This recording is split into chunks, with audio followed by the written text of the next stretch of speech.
I know. That's what I said.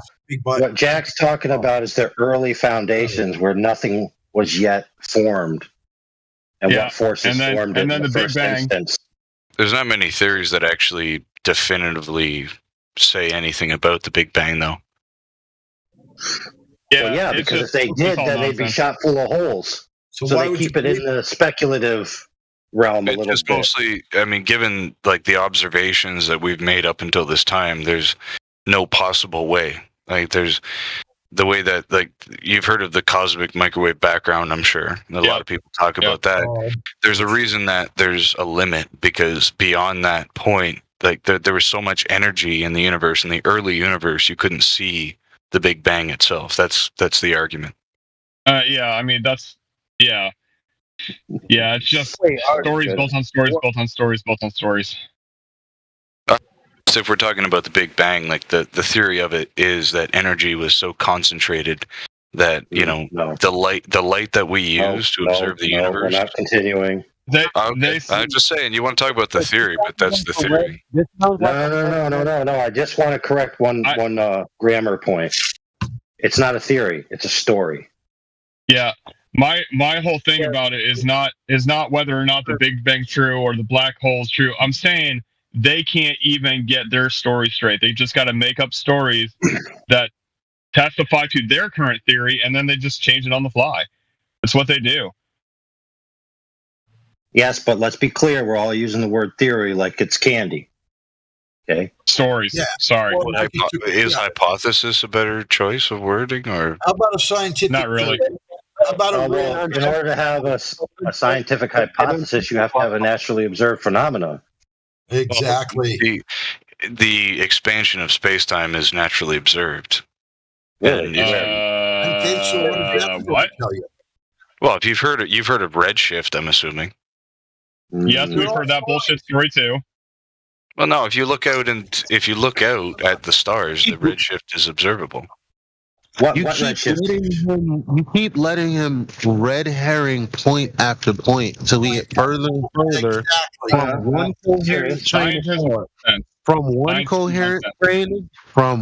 coherent train of thought to, for whatever reason, there's this quick fire of that's the story. No, this, like, we're now getting into redshift, and before this, we were talking about the Big Bang. No, we weren't. We were talking about how the Big Bang works with the whole. What was it? I said black holes. Yeah, I said that none of their stories work together. Like, people don't even realize that the same scientists will say Big Bang that will also say black holes when they know they don't work with each other. They just change the story on the fly with whatever works. That was my point. I kind of made the point earlier that they're totally different things. Like a black hole I'm saying the same scientists support both. He didn't say. You don't even have to answer questions why that doesn't. You shouldn't even be dignified with a response. I didn't hear him say they were the same thing. So why the hell should you follow on behind your statement that he equated black holes to the Big Bang? That's my point. That's what I'm addressing. No, he did not. I'll repeat it. Hold on. I'll repeat it one more time. There are people who postulate the Big Bang as well as black holes, and neither one work with one another. They cancel each other out. Oh, well, you'd have to kind of provide evidence, because realistically they don't. The Big Bang boy. No, you want to. I mean, you're trying to refute the idea, but going back to basic principles, the Big Bang was when all matter and energy was accumulated into one point. Black holes are just the point at which the compression. Whoa! Hold on. Big Bang accumulated into one point. No, it was the beginning of everything from nothing. Their claim. It was. See, that's a little disingenuous. I mean, realistically, they claim that all of the matter and energy. No, legitimately, they claim that all of the matter and energy that currently exists today existed in a very tiny infinitesimal point, and then at the point of the Big Bang, it started expanding. That's where the expansion of space-time comes from. That's how we can. Tiny infinite point. Yep, got it. No, I mean, I agree that there's no proof of that fact, but the point is that's where the theory comes There's from. no logic in that fact, man. It's all nonsense mumbo jumbo. That is my point. They just argue one mumbo jumbo with another mumbo jumbo. If we can agree on the expansion of space, then we can agree that No, we cannot. No, we cannot. Well, so we you're cannot agree on that. totally well. That's the whole point of redshift that I had brought up earlier. Like again, another story. Yep. Oh my goodness. No, that's observable fact. No, no, it's you not. want to talk about? Well, have you ever looked up supernova and type 1A and the fact? Oh that my there's god! I mean, how is this? You just want to dismiss it, but Kool-Aid drinker, man. Bullshit stories, all of them. Well, no, okay. You that's guys want to great, go back? but we haven't gotten anywhere. No, okay. Let's go back to basic principles. You guys want to talk about like spectrometry? Like, sorry, There's no such thing as a vacuum of space. There's no such thing as the vacuum of space. Yeah, you can observe. If you were to take, just let me explain my point. If you were to take neon gas and you were to put it in an ampule. Okay, I mean you could say no, but this is true. If you want to put it in an ampule, I'm just going to say no. Yep. Run an electric current through it, and then that's not where we live. That's not where we live. All right, who's next? Who's next for the nope stick? Oy vey. All right. Guy is out of his mind. No, chill out. I didn't mute him, so for color commentary. Okay. I muted him to get back to the point. Yeah. Can't have air pressure next to a vacuum without that guy too. All right, who's that guy talking about? Let's mute him too.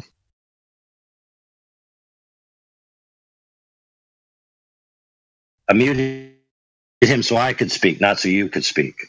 Good grief. Okay, oh, my bad. We're listening. It's an IQ test. Anyway.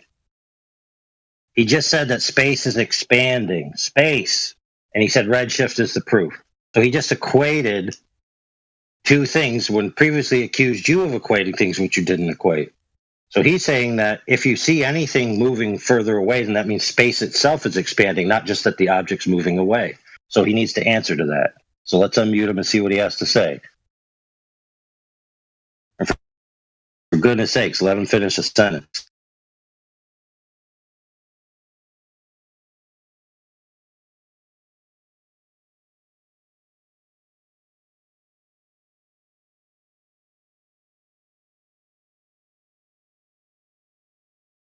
All right, I think little dog avatar, bro.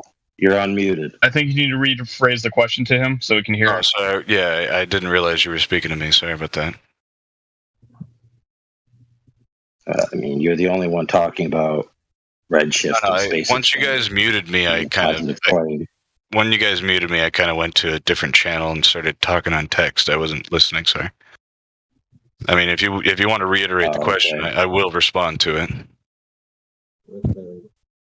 I don't know. It's your claim. You claim that space itself is expanding because you can see something in free space moving further away from you.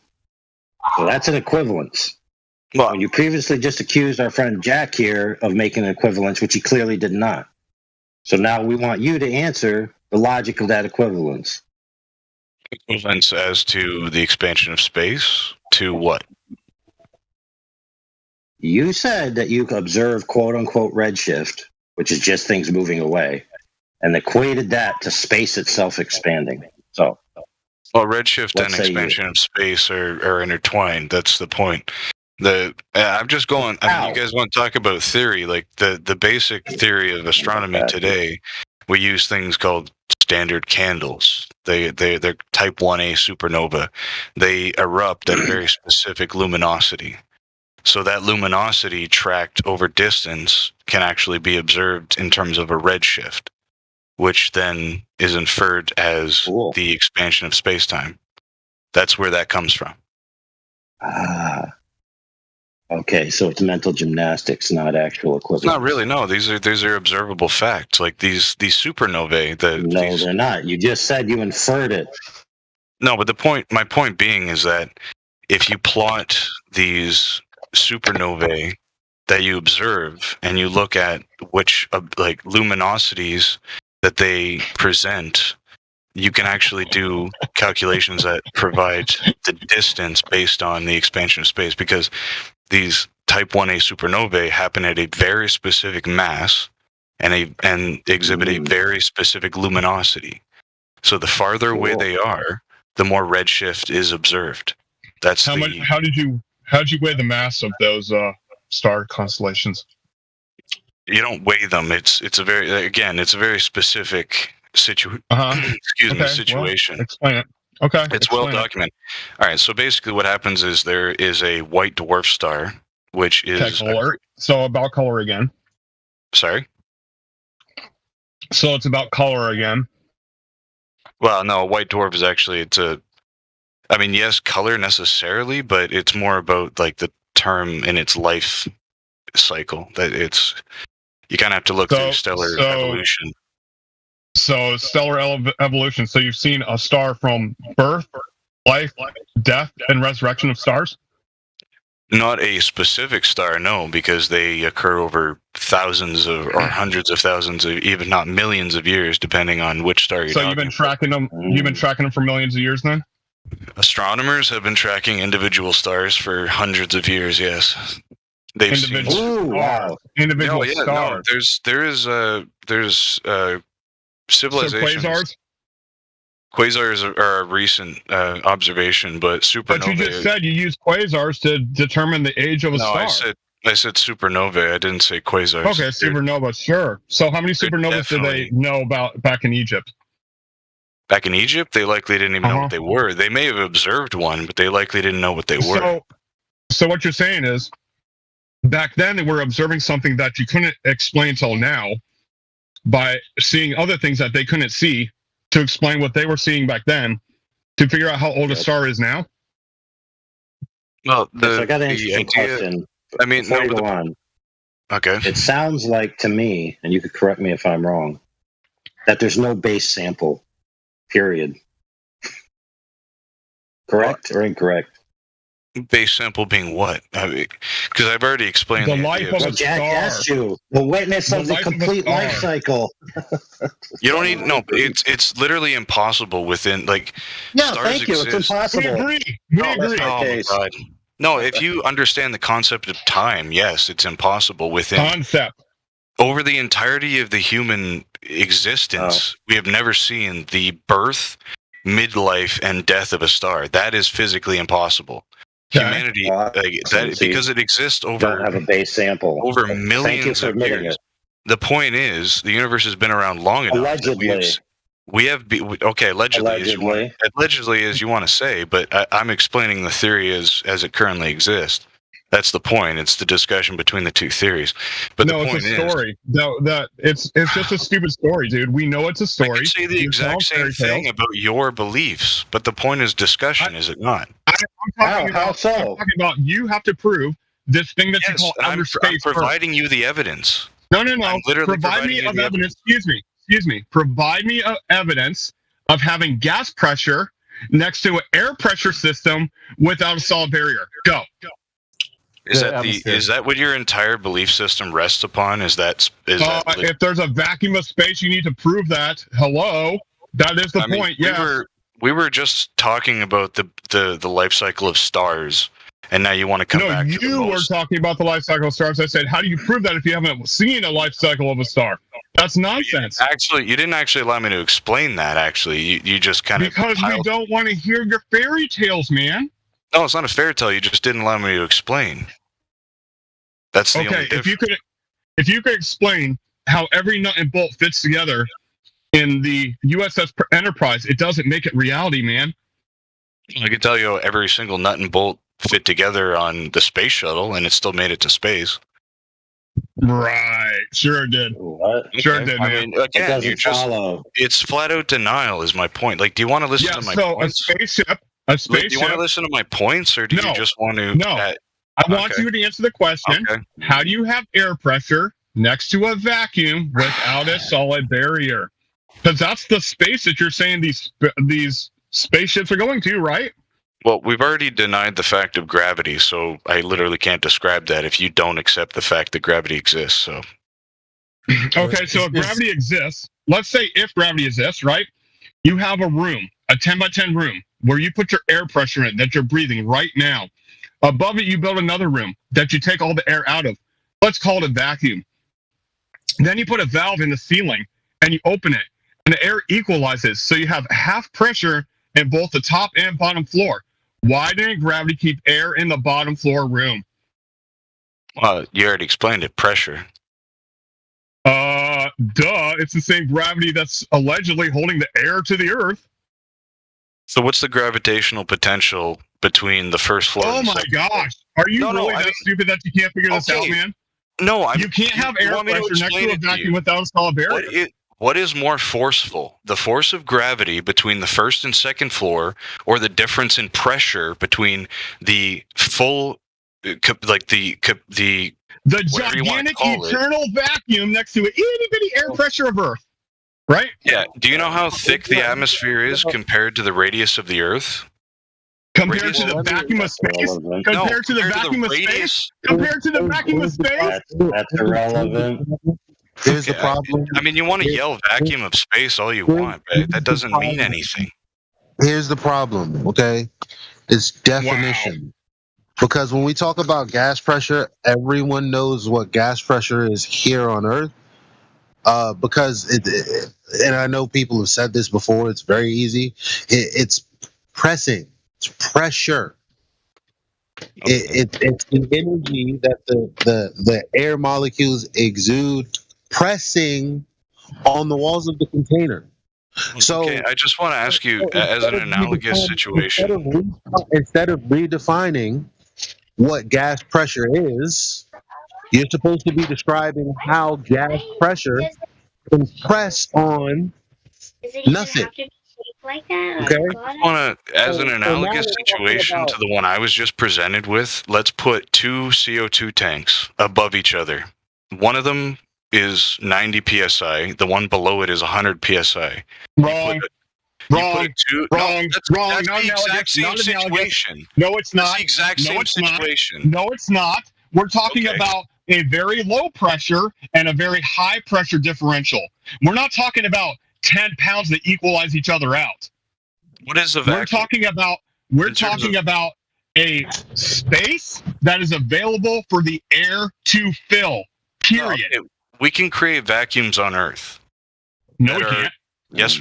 Okay. So what do you consider a vacuum chamber then? Even your mainstream science says that a pure vacuum is impossible to create. So whatever. Pure vacuum. Now we're going out in terms of absolutes. Now that's I'm talking about a very low pressure system. Next even to if you want the to air talk pressure about that our you're breathing. our theories Low even pressure posit system. our Low theories. pressure system. You didn't want to just talk over me. That's fine. I would just say our theories predict that even in the most diffuse point of space, there are still molecules.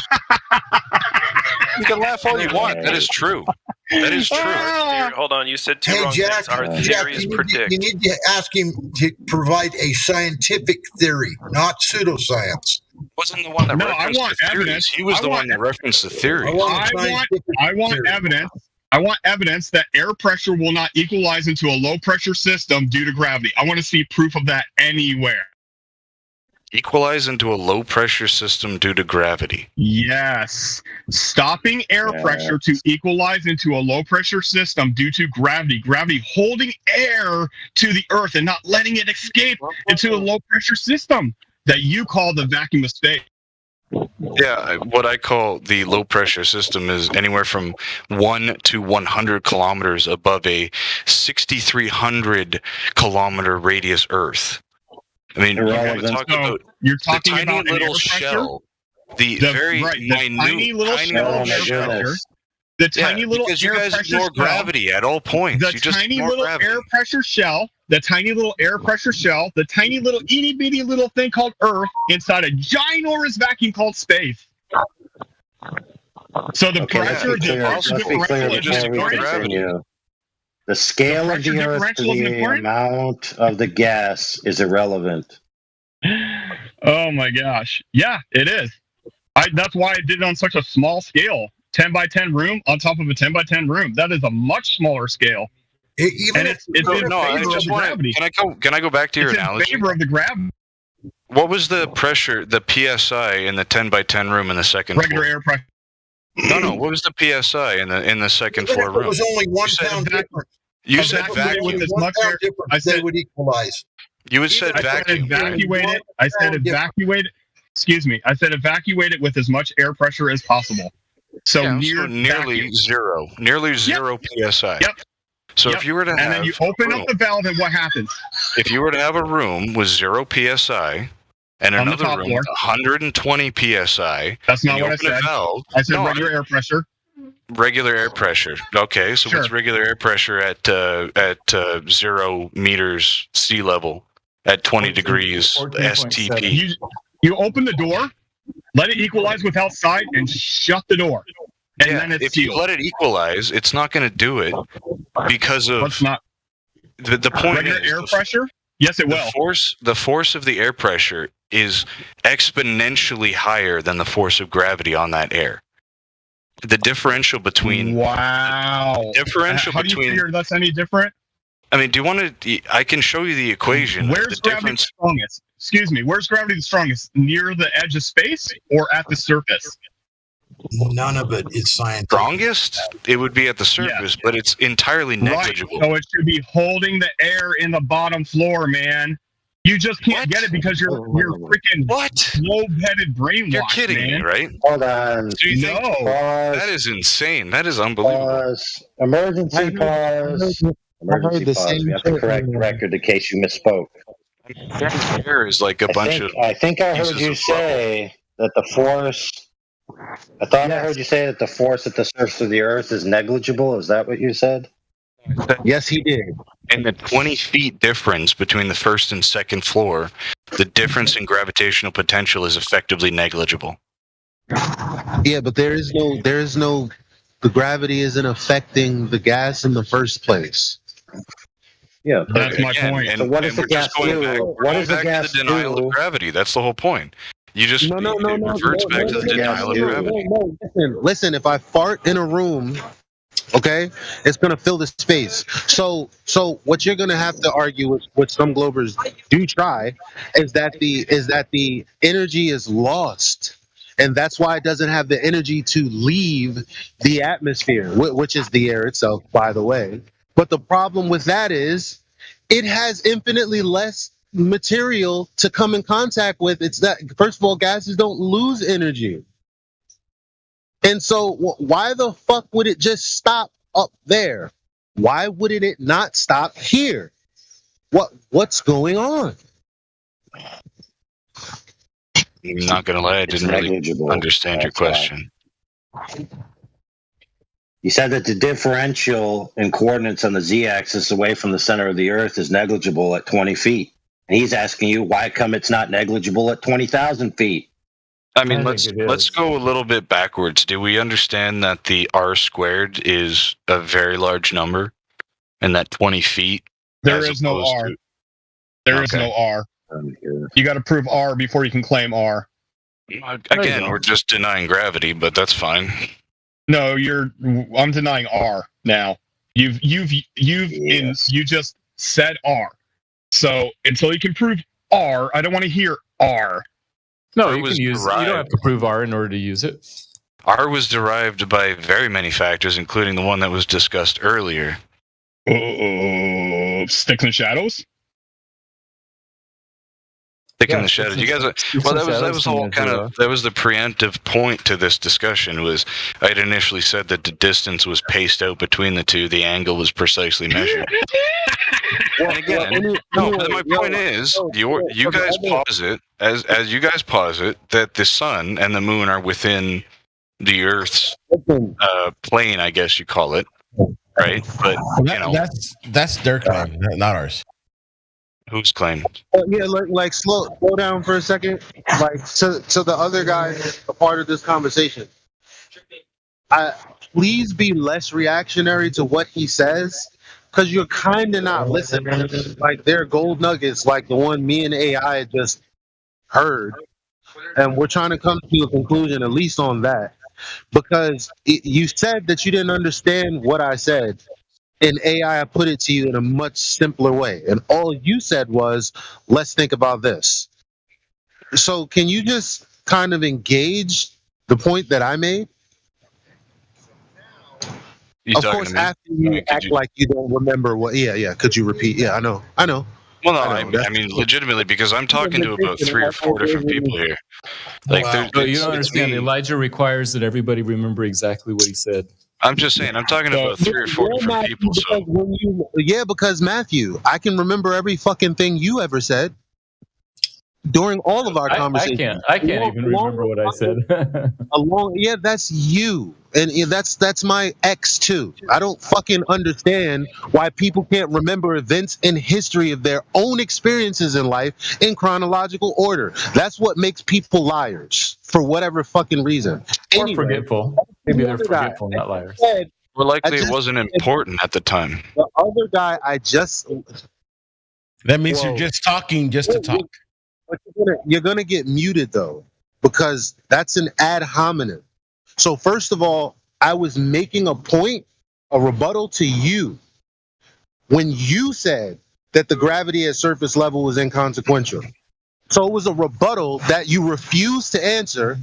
One, because you told me you didn't understand what I said. Then Indio put it to you in a simpler way, and now you're acting like you don't remember what he said, nor what you didn't understand that I said. So it's that difficult to reiterate it? I just did. It reiterate what? The fact that it's negligible? Do you want me to explain why it's negligible? Because the last time I tried to do that, I was told that R doesn't matter. It's irrelevant. So I can't describe it without R. So sorry. I mean, my hands are kind of tied here. You want me to explain it, but I was told that it doesn't matter. Listen. I light a match, right? And then, no, because I can't even explain to you what I'm about to try and describe from Vertassum. Okay, so air, it disperses in all directions, okay? If you have like a balloon or something in it, you let it go, it's just gonna go into the air. You fart, you cook something, anything that releases gases, it just fills a room, okay? So if the gravity is inconsequential here, and it's inconsequential up there, then why is the gas not continuously expanding? Well, I'll posit an idea which may clarify so he can answer. It seems to me that what would be required is that it's inconsequential at the surface, but vastly consequential at great distances, which seems counterintuitive. So you'd need a really, really, really, really good explanation or proof to defeat that counterintuition. The main difference is, I mean, everybody keeps snickering at the point, but gravitational potential. When you consider the gravitational potential between ground level and 20 feet above ground level, it's negligible. But when you consider, as you guys were describing before, a black hole, they have so much more gravitational force. Hey, no offense, friend, but we're not talking. No, okay, hang on. Can you stop talking over each other? No. Yeah. friend. So I was saying we're not going to talk about black holes. We're not going to talk about how we're not talking about black holes. We're going to talk about the supposed boundary between the atmosphere and space, where this negligibleness all of a sudden becomes serious, and then it starts to mean business. Okay. So do we understand the concept between 20 feet and 60 miles? Wow. Profound. No, I'm just asking you, where's the boundary of space in terms? Like, do you understand the concept? Do you understand the difference between how big I am and how small you are? No, I use kilometers, so 100 kilometers. Do you understand the difference between how blue is and how red is? Actually, I'm colorblind, so no. Actually, I don't. Oh, sweet. So I win, you lose. Thanks. The whole point of that is it's a It's a little ridiculous. You're saying that because I have a physical deficiency that you're better than me? Wow. No, that's a pretty good point. Good point. No, the point colors is it don't doesn't prove That's the point. anything. No, but what I'm saying matters. Like it's a How physical does- reality. Did you understand? You did not understand the analogy of his color versus what you're saying. The saying whatever you're saying doesn't matter because it doesn't prove anything at all. Actually, it does. If you want to do some math, I can show you the equations. It very much does. Math is abstract. No. Let's not move Yeah, away 2 from plus the 2 point. equals 5. Yeah, you guys definitely read 1984. Yeah, give me a piece of Plus 2 2 or a equals piece of 5. 3. No, Albert equal. No. Go ahead.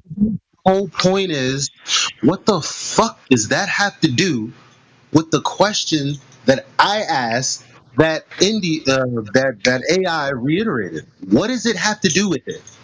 Man, Indio is a big force around here, eh? Well, it's a variable, right? So he's going to put 20 feet into some equation, and then he's going to put 60 miles into some equation. They're going to come out with a different answer. No duh. No, it's the fact that it's a less than 1% fraction, and the How much difference gravity- actually matters. How much Not to gravity mention- does it take to keep a 10 by 10 room on the ground of air? How much gravity does it Air? take to hold 10 by 10 worth of air on the ground? How much gravity? That's a strange question. Yeah, Like, you're crap. saying That's what how I'm much- talking about. You're saying how much force is exerted on a 10 by 10 room of air? Because that's a little different. Like how much Okay, gravity? Like gravity is so- not a quantity. It's a fact Okay, of nature. Okay, It's let's do this differential thing with the 2 rooms again. Okay, got a 10 by 10 room with perfectly breathable air. You've shut the door on the room. Now it's sealed with the air that you started with. And the upper room evacuated with almost all air. So how much force is required to hold the air in the bottom floor? And isn't it gravity that's supposed to be holding it? Or how else is the air staying in the room? gravity doesn't necessarily hold. That was my point. That was my point. Gravity doesn't hold air at all. That's my point. No, okay, your point is entirely different because once you create a container, it Does retains. gravity hold air? No, Does no, gravity listen. hold air? Can I explain my point, or are you just going to override me? Yes My or no? point Does is- gravity hold air? Yes. Okay. So at what elevation does gravity stop holding air? I mean, it doesn't really stop. It's a gradient. It exerts its force over distance at the inverse of the distance. That's kind of the basic function of gravity. So gravity doesn't hold air to the surface, right?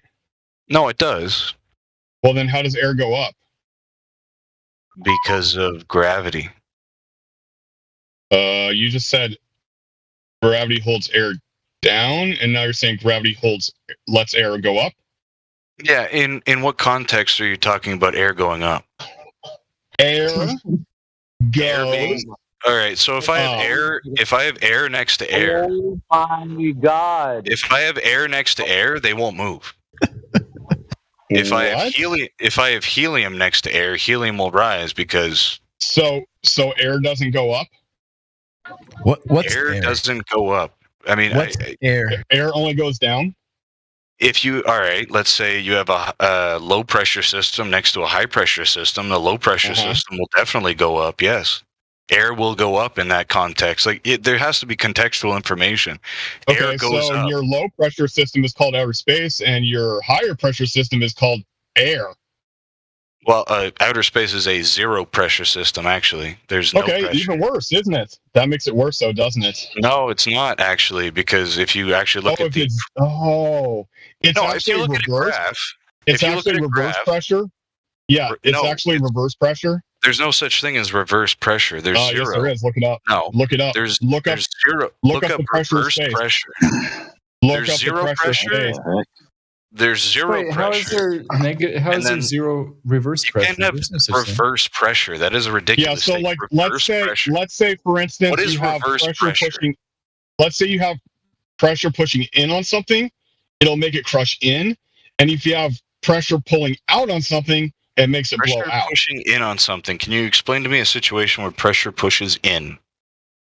Yeah, like let's say you have a container inside of another container, and you fill that container with extra pressurized gas, and it crushes the previous item. What you're describing is a pressure differential. So it goes from higher pressure to lower pressure. That's not a negative. That's not a negative pressure or inverse pressure. Yes, it is. No, it is not. If you have friend, I'm going to slap you with the grammar stick. What? Okay. That is a complete. Okay. Listen, friend. The density of interspeller. Hold on, AI is speaking. Yeah, Jack, when somebody's correcting somebody, it's not your cue to talk through them. It's freaking tedious. Okay, anyway. We're speaking about lexicons here, okay? In the standard physics lexicon, yes, there are certain words that are used. But in common language, specifically certain industries, like vacuum industries, air conditioning industries, even the bar industries, they use the term negative pressure all the time to define a pressure differential with a certain flow direction. So it's perfectly fair to use the term negative pressure. If you don't like it, then you can move to a country that doesn't have these conventions. All right, continue. Okay, fair enough. He's conflating negative pressure with zero pressure. That's different. Okay, so here we go. In comparison to the pressure in outer space, may be in the order of 10 to the negative 12 torr. Why are you negative using torr? 12. That's how air pressure is delineated. What's the equivalent in PSI? Just so we can get a sense of scale. Yeah, so Jack, is it your impression that the negative means that the amount of pressure is negative in space? That's their claim, not mine. No, nobody claimed that. Ever. 10. Do you think that 10 to the negative 17 is a positive number? Don't do it, Matthew. Don't do it, Matthew. Negative. Matthew, don't do it. Number. Matthew, it's immoral to pick on the disabled. No, I'm just a math guy. It's fair to say it's greater than zero. Right, it's greater than zero. So 10 to the negative 17 is not a negative number. Continue, Jack. Yes, but look, can we all be friends right now and just put a stake in this retardation once and for all? No, I'd like to agree on the fact that there's mathematical notations of to the negative 17 exponent, whatever the heck power, are just a way of writing a number in shorthand. But it's greater than zero. That's a distinction. That's fact. Like, you have to accept that. I know. So all flat earthers, and globe earthers, and anybody, please, for the love of all that is holy, never say that again.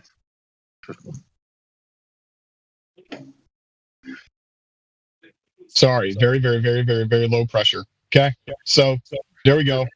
So when it equalizes, when air pressure equalizes, air fills the available volume to equalize the air pressure, but yet it doesn't work with the air of Earth and the vacuum of space, right? If you're denying gravity, then yes, but gravity definitely exists. But you denied gravity because you said that gravity doesn't hold the air from going up. Air going up it requires context.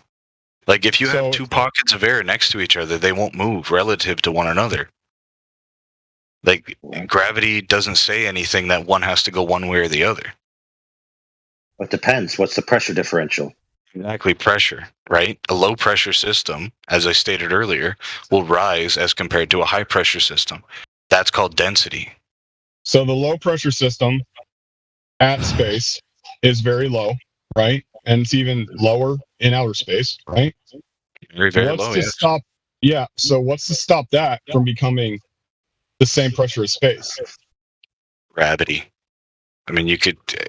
Oh my gosh! I can keep coming back to this, and so all these the vacuum will never, ever. I'd like to jump in here real quick. Change. It's just equal, always. Yeah. No, it definitely does change actually because of like. No, I mean, can I answer that question? He just asked me a question. I'd like to answer that. No, Mod is trying to get in. Does change. Once you do, it's going to lead to another answer and another question and another answer. So I'm interrupting this for. I'm not allowed. I'm not saying you're not allowed, but I'm coming in with moderation. So just hold on to your britches, right? So here's the thing. This conversation is going in circles at the moment, and what I'm going to do is I'm going to allow somebody else to jump in if they want to kind of take it into a different direction. So I'm gonna allow you. We got a Just flat real Earth quick, Pac-Man that keeps eating up all the red herrings out here. Yeah, I'm gonna allow you to just tie up your what answer you have. Jack, please. I'm just gonna ask if you. We're gonna see if somebody else wants to tag in for maybe another question or another topic. Sure, Miggy, I'm out. It's been going I'm to muted. a circle. You're not muted. No. I'm saying I'm going to go muted. It's fine. No. I'm saying I just want to move the conversation forward and possibly another topic. But yeah. Yeah, I mean, basically, summarizing, we don't believe gravity because there's no evidence for it. It's just a fairy tale. And if you can't prove air pressure inside of a vacuum with a physical experiment, then we have nothing to believe in. That's all. Moving. Bro, did you want to finish your point? I just had to jump in with that moderation. And no worries. I guess I could reiterate. Realistically, if you don't believe in gravity, then finish up. Go ahead. Yeah, it's just, gravity kind of underpins the whole point it's been proven multiple times. You want to look at relativity. I could point you to multiple studies that relativity has been proven, and that reinforces the idea of gravity beyond Newtonian physics. But again, I'll rest my case there. All right. If anybody else wants to tag in with a different topic or switch over, if you got any more time, bro, and like to continue a conversation, or Matthew or anybody else is of the mind that the Earth is a globe, we're just going to open it up and see if anybody else wants to come in. Switch up a little bit. How's everybody doing tonight? I'll be taking a break. I'll be right back. Yeah, thanks, bro. Goody, Miggy. Yeah, appreciate you guys. Gravity? Yeah, I guess he was talking about gravity. Well, anyways, that was where they were heading. Yeah, what I wanted, look, I don't have a beef with you, Jake. Okay, but I have to make it known because it's annoyed me for the majority of the night. You stepped over me. I specifically wanted Crypto to have a conversation, which you kept stepping over. He didn't want to say anything because there was no space for him to get in, even though I was asking specifically for him to explain something. AI, who's been way longer than me, moderator here, who hasn't been here as of late, I would have liked to hear him speak.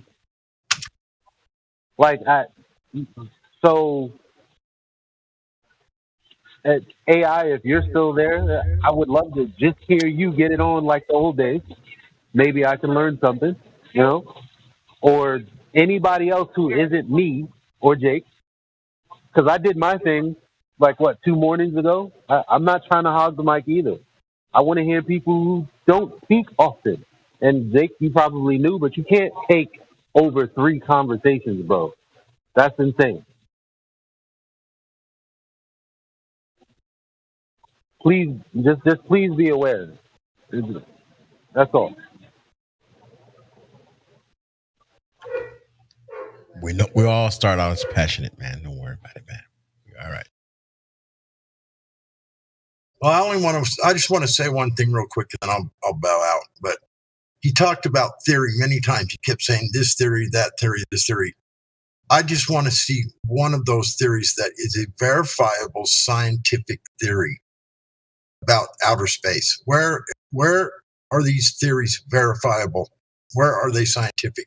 He said 3 times, like 3 times that Einstein was validated. So, I would like to hear about that too.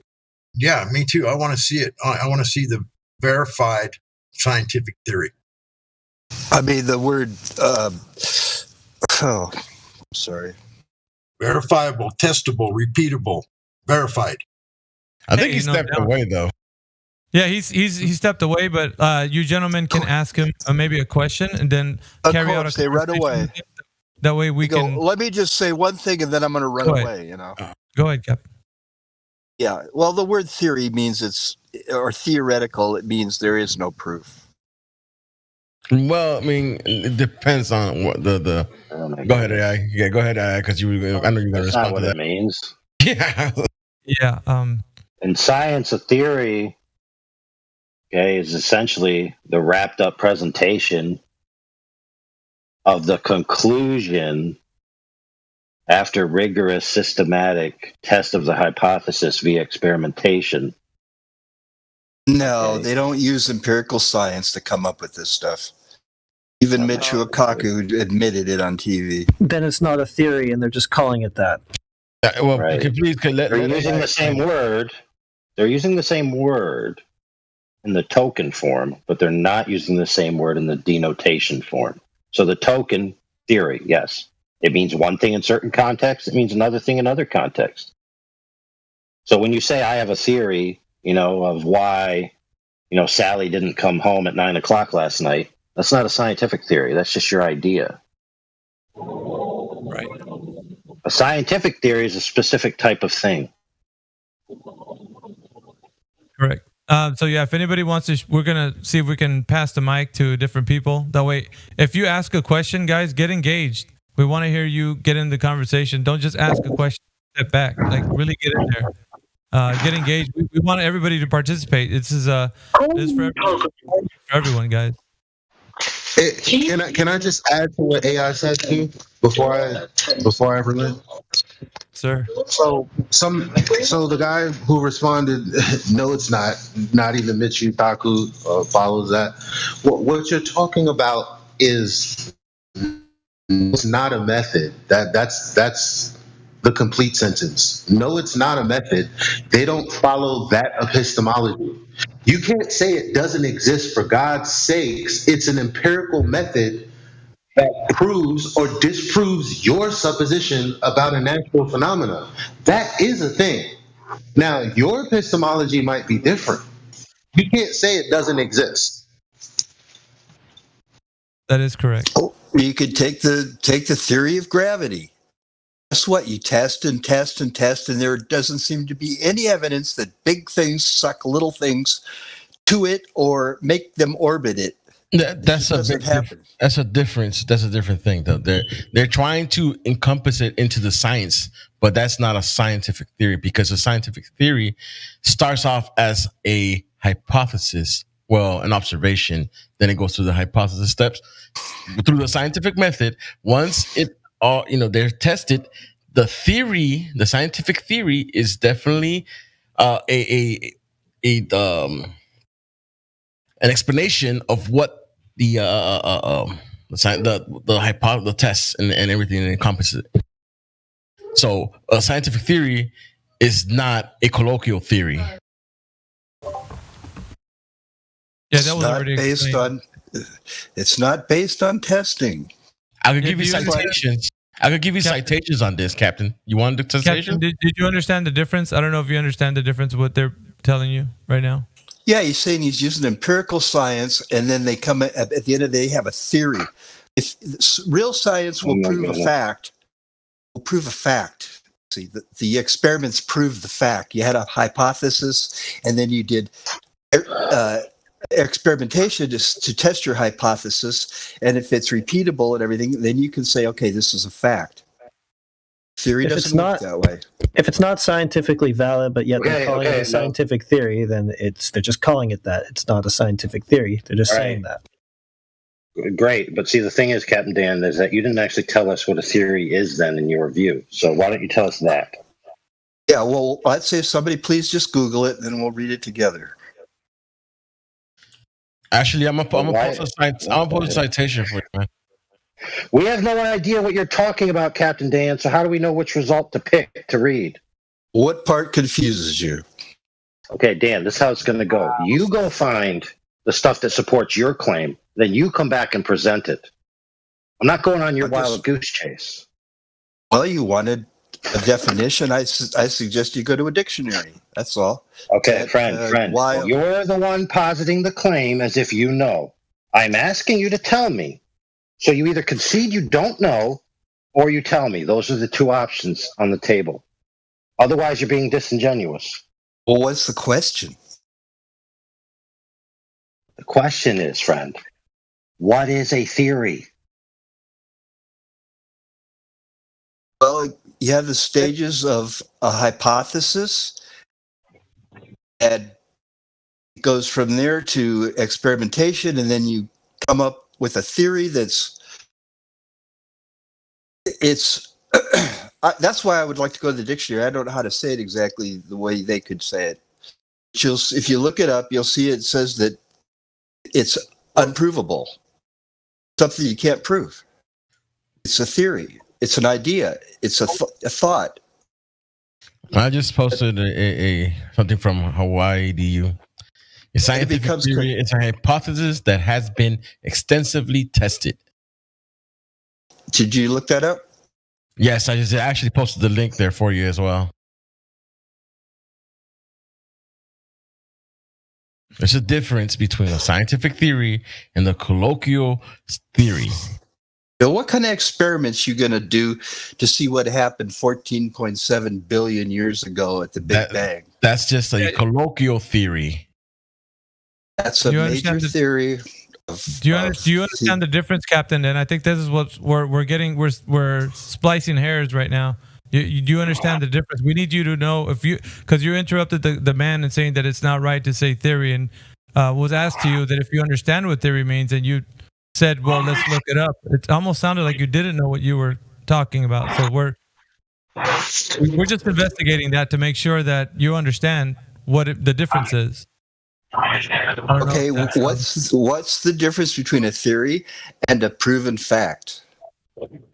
Nothing. What's the difference? Well, the proven fact is supported by multiple tests. That's when it becomes a theory. They're two different things. No, you're asserting that it's two different things, sir. Because you read the definition that is the colloquial definition, a theory, like somebody theorizing about what their mom might make tonight. Clearly, there's no empirical method behind that versus the empirical method that I've described that now El Bariqua in part has gotten a definition that is linked to that empirical method. The same empirical method that Michio Kaku does not use. And you know what the term for anything called science that isn't of the scientific method? It's called pseudoscience. So these people have pseudo theories because those can't be proven. Whereas if you have a supposition that can be tested and proven true or false, that is an empirical fact that eventually becomes a theory in science. So what's your justification for why would you go from a proven fact to a theory? Don't ask me a question. I was almost done. My question to you is, what is your justification for no, it's not? All the scientism, I'm saying all their major pillars of what they will tell you in theoretical physics, I'm saying is horse shit. It's made up. Yeah, that's pseudoscience. It's outlined in the definition. Anything that doesn't adhere to the scientific method, which we just outlined, which El Bariqua just got a citation from an EDU, not saying that they tell the truth and shit, but I mean, this is like a standard that people would appreciate. So it's like, okay, from this EDU, here is what they're saying a scientific theory is. Okay. On the back of the thing that we said was an epistemology that was empirical. Well, that gives you an empirical result based on the setup. Like, which part of that do you just... Oh, go ahead.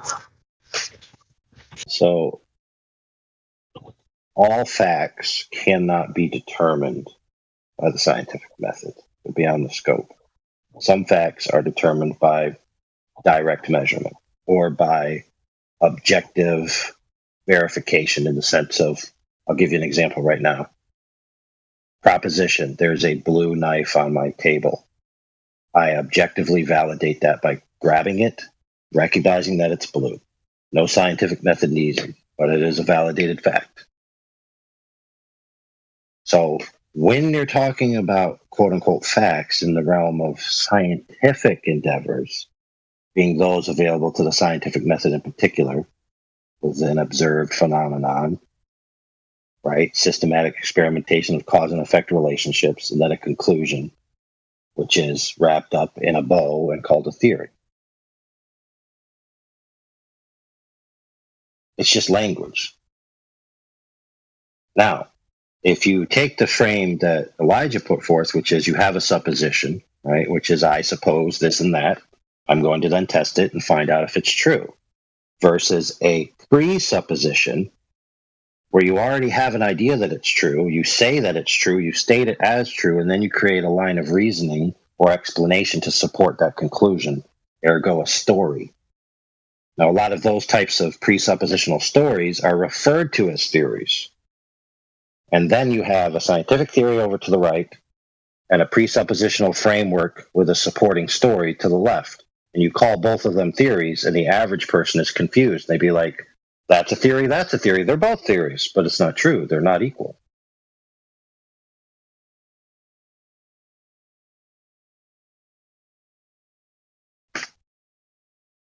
See, over here at Flat Earth, we don't have theories. We have testing, and we have results, and we have no curvature, and many things like this. So we don't need theories. But that's not science. When we talk about natural science, it's completely different. When we measure something, it's just a measurement. You understand the difference?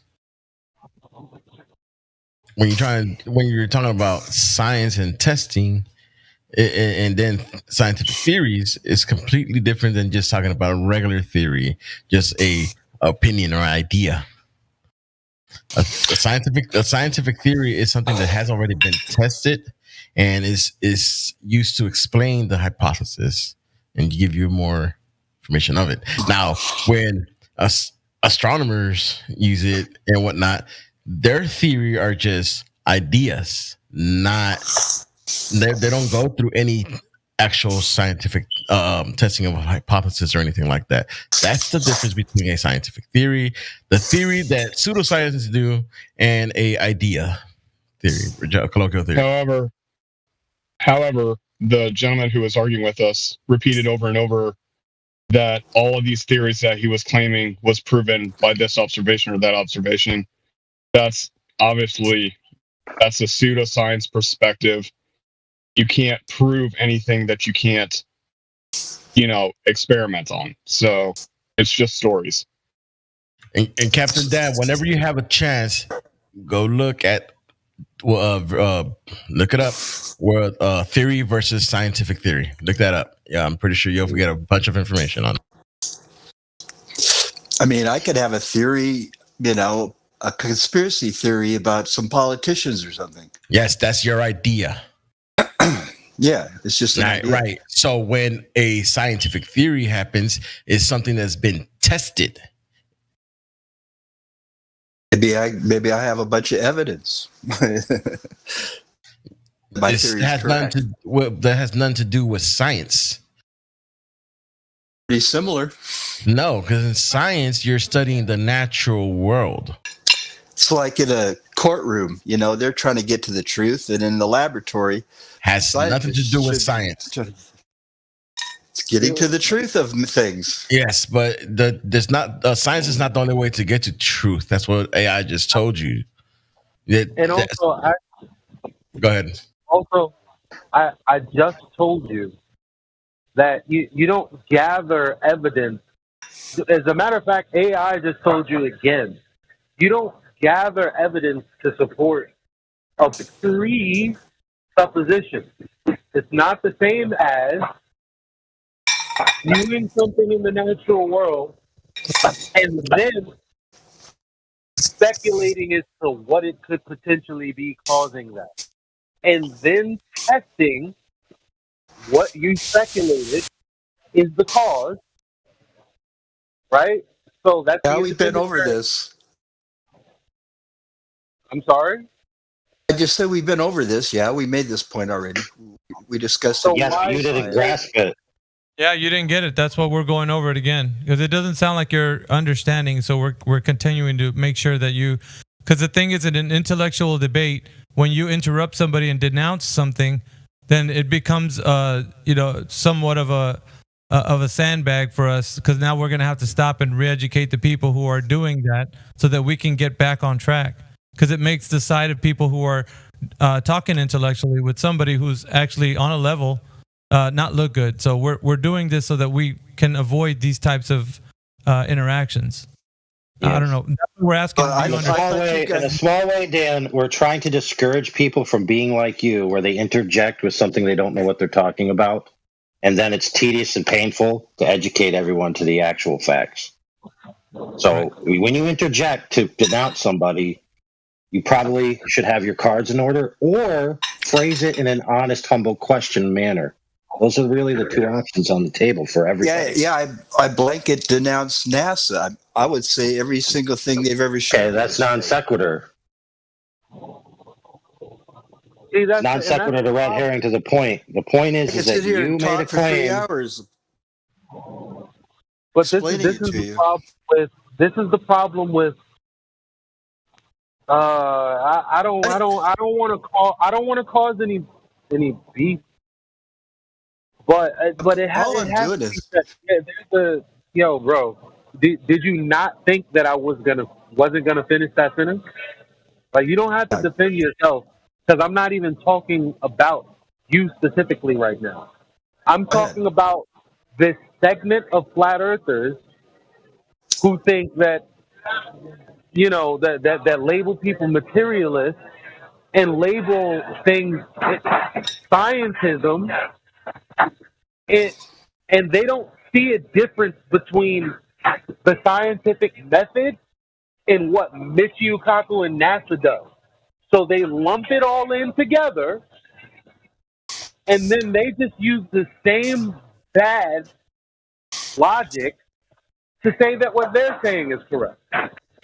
No. Yeah, I understand that.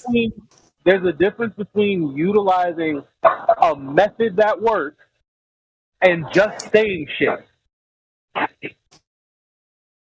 Okay, I don't understand why you guys are arguing with me.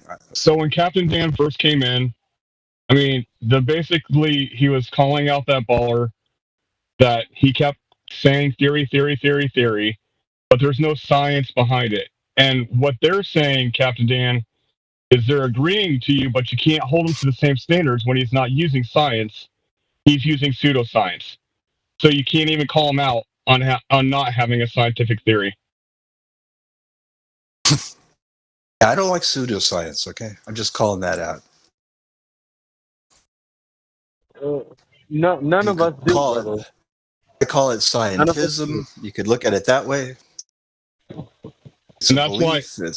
that's why AI told him earlier, well, those are just stories. And that's what I say. They're just stories or fairy tales.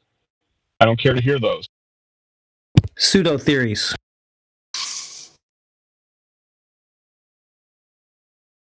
Okay. Yeah. I guess we'll just move forward. Br's kind of sitting in the wings.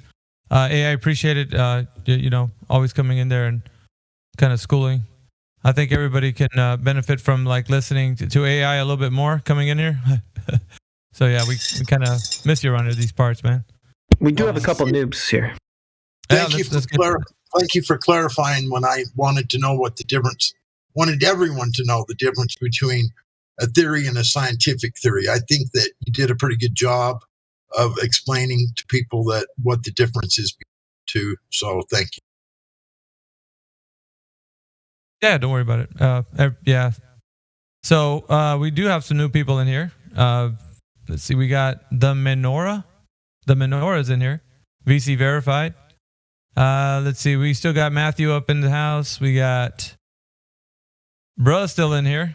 They're all of the Globe Earth Mind. We have Daisy hanging out with us. VC verified. Let's see. Who else we got? Diesel, are you with us today? Yeah, I'm here. All right. We got Eldeco in the house. We got Jacko. Jacko's playing a game, looks like. Julius, what's up, man? Katsura. I don't know if anybody else is new in here. You guys, if you want to chime in, we're having a discussion right now. Definitely want to talk to you guys about the shape of the earth. Good discussions.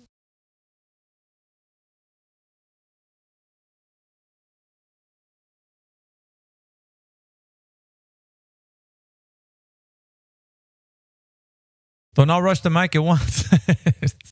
It's all good. So, yeah, no, it's just flat. The earth is flat. Did you say that, Matthew? Yes, that's right. Water. So I think I have the most unique opinion here about the shape of the Earth. You have the most what? Unique opinion. If you have a unique opinion about the shape of the Earth, then it's probably wrong. Maybe and maybe not. Let's hear it.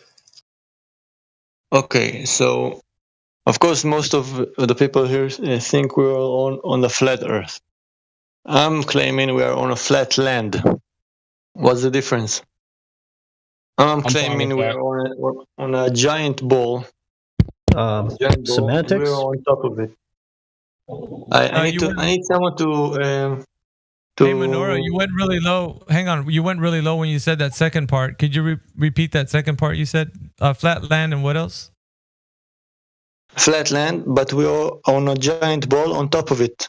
So let's take, for example, take a giant ball. Is there a place that its surface is flat anywhere on a giant ball? No. Define giant. There is. Very giant. All right. Oh, that's interesting. I'm gonna let somebody take this. Guys, if you want to talk to Menorah, it's got an idea that we're on a giant ball with like locally flat. That has been talked about before. So if anybody wants to pick it up, we'll kick back and moderate. Let me ask you: do you think the Earth moves?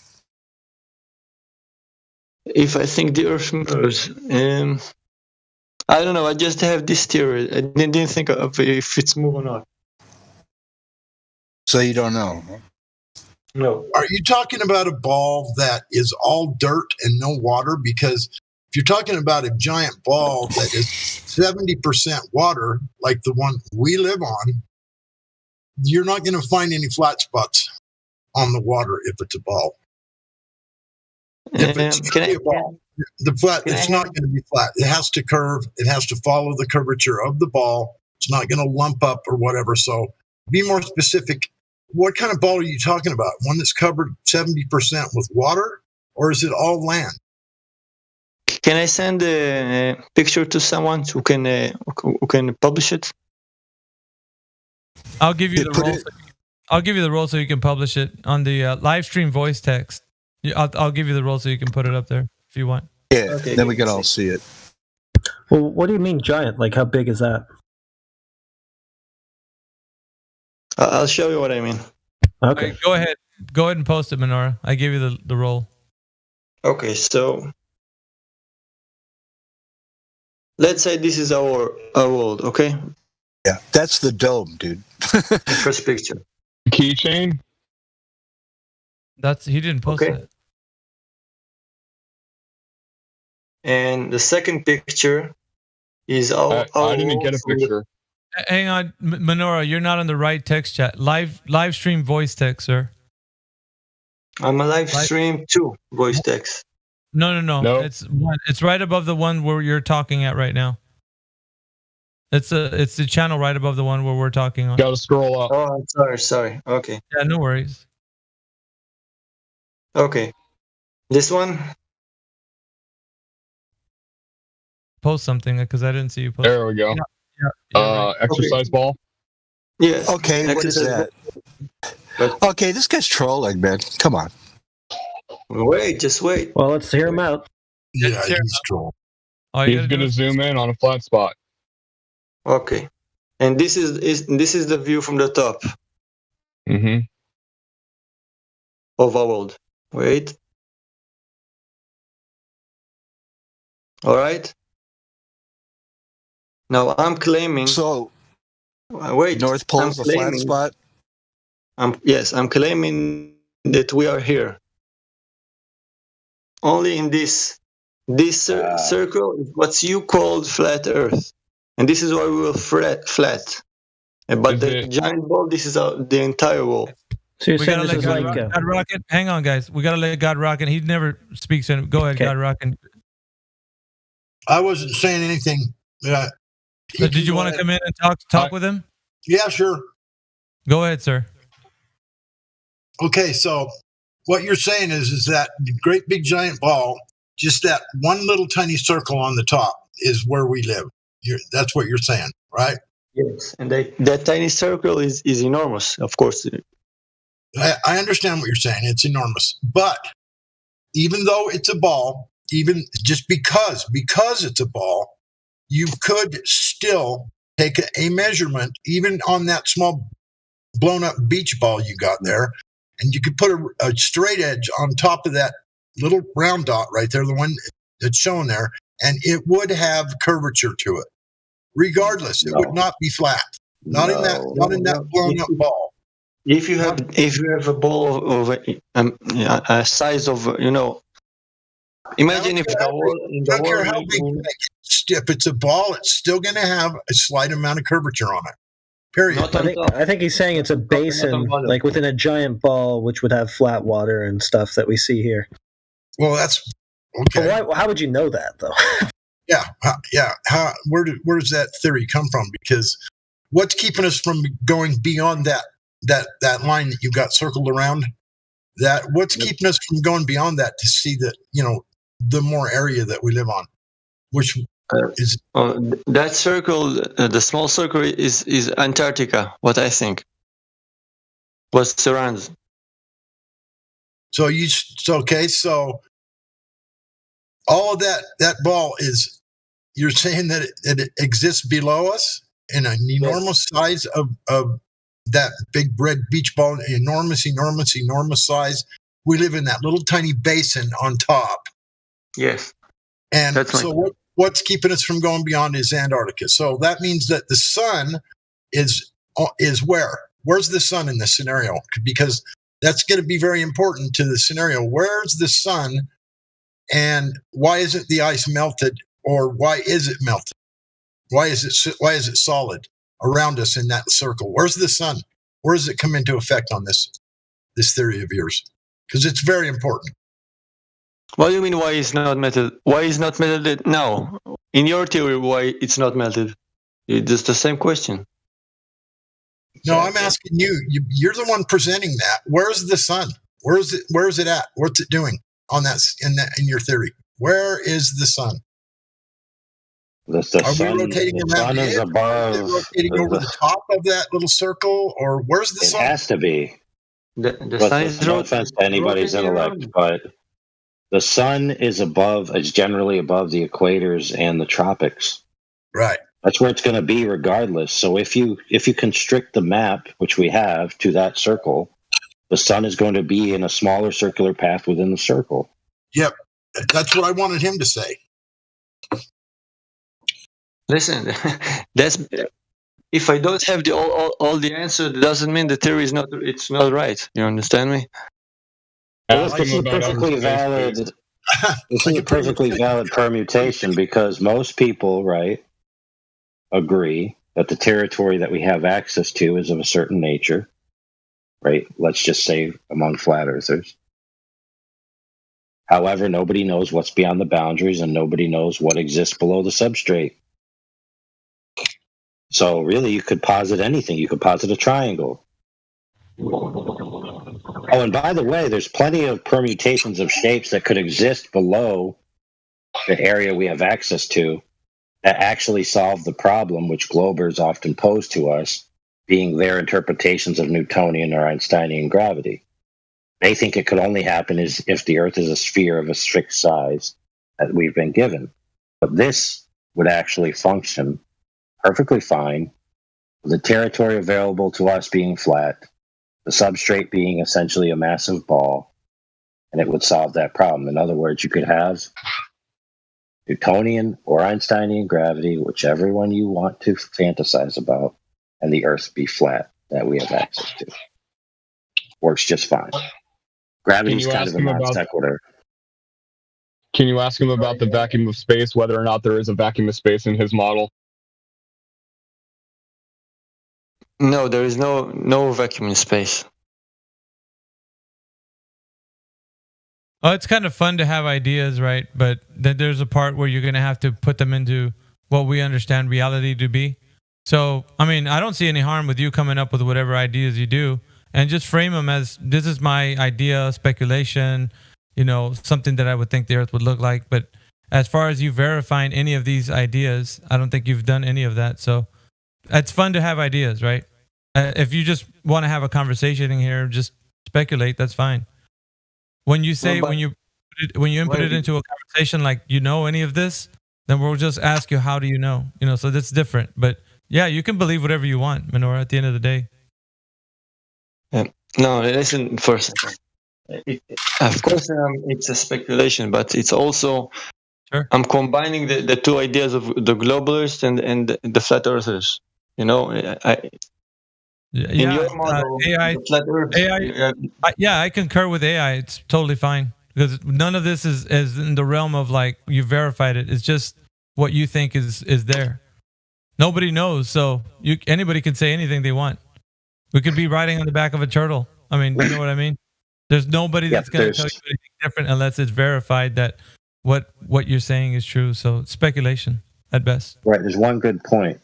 So through the history of the argument as they developed, there's a point where a lot of globers realized that the problem of surface curvature could theoretically be solved by a much bigger ball. So if you can't measure the surface curvature that's required for a ball of radius 59 miles, what if I had a ball of a radius 1,000,000 miles? Then the curvature would be so negligible that it would fit within the threshold of tolerances of your tests that you've done. Now, the problem is that most of these globers simultaneously hold that the Earth would be bigger, but that the cosmos would still be in the same spatial relation to the Earth, just bigger. In other words, you inflate the ball, and then all the cosmos do the same thing. The problem is that, as Godrock pointed out, is that the path of the sun and the celestial bodies are fixed above the equator, the tropics, etc. So if you inflate the size of the ball, all the heliocentric cosmology becomes a narrow cone, not a 360-degree universe, but a narrow cone that exists above the ball, kind of like a projection. None of the globers that posited this idea were intelligent enough to catch that that's how they shot themselves in the foot when they said, we have a bigger ball.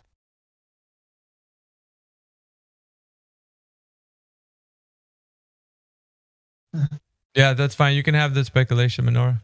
Everybody here has different ideas about flat Earth and the extent of flat Earth and such. So, but yeah, I don't know. I guess if anybody else wants to have a conversation, or if that was it, Menorah. It's not. It's to present this theory. That's all. Thank you. I'd say it's not the worst theory I've heard. Right. There's been more outlandish ones for sure. Yeah, that's for sure. It wasn't the worst one I've heard either. But yeah, if anybody else wants to chime in, we can keep the party going. Oh yeah. Let me chime in with one more point to his point, which is the globers will, like I said before, in regards to gravity. You know how they thought they had an out with the curve because they say, we just have a bigger ball. I want you to follow this. They thought they had an out with the curve problem by just saying, I have a bigger ball. Because then a portion of it will be so flat you can't tell. But they then simultaneously say to ridicule the flat earthers, if the earth was flat, the earth would crumple in on itself. And as you walked away from the center, you'd be diagonal. That's retarded. But if you had a bigger ball with a flat spot on top, then all your gravity vectors work just fine. Because they essentially become parallel at such extreme range from the center.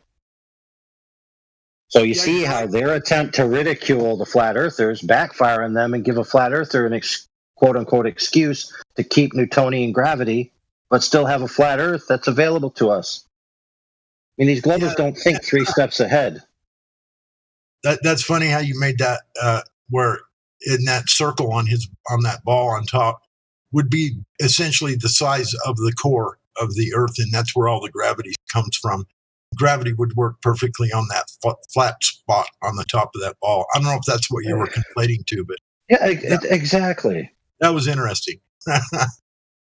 Now, don't get me wrong. I'm not I'm not, and flat earthers aren't the first person to realize this. You're just trying There's been globers, right, who are professors at universities that have done papers on how the Earth could be flat yet still have Newtonian or Einsteinian gravity. So every time the glober says, if the Earth was flat, how does gravity work? It's like, I mean, dude, did you even try thinking about the problem at all? Right.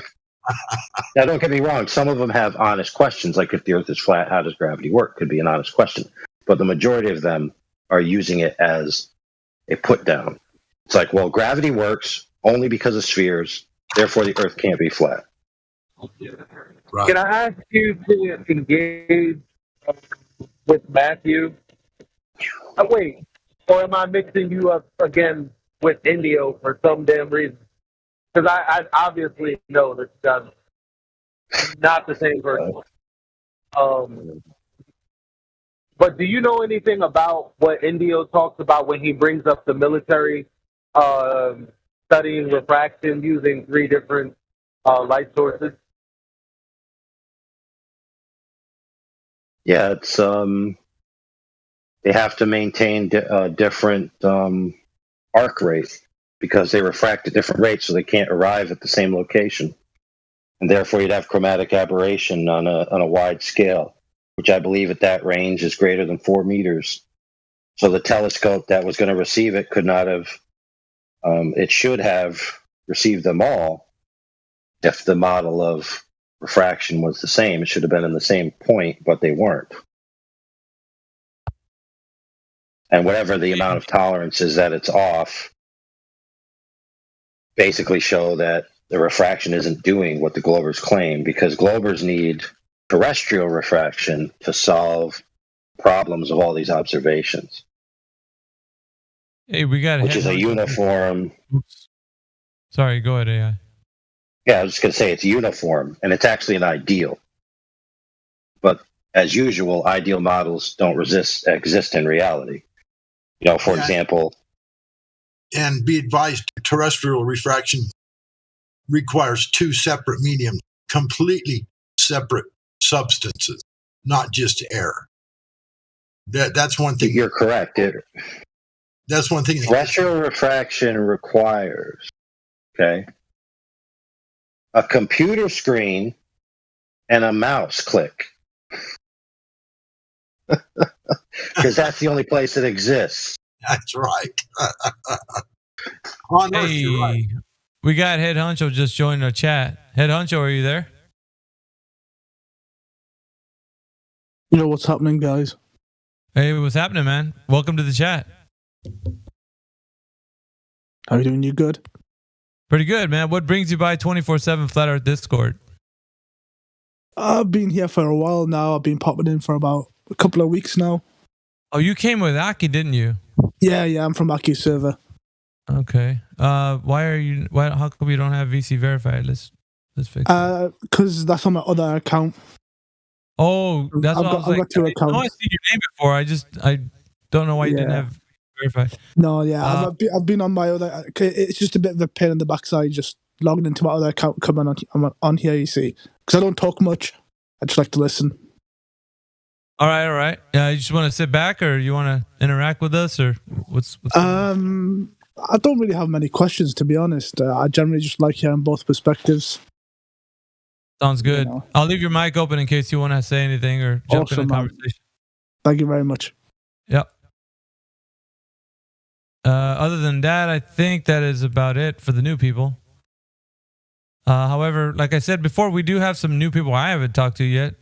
From the top down, it looks like Daisy's new, and Head Honcho, and Jacko.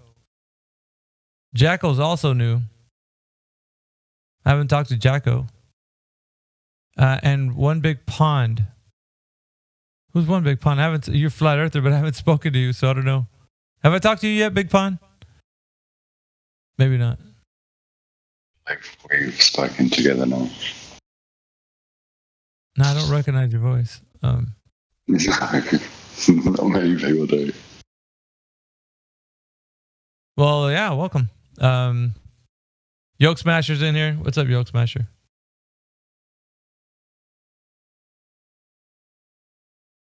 Just saying what's up to the crew. Yeah, I'm just relaxing after work, listening.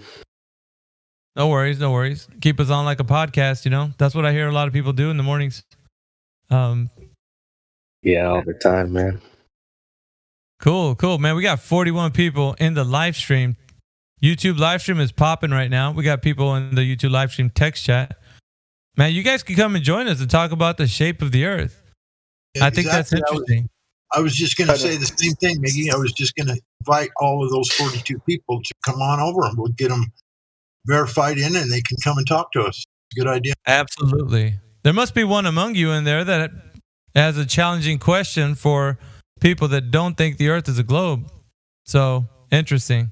What's up? We got band member in the YouTube live stream text chat saying, "What's up, Miggy?" And we got Claus in there. A few people that don't think the Earth is a flat stationary plane. Let's talk it over. Come on in. We won't bite.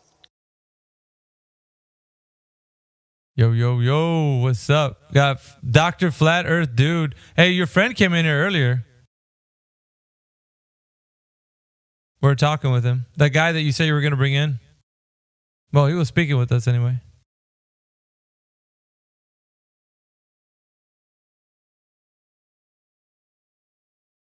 Platter says, any ideas on why it gets colder as we go higher if the sun is local? Well, I was reading, and it's in the thermosphere where they say the ISS is orbiting, supposedly, that it gets to be like 3,000 degrees. So that doesn't sound very cold. Maybe you mean outer space, supposedly. Allegedly outer space. I was thinking they're going the vacuum of space. I say that in the mornings when I'm on. Do you guys believe in I know this might sound a bit of a silly question, but do you believe in space or the vacuum of space? Yeah. It's a concept that has been thought of by people to keep the heliocentric or the paradigm of the idea of outer space kind of a reality for people that think the Earth is a globe in their minds. So it's a reality in their minds. They planet story and like how far stars are and all these kinds of things where it's just a paradigm it's a concept. It can't be validated. You believe obviously other stars exist, right? Yeah, what we call stars, they have explanations to them by the people that gave us this paradigm. What we call them are just lights in the sky. Nothing more. There's nothing you can know about what you see except for what you see, right? Observation. They, however, have a story attached to them, like explanations like they're plasma, the stars are like suns, and the sun is like a star. There's all kinds of stuff, but we don't adhere to that because how are they verifying that information and then giving it to you? There's just basically it's like me looking at that star and saying it's it's a headlight from a motorcycle. Like, you know what I mean? You're going to be like, that's crazy. That's not even, and I'll be like, yeah, but that's I put my theory that it is. So, you know what I mean? Like I'm telling you something and I'm not giving you any way so you can verify the thing. And that's what they do. When they say whatever story they tell you that it is, the explanation, how are you going to verify that it is what they are telling you? You have to take their word for it. But then that light has to be beyond the Earth's atmosphere, right? Well, it's farther than what we could say that we've actually been to, like where people actually been on, like even farther than like commercial airliners. So we're not saying that it's right above our heads or anything, We're looking at this thing realistically. So it's in a realm that's not obtainable by us or anyone. So we would say that nobody knows what they are. There's just a story attached to what you think when you look up in the night sky. Yeah, even if you believe that they have been orbiting the Earth or even been to the moon, that still doesn't get you close enough to the sun or the stars in the heliocentric model to determine what they are. Yeah, that's still not an obtainable area to actually observe it, test it, whatever, figure out what it really is. Even if you believe that we went to the moon, there's just no way to tell. You're not getting anywhere close enough to it. They're using the idea of spectroscopy when they're looking at the wavelengths of light to kind of tell you what the composition of the thing they're looking at is.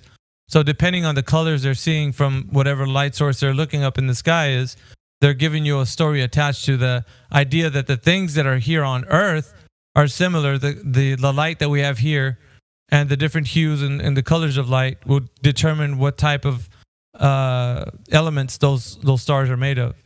Well, So the problem with that is we have hydrogen gas and different types of gas that are above us, and when the light passes through those gases, then it takes on the appearance that it could itself be hydrogen.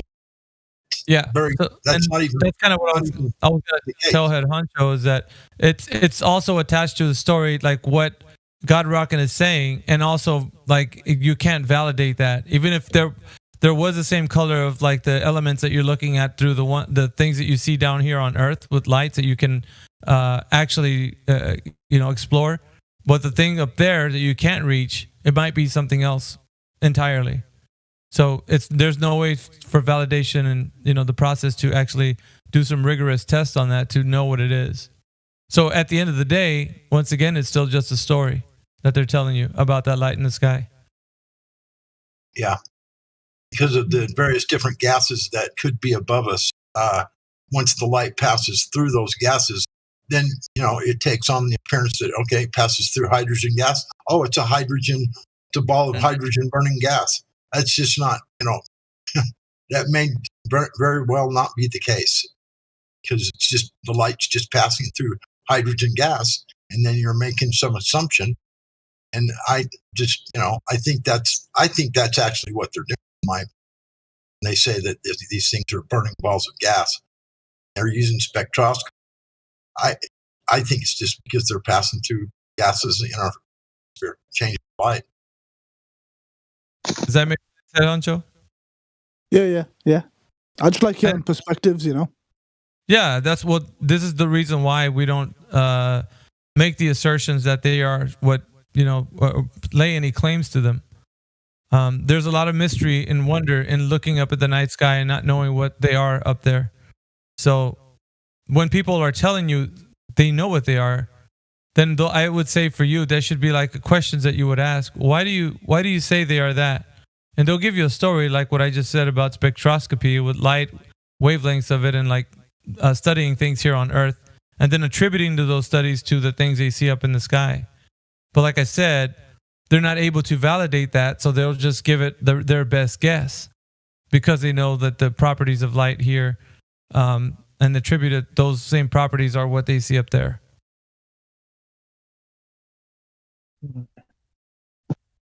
So really, like I said, they're just stories. So like all these like astronauts or whatever have been, so they claim, into space. Like, what do you think their benefit is to keep the story alive? Make sure that the people are inundated with the information and oversaturated with the amount of indoctrination that you receive from all these stories to make it more believable. It's like, in order for you to understand that you're in this type of paradigm, they go to great lengths to make sure that you have everything that you can to see that the act that they're putting on is believable. They'll go to great lengths. And so by the time that the TV came around and people were actually sitting in front of something they could see moving pictures, well, there was no less than like people were already thinking about like entertainment and plays and other ways of forms of entertainment. So they used that vehicle to actually get people to, like, there's a saying, seeing is believing. So when people were sitting down in front of their TVs, they used that vehicle to show them that people were actually walking on the moon, making the story even more believable because seeing is believing.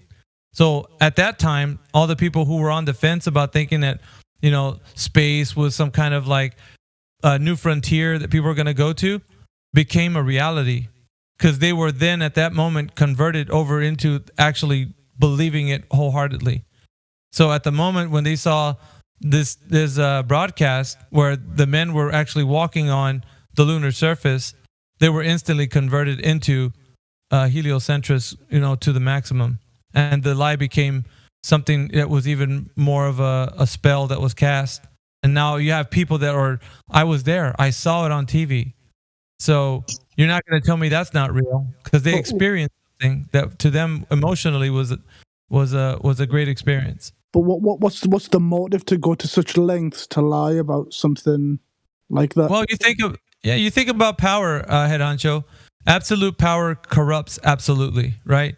So if you're holding on to such power, you would go to great lengths to make sure that the people don't know the nature of their reality. So I always put it in this word. It's one simple word, and it encumbers a lot of aspects. Control. So if they lie to you, if somebody ever lies to you about anything, what they have over you is control, because they're controlling that lie. And in essence, they're controlling you with that lie. So control is what they have. And it encumbers many different facets.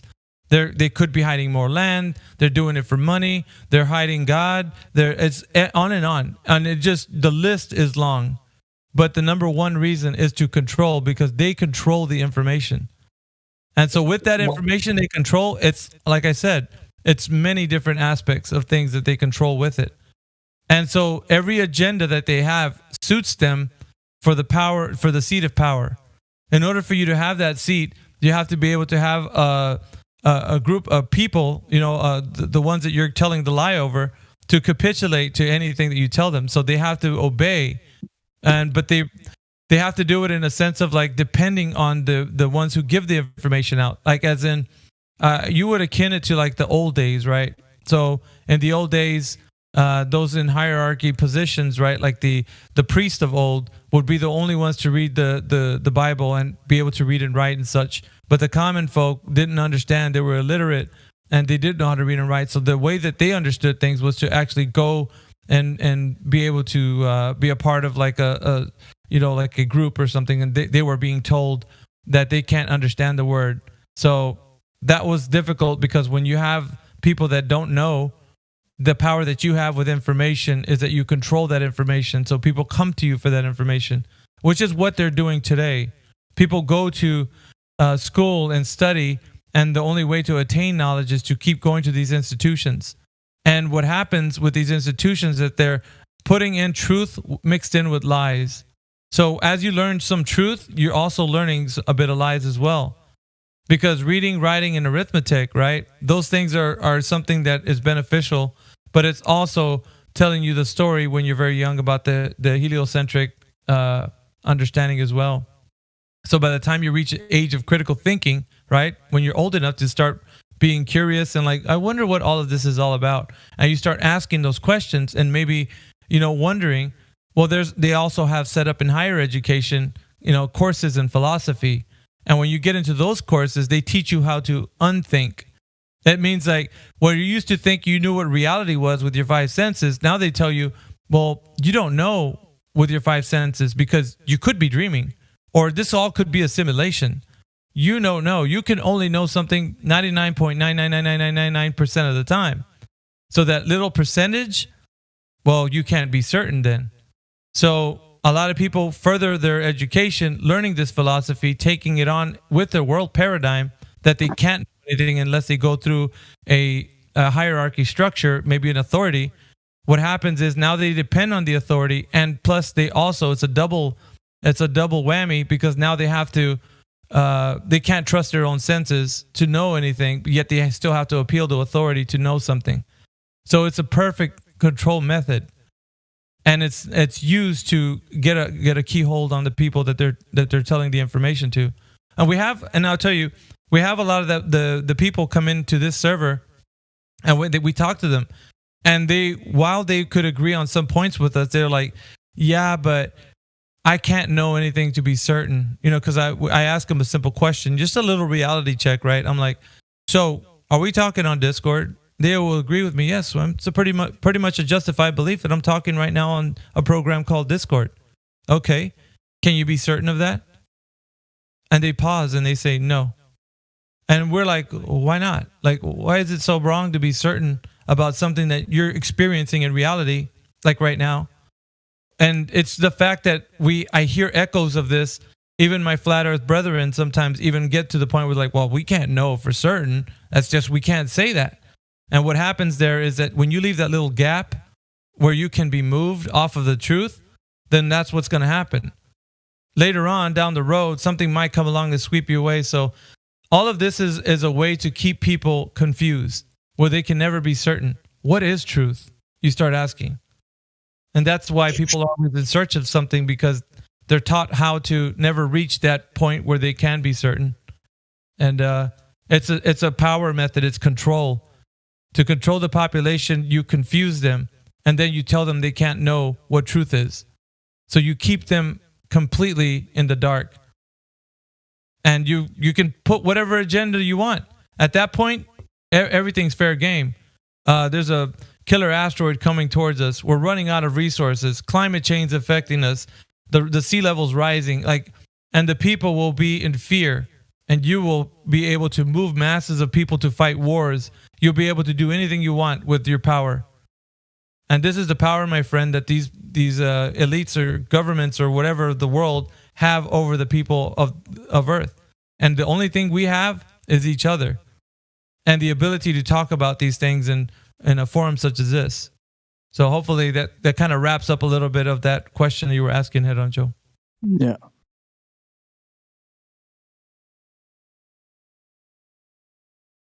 And NASA's You think there's a direct connection between being a believer and being a flat earther? No.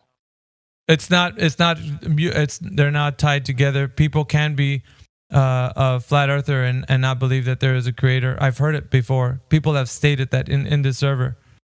But I do, however, know that for me to know that there's the paradigm that I know exists, I feel like in my personal walk, I know that there is a creator, one who designed all of this specifically with intent for his design. But that's not the mind of everyone in here. No. I see.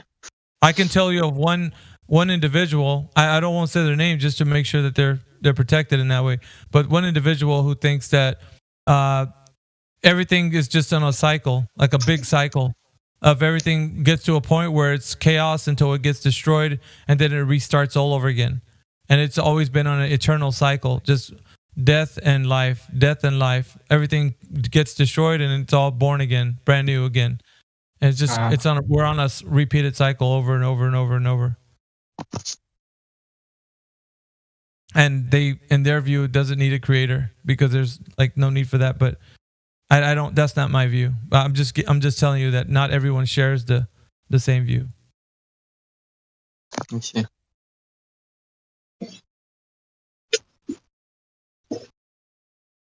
Well, for me, I'll give you a little add bit to that. Is once I started studying this flat Earth concept, and once I realized where we live, as much as that I do think I understand, it screams creation. I mean, you can't just, because I know it's not a spinning ball flying through space. This place is fixed. It's fixed in place. The stars above us are like a clock. Repeat every day, every year, absolutely the same all the time. And so it just screams creation. There's no way that you tell me that this accidentally is going to tumble through space and planets and gas balls are going to collide with one another and form a perfect environment for man to live on the way that it is. So to me, once I learned that, that we do live on a stationary plane, doesn't move, the stars move above us like a clock. They repeat every year, every day, the same over and over and over. It just seems like it has way too much purpose, way too much, it just screams creation to me. It had to be created, in my opinion. I would say that's the mind of most people that are in the flat Earth, but it's not everyone. So, yeah, I'd say you're probably right that most people feel very similar to that. Yeah.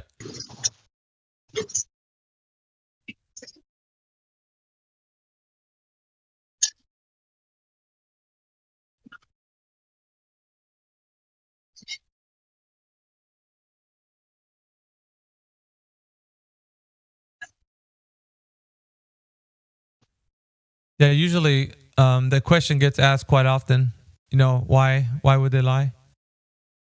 And always like I feel people don't understand the macro scale to which this lie has been told, and it's such a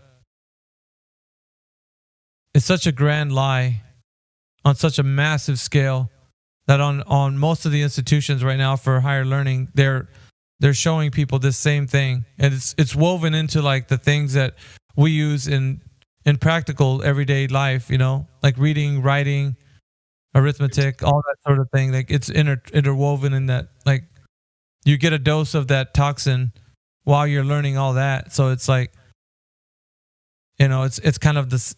It's put in there with it all. So by the time, like, and I see that, man, when you get to, you know, higher learning, you actually learn how to unlearn or unthink. You're like, they take your mind away completely. It's like now that critical thinking that you used to have is gone because you're in philosophy class and you don't know if you're in a simulation or not. You could be dreaming right now. Like that's all. It's crazy, madness. Gives a person a sense of like they don't even understand reality. You know. Yeah, and confusion. Also the NASA thing. NASA is you know is in my opinion is such a huge cash cow. They if people only understood how much money they get every single day, would take so little money to produce all these images, CGI images, say that of all these planets, like this new Webb telescope. They're just computer generated images, which are basically very cheap to produce. So in order to provide all this so-called knowledge, they just do it on a computer. They do it, you know, by having people build so-called parts to satellites. It's compartmentalized, however you say it, so that people just build one little part to the satellite, goes down the assembly line, guy, and they all think, oh, look at me, I'm doing something, building this satellite, blah blah blah, and they actually believe that they are, but at the end of the assembly line, it just goes to a balloon, gets launched up on a balloon and rotates over the Earth. It's very cheap to do it like that. They send these rockets up just for a show. It arches up, arches over, and comes down. There's nothing in them. They're empty. They're empty shells. They're not expensive to build. They're cheap. The little Estes rockets like we do when we're kids. They're just big boy Estes rockets. And so it's a big cash cow. They're stealing all this tax money that everybody's paying. Literally, it's like $60-some million a day, which equates to billions of dollars a year. And I don't know who's getting that money, but somebody is. So people in control are getting rich and getting very, very much more powerful as the day goes by. And that goes to show what's going on today. Look, everybody's selling their houses. Everybody's losing what they're causing inflation to go up so high. Everybody's selling, losing. I mean, now people are owning less and less and less as the days go by. There's somebody buying all this stuff up. It's because they're getting all the money. There's a lot of cash cows. They believe it on. They're just a lie. Why would they lie? Money, power, real estate, future of their family, all that. Baba Yak, what's up, bro?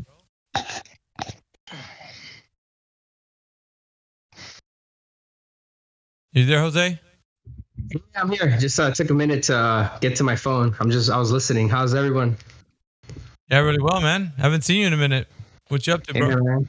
Good, man. I was actually gonna test out some new headphones I got, but my phone's like on 10%, and the headphones are like gaming headphones, so they have to connect to a USB. So I have like an adapter that hooks up to my phone to a USB to the headset, but I have to be charging the phone, so I can't try them out right now. But I'll hop on in a little bit when they get a little bit of my phone gets a little bit of charge, and I'll talk. But I'm good, man. Everything's good, man. Cool, man. Good to see you around. Man. Yeah, man. I've just been so busy, man. I work 40 hours a week. So and I work graveyard shift, so like, man, I just sleep all day now, man. Even my girlfriend's been complaining. She's like, we don't do nothing anymore. So I'm living that life right now, you know. And like, I'm trying to help, but it's like when I help, it's like I'm working too much. So I don't know. Things is just kind of weird right now, you know. Like I'm making money. I have a full-time job, but I'm not spending so much time with the family even anymore, which is something I was doing for the last like 5 years, like. So it's like a big change for them, you know, like they're used to me being there all the time and doing a lot of stuff. And now it's like, I just sleep, dude. Now they miss you, huh? Hey, can I bring up a unrelated point to what you guys have been talking about? Yeah, sure, man. I was just looking into like land surveying because it was being discussed earlier, and I heard I heard a lot. I've heard it before, but I've heard people say that when you survey land, you do it on a plane.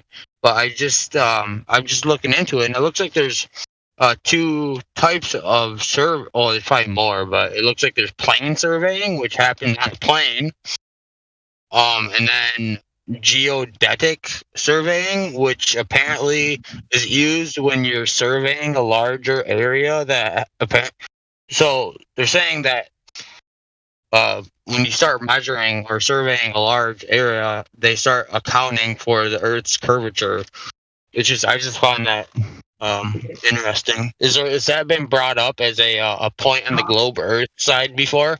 Have you guys discussed that?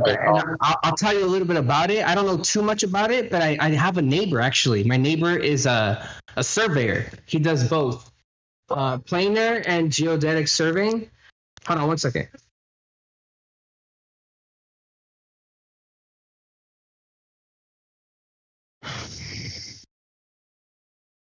So he does geodetic and planar surveying, and he told me something very interesting. He said that he's been doing this field for over like 30 years. He's like in his 50s already, and he finds it very interesting because he says like 25 years ago, everything was done like on pen and paper. Like the surveying equipment, like the equipment wasn't like to what it is now, where it's like with computers, you know, chips and all these things. And like he knows I'm a flat earther. He is like not on board with flat earth, but he says that he does think something is weird with surveying because he's like, I'll tell you something. Goes like, I'll admit this. Like back then, we never accounted for the curve, even when we had long range. Like, you know, we had to do a calculation for like a measurement of like over like 5-10 miles. Like we'd have to do them in increments, but the curve of the Earth has never. Ever it never even crossed my mind like why aren't we factoring for the curve? So that's something he told me that now they claim that they adjust for it, but the software does it. They don't do anything. The software claims to do the adjustment. So he finds that a little suspicious because he goes like, we never did it before. So why is the adjustment being done by a software computer now? So that's one thing he found fishy. He's like, I find that very interesting, you know, about like flat Earth discussion because like I've been in this field for over like 30 years, and one thing that never made sense to me is you know, adjusting for the curvature because we never did that even when we did long range or whatever. And so that's like his story, you know, and I that's like all I know about it. I don't really know anything in depth about it, to be honest. So apparently, you're talking about how the technology has evolved for them to do their surveying, and I read a little bit, and it looks like they're saying that they actually use satellites now they somehow incorporate satellites into their surveying. I don't know. I'm a dumbass in regard to the subject, so I'm not gonna act like I know what I'm talking about. But I just found it interesting. Be interesting to see when they created this whole geodetic, I don't know, what do you want to call it, term, or because I know there's like a agency on geodetics, which is literally it's basically like the agency that depicts what Earth is, essentially. Seems like that's what it is. So okay, well, check this out. I'm a builder, and I do surveying for lots and, you know, just smaller stuff, buildings, and for the whole layout of area subdivision. And they do use these new poles they've got these receptors on top of the thing. They balance it on top of a square head stake. Okay, But I think that it's all just from towers because they got technology so good now. Like I've got a tracker on my phone for my insurance. It tracks my every movement of my car. It tells me if I'm speeding. It tells me when I stop too fast. They know to the square inch of where my car is at all times, or where my phone is rather, all times. So the technology, that's not coming from no satellite. It's coming from the towers, and they got the technology that reads exactly where your cell phone's at all times, within inches of where you're at. So they've got these geodetic surveyor poles. I've sat there and watched them shoot in the square heads for like for the road that we're putting in. They'll shoot a square head in, and then I have to go off that square head so many inches, and then there's a grade written on a stake, so many inches in, or so many feet, and so many inches above or below the top of that square head stake for the grade. But I think all that stuff's done just with the cell towers, all that, because they have that. This being coming from satellites it's not real, not true. Doing this, they're checked. Like I said, they tracked my cell phone to the inch of where I'm at all day long. So that's not coming from no satellite. Okay, so just a quick point here. It just says, and I'm just reading off this website. It's not an official edu or .gov website. It says if the area to be surveyed is more than 1,000 kilometers squared, the angles measured on the surface of the Earth cannot be in a plane surface, but are on a curved.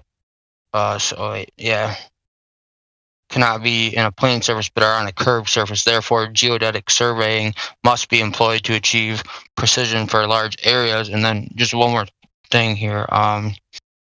So it says geodetic and plane surveying are the two categories of surveying that differ mainly in the assumptions on which the computations are based. So it's almost saying that we're basically just surveying on two different assumptions, essentially, is what it sounds like. But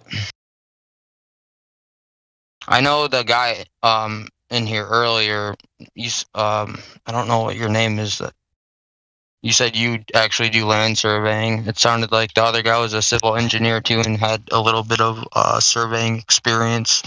But he never brought up the fact that they had geodetic surveying. But honestly, it probably doesn't really matter because it's assumed. They're saying that it's the assumptions are just different. So sorry, I'm probably sounding like an idiot, but I just wanted to see if that was ever brought up and see what you guys thought about that. Well, like I said, I've watched the people that use those geodetic survey poles, and they've got this receiver on top of the pole, and they have to plumb it up and balance it and move it. It tells it when to plumb and make a mark. Supposedly, that signal is coming from a satellite, but I don't believe that for 1 second. I think it's just coming from a cell tower. It's the same technology that they have in like my telephone, just a simple little app. So I don't think that geodetic is. So I think it's all just calculated. It's all made up, just like Alibaba just said. His neighbor said it makes no sense that we have to use geodetic surveying because we didn't use it for 30 years. We never used any of that. We just did planar survey and everything worked out just fine. And he said, "Oh, the software does all of that. The person is not doing anything, not calculating anything, all just in the software. So they're just saying, yeah, it's being calculated as if it's on a curve." I say, I just call bullshit. Yeah, so you're saying that the math is being presumed for their geodetic calculations. Yeah, I think that's just part of the software to make try and go on with the lie. We live on a ball. It's all just part of the same scenario. I wonder, I know you're not supposed to do this. You're not supposed to make an assumption and then find evidence for that. But I wonder if there are any real life projects that have taken place that have needed to use the geodetic surveying technique. I guess I'll have to look into that. I'll have to look into that and see if you could actually verify that, because you could probably go do the surveying as a planar survey and see if it comes out the same as the geodetic surveyor as far as the placement of the stakes and stuff. I would assume, I would say it would come out exactly the same. You're not going to find any different. The placement, any of these stakes they put in the ground for the grade, for the shape of the building, not just because it's 1,000 kilometers away or whatever. I think you can find the same exact spot. I would my life put it.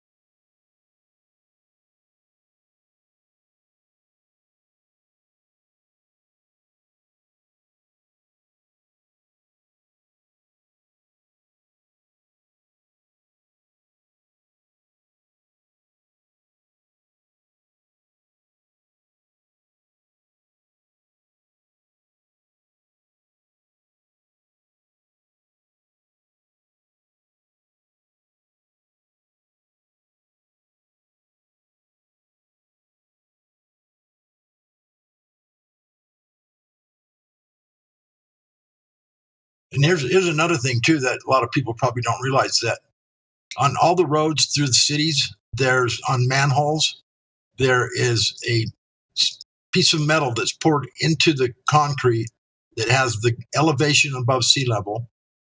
And so you just go use that elevation off the sea level to find the grade of your building. You got to go out in the road and it'll say right on it, 4,272 feet above sea level. And then your blueprint says that your footing should be at 41 foot, so many feet above sea level, which would put the footing like 20 feet in the ground or whatever. And so I've actually done that. So you go out on the road, you find the elevation where you're at, and you find a stake they put on the property that tells you an elevation, and they're all based off of sea level, every one of them. I would dare guess that sea level in Utah, where I live, is the same elevation in Kansas. There's no difference between those two elevations above sea level. So the sea level is level all over the plain, the same exact height they're using for all of these manholes that go through all the cities. And they're there for the builders to shoot a grade on and find out exactly how far above sea level they're at, because the blueprints tell you exactly how many feet above sea level you're to put the top of the footing. Can I point out again that sorry.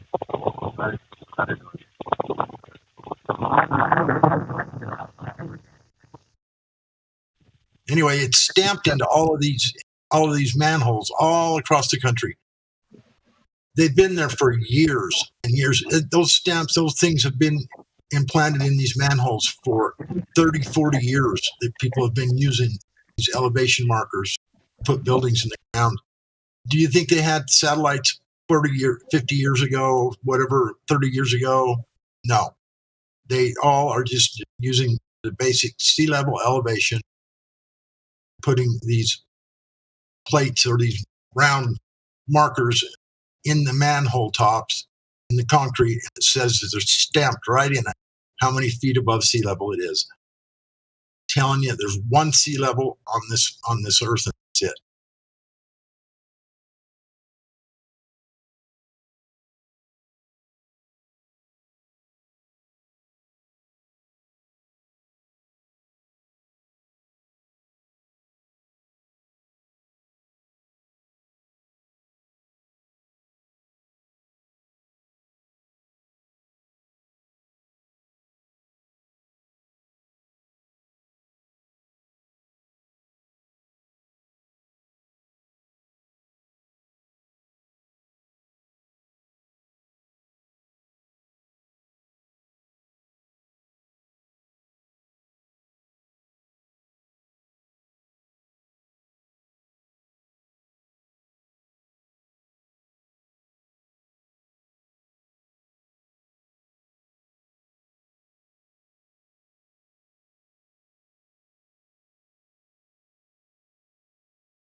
Yes, I'd like to point out again.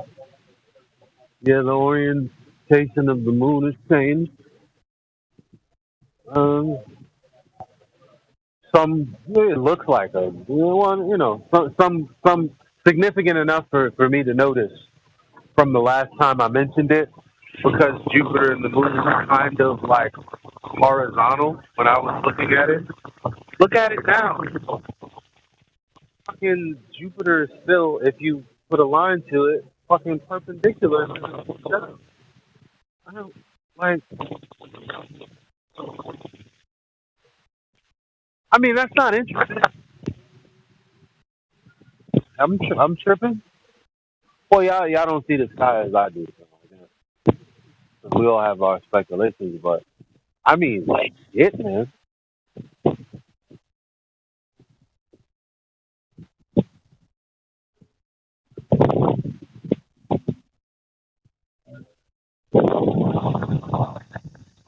Okay. There goes Mars. Right. How could I fucking forget? It was over there in relation to the moon, and then I thought it was in front of the moon today. Hey there, Mr. Mars.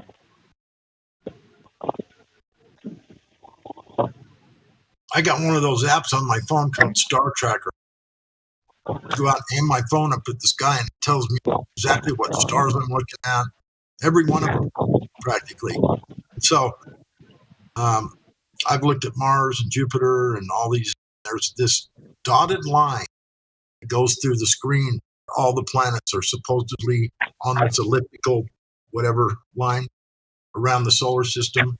But if you look at it on your phone, it's really puzzling because it doesn't really make as much sense.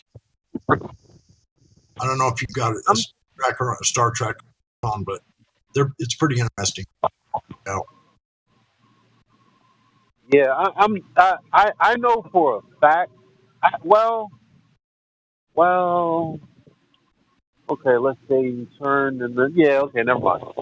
No, because I was gonna say there's no way that rotation could be causing that kind of a cartwheel with Jupiter in line, but I made that claim before. To think about it, I'm probably wrong about what I was gonna say. But still, my opinion of it is the alignment of it is insane. If you ask me, I agree.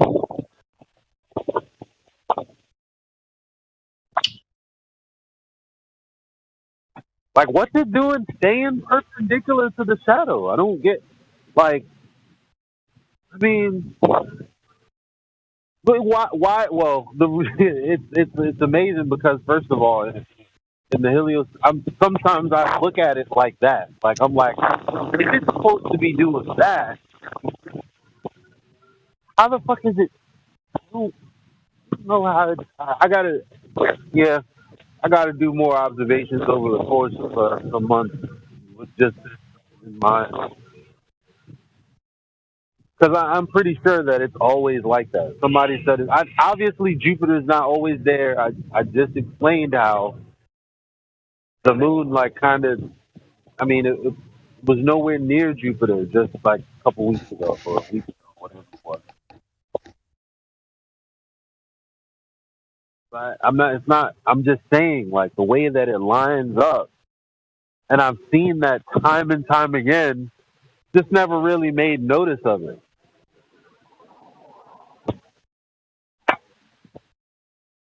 Yeah, well, what I'm saying is, they tell you where these planets are supposed to be, and then then it also shows you where the sun is. Okay, and the sun is like we're supposed to be rotating around them, and sometimes the sun is underneath my feet. It says, okay, on this Star Tracker, and you know that's complete bullshit. And so it's just the weirdest thing. It makes no sense at all. Is what I've come to.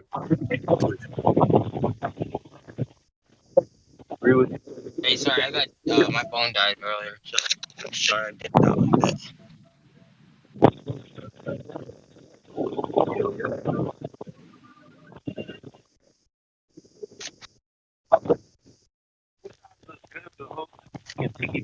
That dude's basic.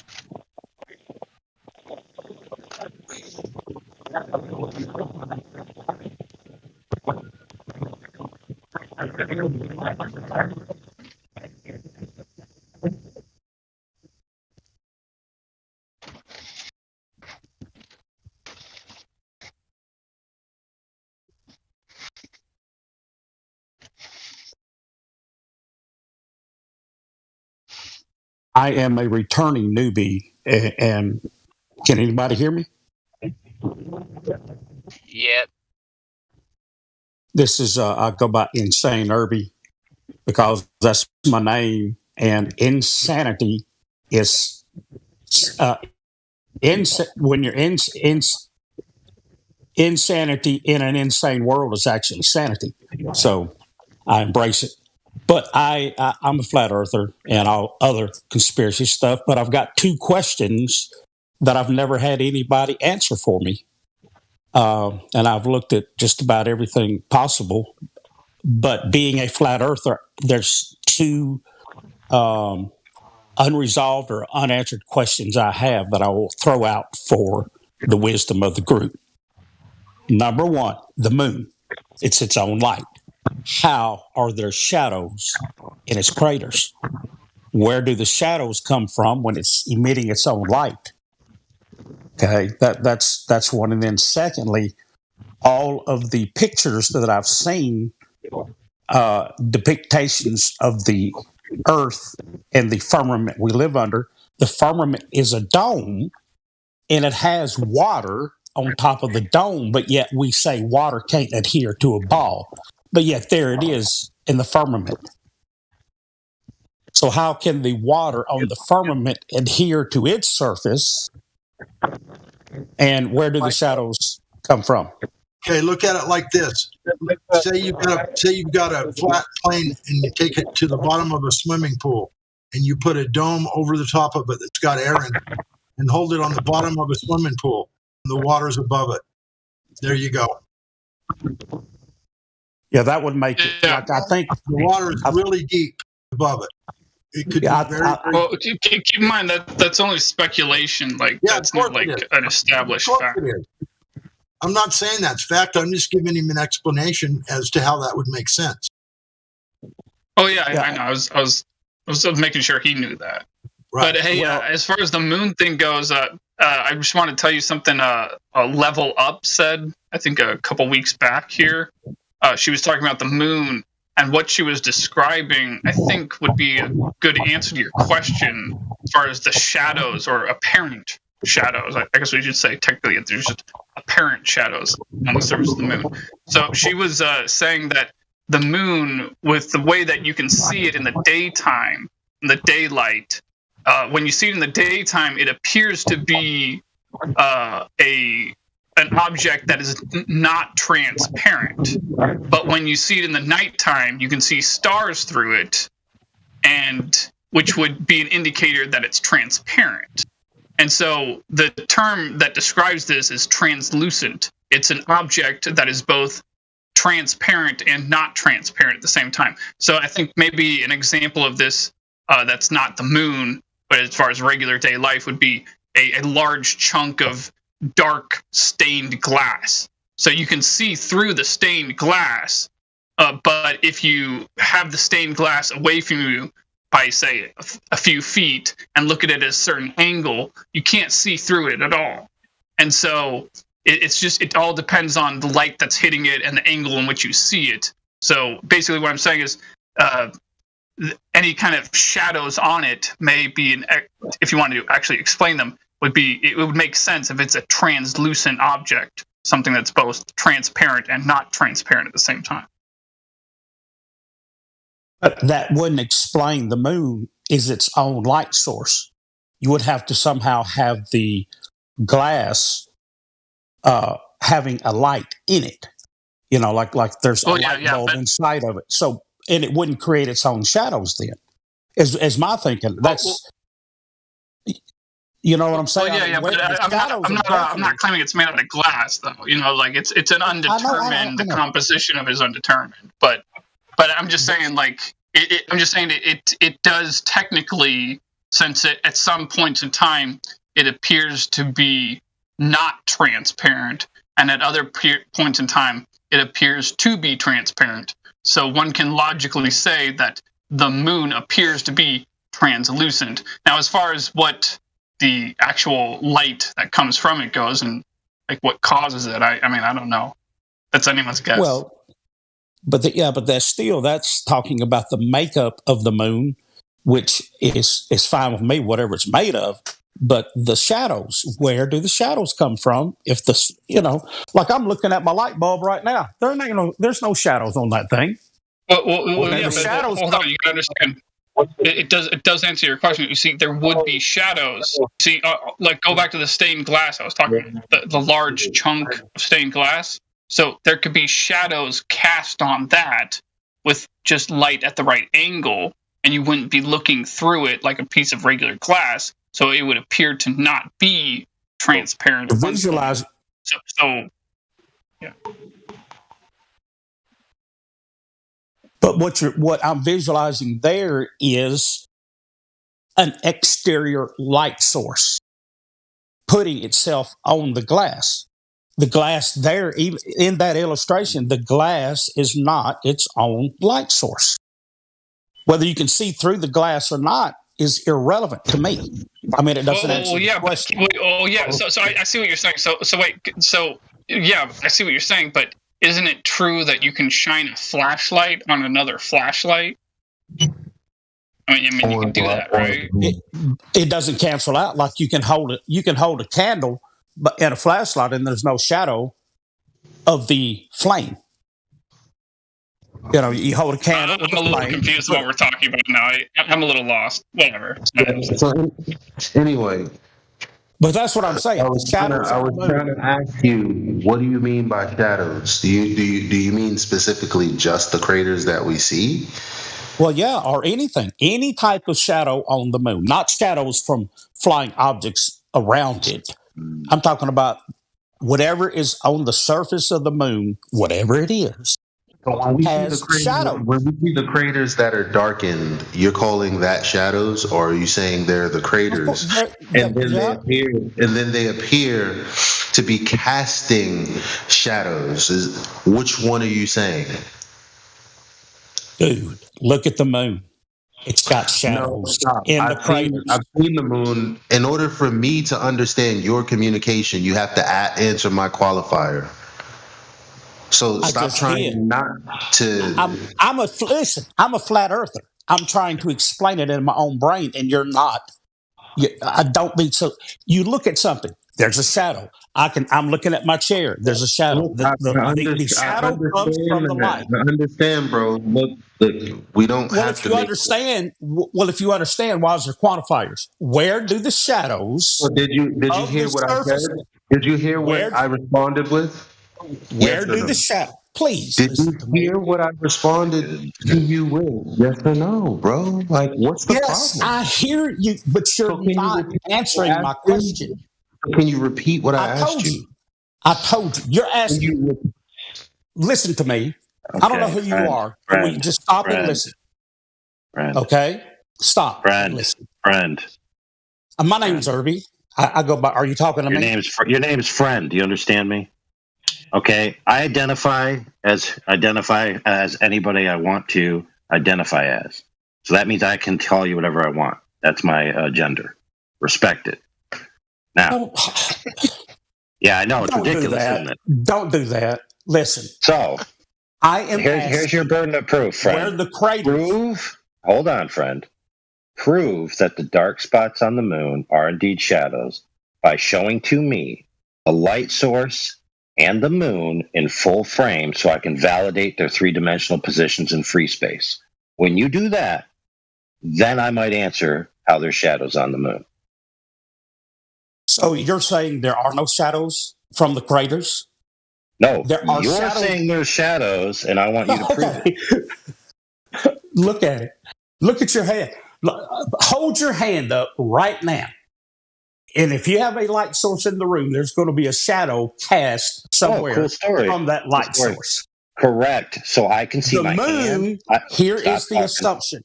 The moon. I can see the moon. Oh no, I'm not going to stop talking. I'm not going to stop. Okay, I can stop you. All right, how about that? Yeah, cool story. Yeah. Well, maybe the light source coming from the moon is coming from the surface rather than internal. Maybe it's the surface. It's the surface that lights up rather than light bulb like in the center of a ball, like you're saying your light bulb on the ceiling. There's no shadows on it. Maybe the rough surface of the moon with the craters, and maybe the surface itself is what's illuminating. Maybe that would cause shadows. I don't know. Okay, it's irrelevant.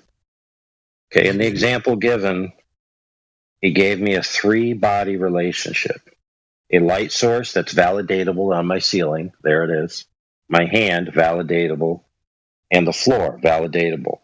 I can see the 3-body relationship in totality to verify and validate an experiment that it is indeed a shadow. Now, do that with the moon for me, and then we'll talk. Hey, did you guys see the photo of the moon that I posted? The craters? Basically what we're talking about right now. Did anyone look at it?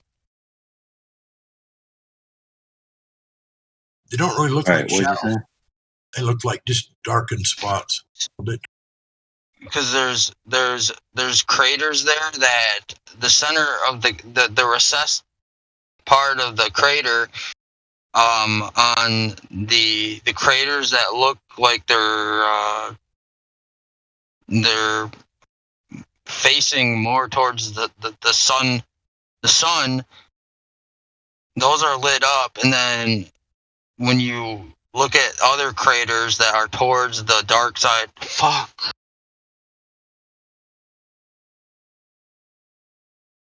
Did you stub your toe? Damn it. AI, real quick, if I understood you correctly, you were saying that you would want to see the shadows on the Earth, the shadows on the moon that they are calling shadows, moving in free space. That was something as we were talking. Do we even have film of those things actually moving at all? Those dark spots? Because shadows move as the light source changes, right? So is that what you were saying, that you'd want to see those shadows moving in conjunction with where they say the sun and the moon are in the sky?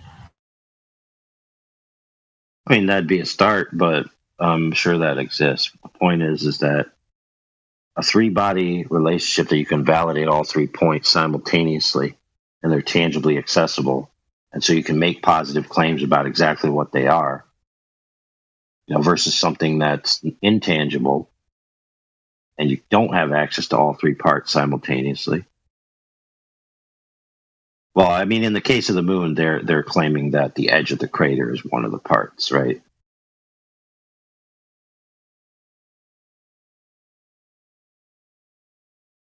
Right. So there's really only 2 I don't know. I have no clue. I've never even thought about this issue.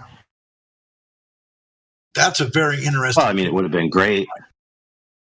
It would have been great to have the discussion with Mr. Insane if he could have composed himself and actually fielded questions instead of just repeating the same thing over and over again. So do those dark spots on the moon actually, do we have like time-lapse video of somebody following the moon with cameras for as long as we can, I guess, which would be maybe 12 hours or something, and actually show those dark spots performing or acting like a shadow would act? I think so. Can't say for certain off the top of my head.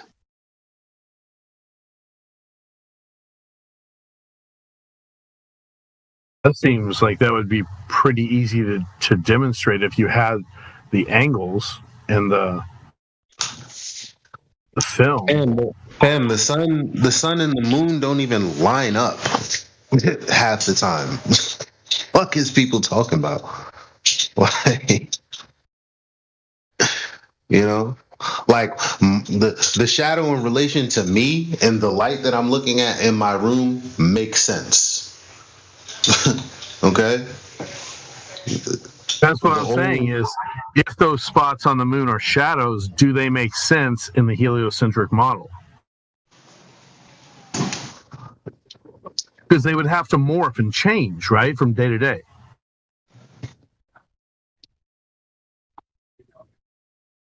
There'd have to be some way to reverse engineer those angles to see. Craters. Yeah, I think I agree. I think so. Like the light would be cast a different, like in some kind of different. I would think. Well, yeah, I mean, just like a sundial, right? As the light changes position, the shadows have to change position.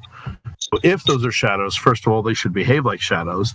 Secondly, if those are shadows being cast by a that we are seeing from the Earth at a certain angle, that are being cast by a sun that we are seeing at a certain angle, that are casting at a certain angle, all of that seems like somebody smart enough, a lot smarter than me, would be able to reverse engineer that and say whether or not that fits their model.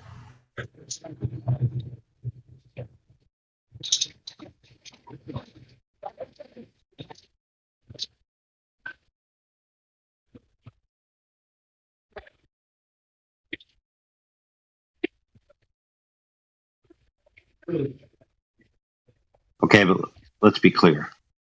The claim in the heliocentric model, okay, is that the sun is in a spatial relationship where it casts its light on the moon, and then we see reflected light, right? Okay, let's say that's true. A light object is casting light on another object, and then we are seeing that light. Okay, cool. Now, in what universe does that equate to the logical necessity that the Earth's a globe? It doesn't. No, wait a minute. Whether the moon is its own light, yeah, but I'm just saying, whether the moon is its own light or not its own light, or a translucent object, or it's its own light and semi-reflected light, it's a non sequitur. I just had a thought. When it's getting, well, it's always getting direct sunlight, quote unquote. Perhaps it is because anyway. When it's a full moon, how the fuck are there craters? If those are shadows. What? How are there? If the craters are shadows, when it's a full moon, why are there still craters? I mean, why are there still shadows? There is still shadows. All right, hold on. Let's see. Full. Okay, moon, so shadows. What I would say to that is that I know I just undid everything. You would see the craters. If you look up pictures of the full moon, like P900 full moon, what I would say to that question is that it's the actual terrain of the moon would explain the craters that you see, and it appears that the craters are much larger when you look at a picture of the full moon. But when it's not a full moon, then you start seeing the craters that are filled with light, and then you see the craters that have a shadow in the middle of them. I look at the moon every day. I don't know what you're talking about. Is anybody else? Did you look at the picture that I posted of the? Wow, I got my binoculars right here, fam. I could just look at the moon. Okay. And then 15 days from now, what's the difference of you looking through a binoculars or a telescope and a P900 camera zoomed into the moon? Talking about the same thing. Why would you think they're not why do you think that the P900 is superior to my fucking binoculars? No, but it's just an it's just a magnification device. It doesn't even matter. So long as we can make out the details. You're saying, well, during a full moon, the details of the moon are different. And I don't remember I'm explaining to you the difference. I mean, you said, why is there no shadow in the craters of the full moon? And I'm saying that no, I didn't. No, I didn't. Dude, you just said that. No, I didn't. No, I didn't. And this is it. Did anyone else hear me say that? Why don't you just reiterate what you said so we can be on the same page? Okay, if there's a light shown directly in my face, my facial features aren't going to cast the shadows that it would if the light was on the side of my face. Yeah. There you go.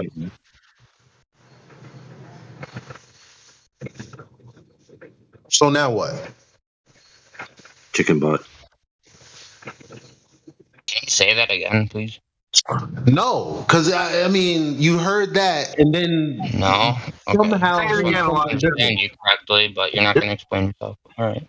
Elijah, just say it again, bro, please. I'm not gonna say it again because it's the most fucking ridiculous. It's as simple. I don't know how, or is it just me? I'm not the most technical person in this kind of conversation. It's very simple. What I just said, which is actually a repetition of what I said the first time. And you completely got it backwards. I don't know how people hear me backwards. Either I'm speaking backwards or that's how people hear it. I don't, it's just, you're not the first guy in the last 3 days. And why the fuck do people do that? Hear what I didn't say. It's kind of, it bothers me. I don't know.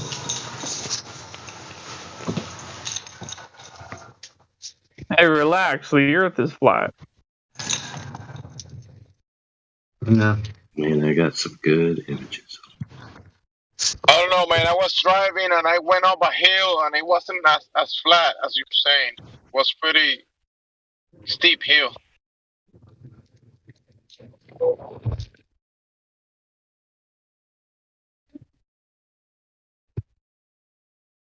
It went up and now I'm going down.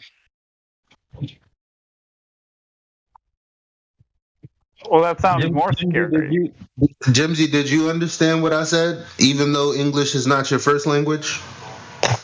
Yeah, man. I understood the words. I don't see the big deal. That's what I thought. Wait, do you mind briefly explaining what you said? I just joined. I said that if there's a light that's directly, like basically if there's a full moon, how is there shadows on the face of it? But what I'm trying to say is that it's not shadows that you're saying. I'm saying that the terrain of the moon is what you could say shadows are of what you're saying, explaining, if that makes sense. What? Yeah, like the shadows would be the craters of the moon casting its own shadows. Yeah, but you have to look at the the craters that you have to look at on the moon are towards the dark side of, or towards the part of the moon that's hidden or you can't see, whatever, however you want to. Well, yeah. If it's a full moon, the sun is hitting the light directly, so it wouldn't cast a shadow. It's if it's 12 o'clock, there's not really any shadows anywhere. So like today, when I looked up in the sky, right, you have the moon is towards the east, and then the sun was setting on the west side of my perspective, right? And it's not a full moon tonight. Right? There's a half moon tonight, but you'd have to look at the craters that are on the side there and analyze which craters are lit up on the inside, which would mean that the light from the sun is what is making it. It's not casting a shadow in those craters, and then you look at the craters that are next to those craters, and they have a shadow in the middle. So, I mean, I see what that guy is saying, and I don't know. It's not a ridiculous observation, in my opinion. But how'd you guys get on the topic? What were you guys talking about? Before that? It was a new guy that brought it up out of the blue. Oh, okay. Sorry, we just joined in, so I'm just trying to wonder where the conversation. Okay, so I'll give you context. Okay, that pretty much thank applies. So some people, let's just say, for lack of a better term, they learn about flat Earth and they come to either believe in it or accept it as true, or even to get to the part where they say they know it's true. Let's say that that's the case. But there are certain anomalies that they think they don't have an explanation for. For example, it might go like this. If the Earth is flat, then how is this? If the Earth is flat, then how is that? But then there's also other things that had explanations in the heliocentric model, which is founded on a globe Earth revolving around the sun. And then those explanations are for phenomena like, let's say, the moon. The classical explanation is that the sun is shining on the moon, direct light. It's then reflected from the moon to us, and we see the reflection. So obviously, if there was a crater edge in the way, it would create a shadow, right? So now that you've accepted that the Earth is flat, you might say to yourself, well, I have to throw out all of heliocentric explanations. So you then say to yourself, well, if the Earth is flat, how are there shadows on the moon? See, the problem is that the sun and the moon are not the Earth. So it's really a non sequitur to the point. Now, the problem is that he got a little irate because people weren't giving him a satisfactory answer. They were asking parsing questions, and he just wanted it to be given as already concluded that they are definitely shadows in a particular manner, and then he demanded an answer for it. Because I suppose he wasn't satisfied with the non sequitur nature of the thing, and he might have a little trepidation about believing in flat Earth completely until he has an answer to this question. Now, the thing is, he said, I'm a flat earther and the moon is its own light, or if the moon is its own light, then how do you explain the shadows? So already you're in an if situation. I mean, you could just say, if the moon is made of cheese, how does it have shadows? Like, you have to prove the first thing in the first instance in order to get to the second part. Okay, so if somebody tells you that the moon could be its own light, or if the moon is its own light, is a much different statement than the moon is its own light. If you validate that the moon is its own light, then how it has shadows is a secondary issue. Yes, you might say, oh, I'd like to know, but it kind of doesn't matter at that point. But he was getting a little hot under the collar about it. Did he leave? Well, he's not here anymore, so.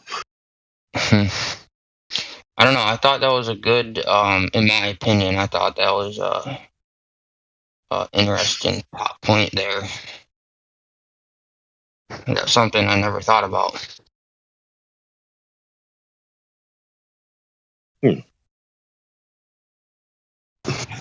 What have you never thought about?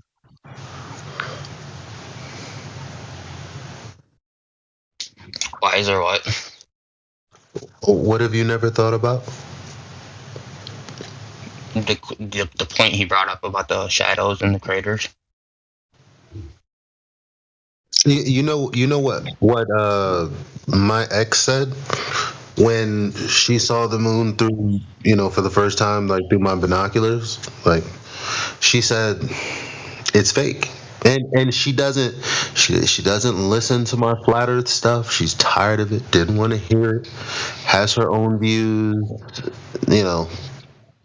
And when she saw the moon, because obviously, even if you're like, okay, maybe it makes sense what you're saying, I don't care. Like, most people still hold their idea of the cosmos, which was given to them, And the moment she actually saw the moon, she was like, wow, it's exactly the same as it's always been when I used to look at it when I was little.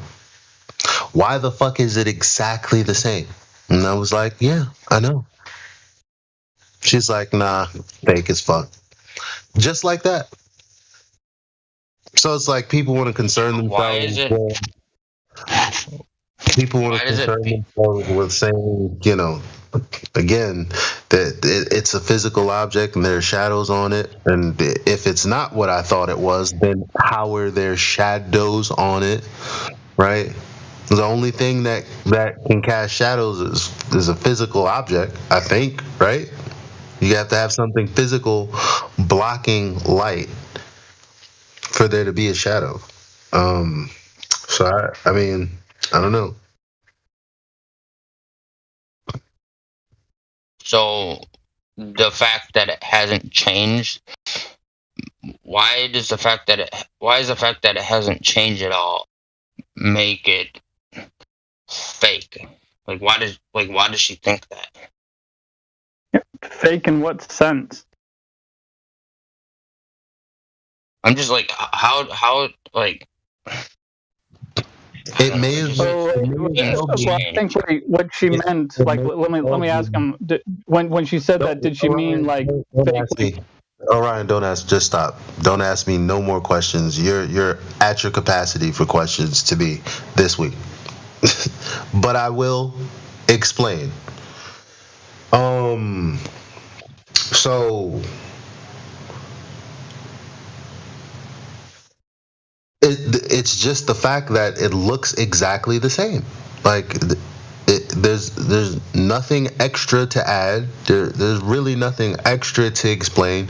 When she experienced looking at the moon when she was a child, she experienced the same exact thing.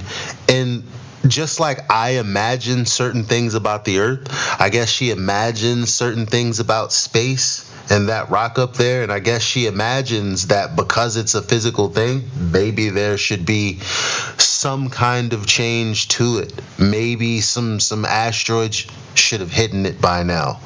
Maybe, who knows? But the bottom line is she just thought that the fact that it's exactly the same was weird. Well, when she said fake, do you think she meant in the heliocentric model paradigm? Fake? It's not a rock, dog. That's what she meant. Well, yeah, exactly. That's what I just said. Yeah. What I thought.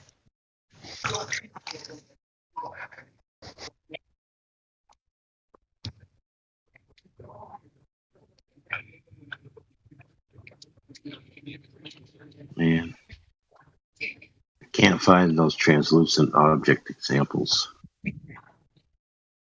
Rat. Is there translucent objects that I don't know what if you're gonna post a picture or something, but is it about like shadows and translucent objects by chance or no? Well, yeah, Level Up was talking about it before, and she had some examples, and I can't remember 100% if it had darkened spots. Because it obviously isn't a translucent, perfect sphere that she was given as an example. It was something more rough. What are the pictures that you posted with the names on them? Have they actually named these craters? Oh yeah. Oh wow! I never knew that. Huh.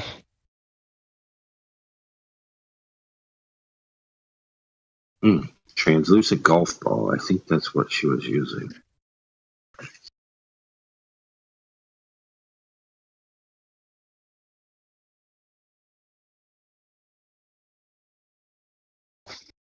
Oh, your hand is translucent too. Your body is. Did you know that?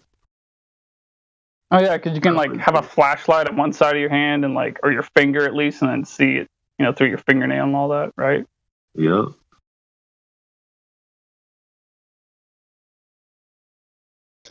That makes sense.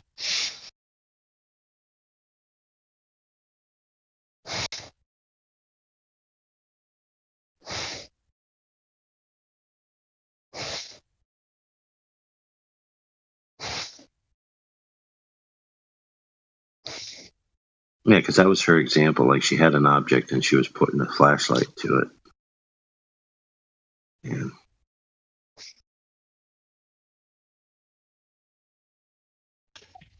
Yeah. Hold on real quick, MJ.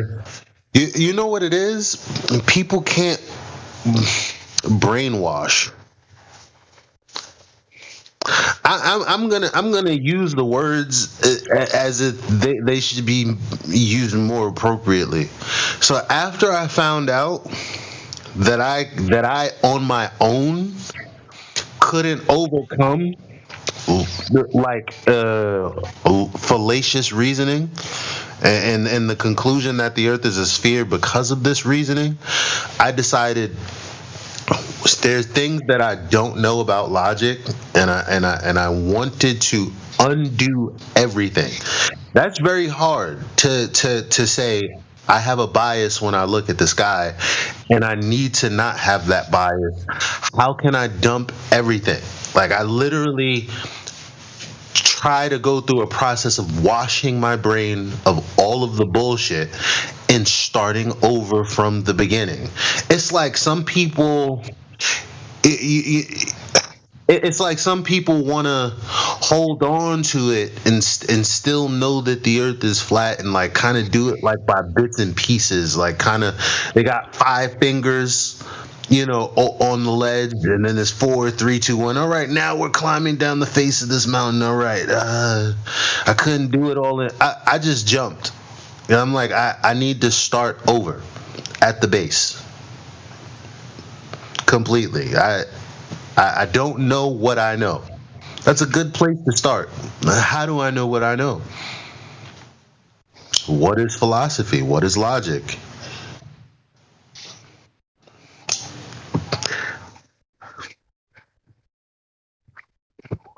And I'm still a baby. I barely know anything. I'm telling you.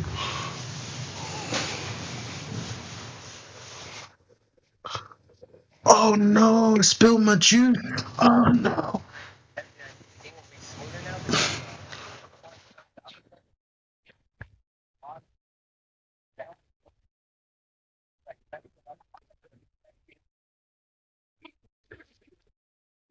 Wait a minute, where's the game music? I haven't heard game music in what? Y'all hear music?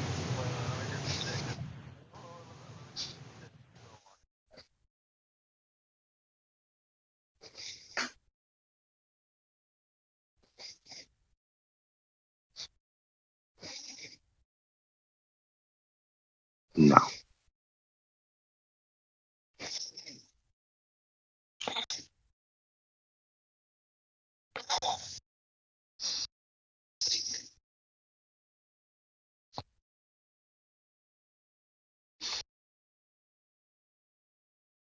All right, who's got a translucent golf ball on him?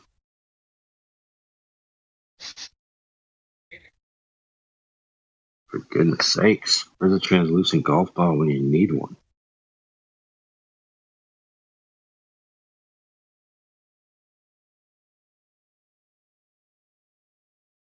What would a translucent golf ball be made out of? Translucent stuff. Translucent stuff. I don't know, man. You could buy them.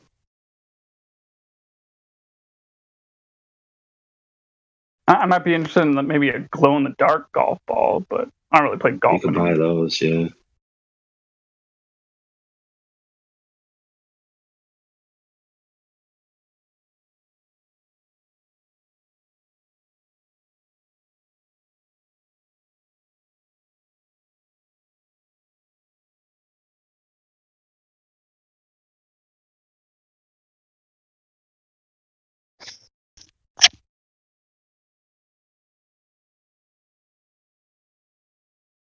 You know what's really great is those the frisbees with LED lights on them. You throw them at night, you know, look like a UFO.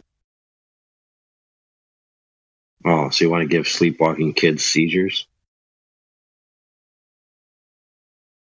I'm not blinking.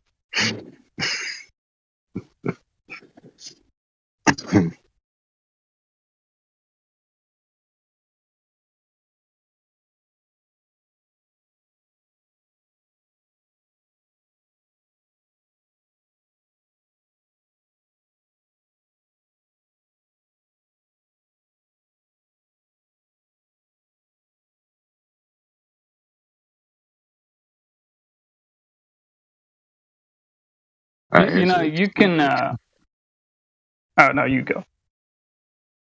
No, I was just saying. Here's an interesting picture I'm going to post.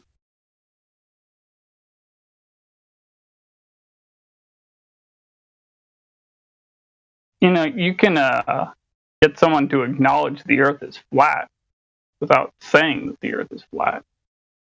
All you got to do is just get them to think critically about the globe.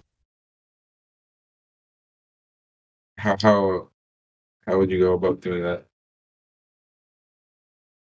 Well, you could ask them the 3 points. First one, do you know of any time that anyone's ever directly measured curvature of the Earth and detected curvature directly, in the past? Do you know of anyone ever doing that?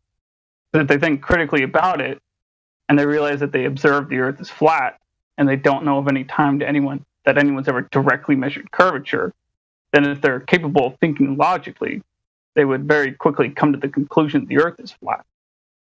This has happened before my eyes.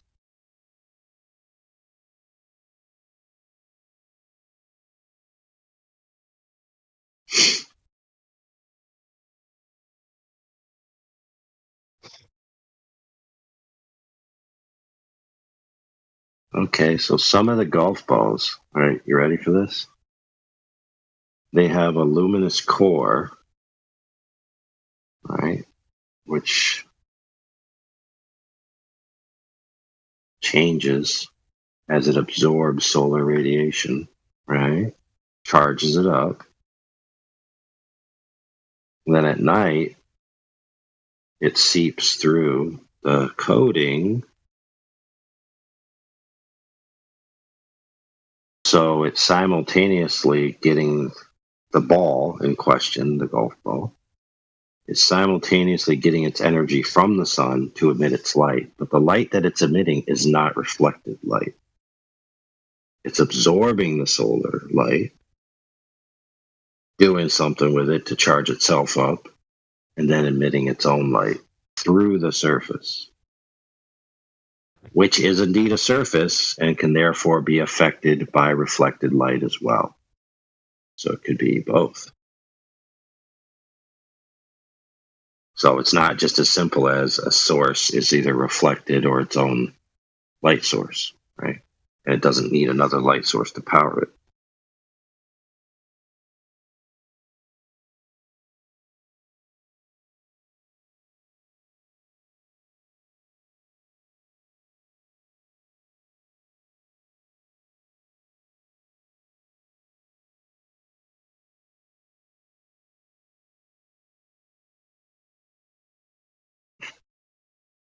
Here you go, Ryan. That's what they're made of.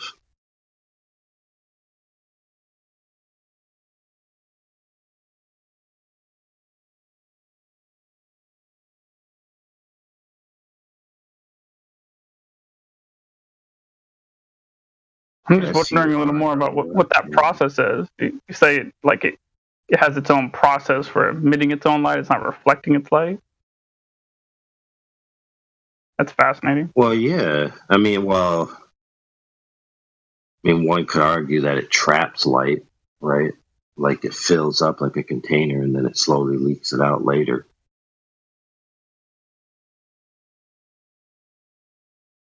You guys don't say that, you guys positive, you don't make a positive claim that the moon emits its own light, correct?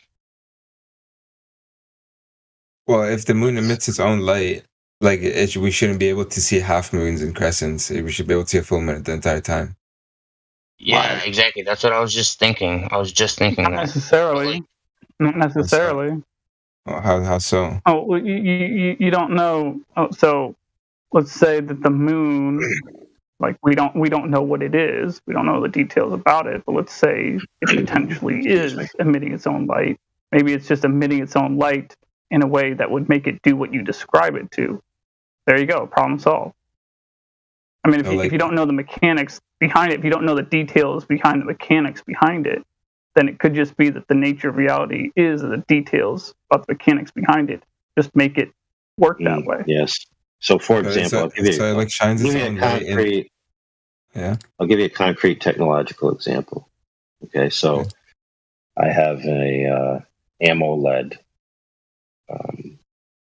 screen device in my hand. Now, the interesting thing about AMOLED screens is that they have the ability to light per pixel, where regular LEDs and backlit LEDs, okay, must light the entire screen. So let's say like old iPhones back when they were competing against Samsung had a backlit, can't remember, TFT, I think it's called, backlit TFT. And so anytime you wanted to display even a clock, let's say it only wanted to display 3 digits, 3:55, the time, in the upper right corner of your phone, your entire screen had to be powered on and emitting light across the entire surface in order for that 3:55 to show. But when AMOLED came out, it was able to isolate the pixels for the 3:55, and the rest of the screen will be off, dead black, and only those pixels will be lit up. But where exactly did the light come from then? So like, so the moon just kind of creates its own shapes as it goes? Like it just, like it was, so the moon's just like a giant LED like object? Well, if it was, what would be wrong with that? Who's controlling? Well, yeah, who's controlling it? Okay, how's it being charged at all time? Yeah. Right. Well, like I said earlier, it's possible to charge. It's possible to charge a power source with solar energy, is it not? And if the moon is in constant contact with the solar energy because it's above the surface of the Earth, unimpeded by any obstruction, then it'd have a constant source of energy, would it not?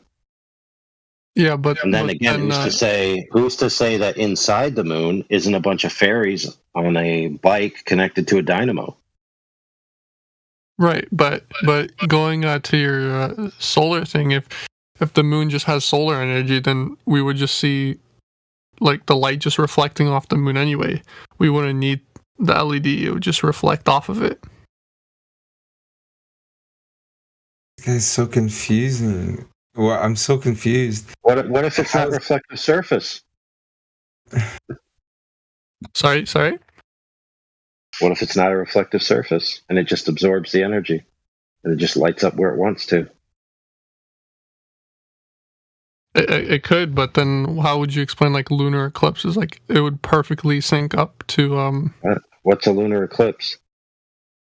So you okay? Pretend or not pretend. So get the sun and the moon, and then put Earth in the middle of it.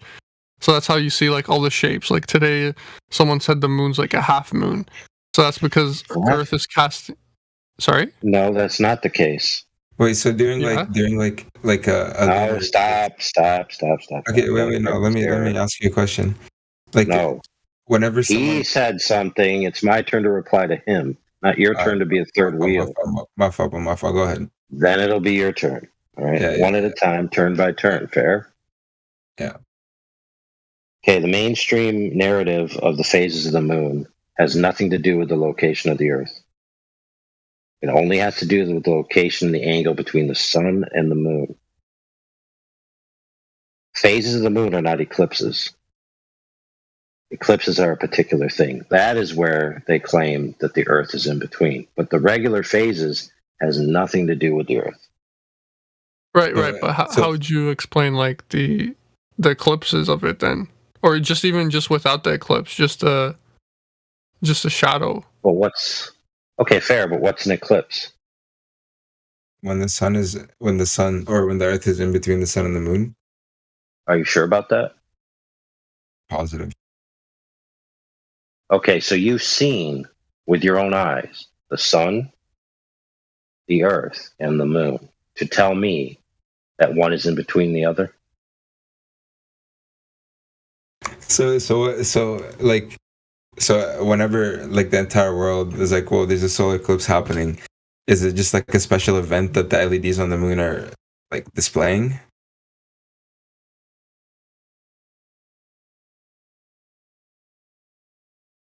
Well, what actually happens when this during a solar eclipse occurs? Yeah, what happens? Like, what do people actually see with their own eyes? So the moon is on one side of the Earth and the sun is on the other side. And no, bro, you're asking me a question. Let me answer it. Dude, I'm telling you what I think. No, I didn't ask you that question though. I asked you, what do people see with their own eyes? Yeah, I'm getting there. Yeah. So when the sun and when the sun and the moon are on other sides of the Earth, and as they slowly move, the shadow that's on the moon is casted from the Earth, and that's why you can slowly see. Listen, that's friend, why you can slowly see this moon appear. Friend.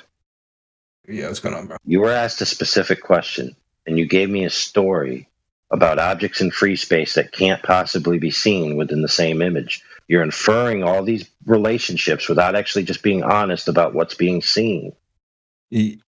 Well, I can't tell you what's being seen without explaining it.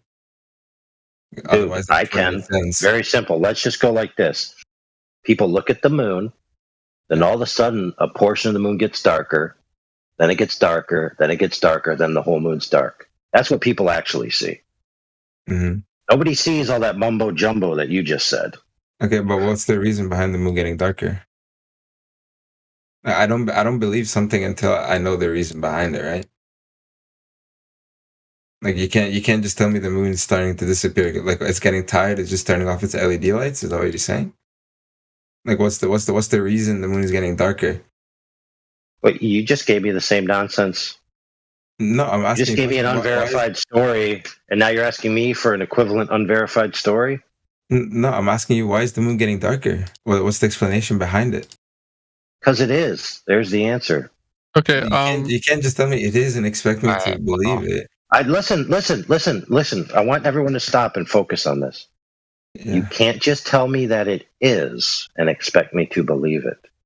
What I am telling you is that the moon gets darker, and then it's completely dark. And then you said you can't expect me to believe it, even though that what I just said is what actually people witness. What's there to believe? Yeah, but what's being observed? Observation. But what's being observed needs a reason. What's being observed needs a reason. You're correct. You're correct. So give me the reason. It does need a reason. Listen, fair. It has a reason. And I don't need to know the reason. No, you can't say that. That's not scientific. No, I can't. Listen, friend. Scientific reasons doesn't mean that you need a reason and an explanation for anything in order for the observation to exist. That's not how it works. Well, then it all just comes down to interpretation. Bingo. Yeah, but then there's no real answer. Bingo. Now you're getting somewhere, and you're starting to realize what real truth is. No, I'm trying to prove you wrong that we know the real answer. Hey, friend.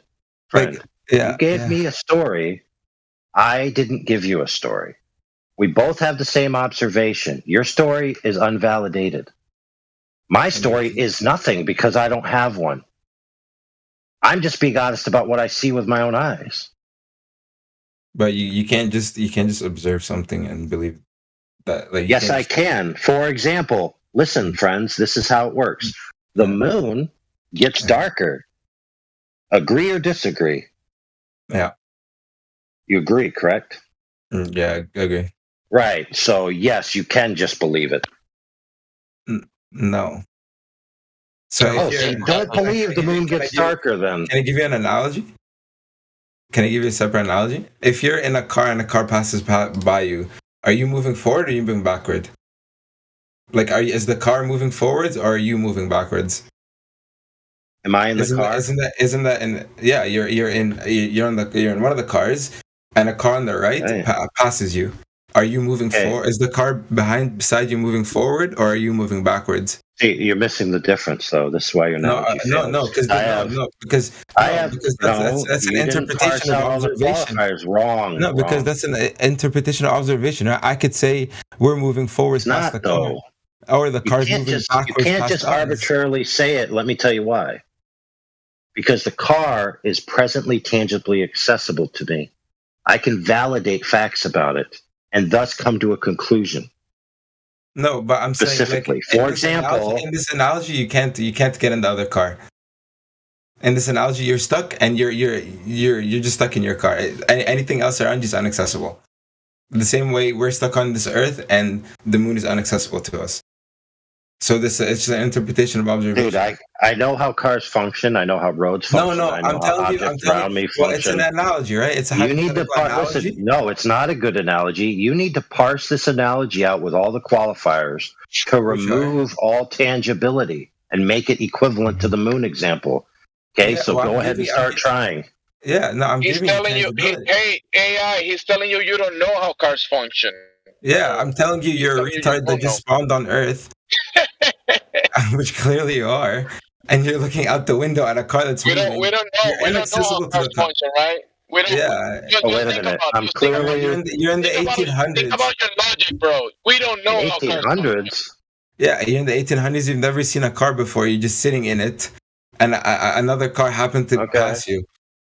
Right? The other car is inaccessible to you. You can't get to it. The same way we can't get to the moon, or so you say, because giant LED. Right. So what you're saying is I would not be able to make a definitive claim. Mm-hmm. Right. Except that it appeared to me, from my frame of reference, either that the car passed me or I passed the car. But even then, I wouldn't be able to say that because I don't know how cars work. So I don't even understand the concept of passing. No, you're going too deep into it, brother. I'm just telling you. No, you see, friend is. No, I'm just trying to explain to you. I'm on a level of intellect that's beyond your ability to grasp. No. I'm going as deep. I'm just trying to explain to you. I'm trying to explain to you how people can interpret different things based on observations. Right. And you're going into functions of cars. My friend.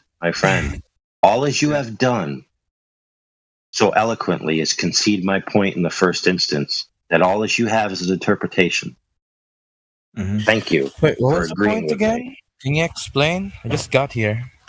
He thinks that lunar eclipses, or just like he thinks that eclipses is the moon just shutting down. I didn't say that. Yeah, you just said the moon is closing. You just said the moon is turning off. I said the moon gets darker. Yeah. We both agree to that point because that's what's observed. Yeah. You said, isn't it just the moon's shadow? Jesus. It's the Earth. You said, my friend. You said that the Earth is in between the sun and the moon.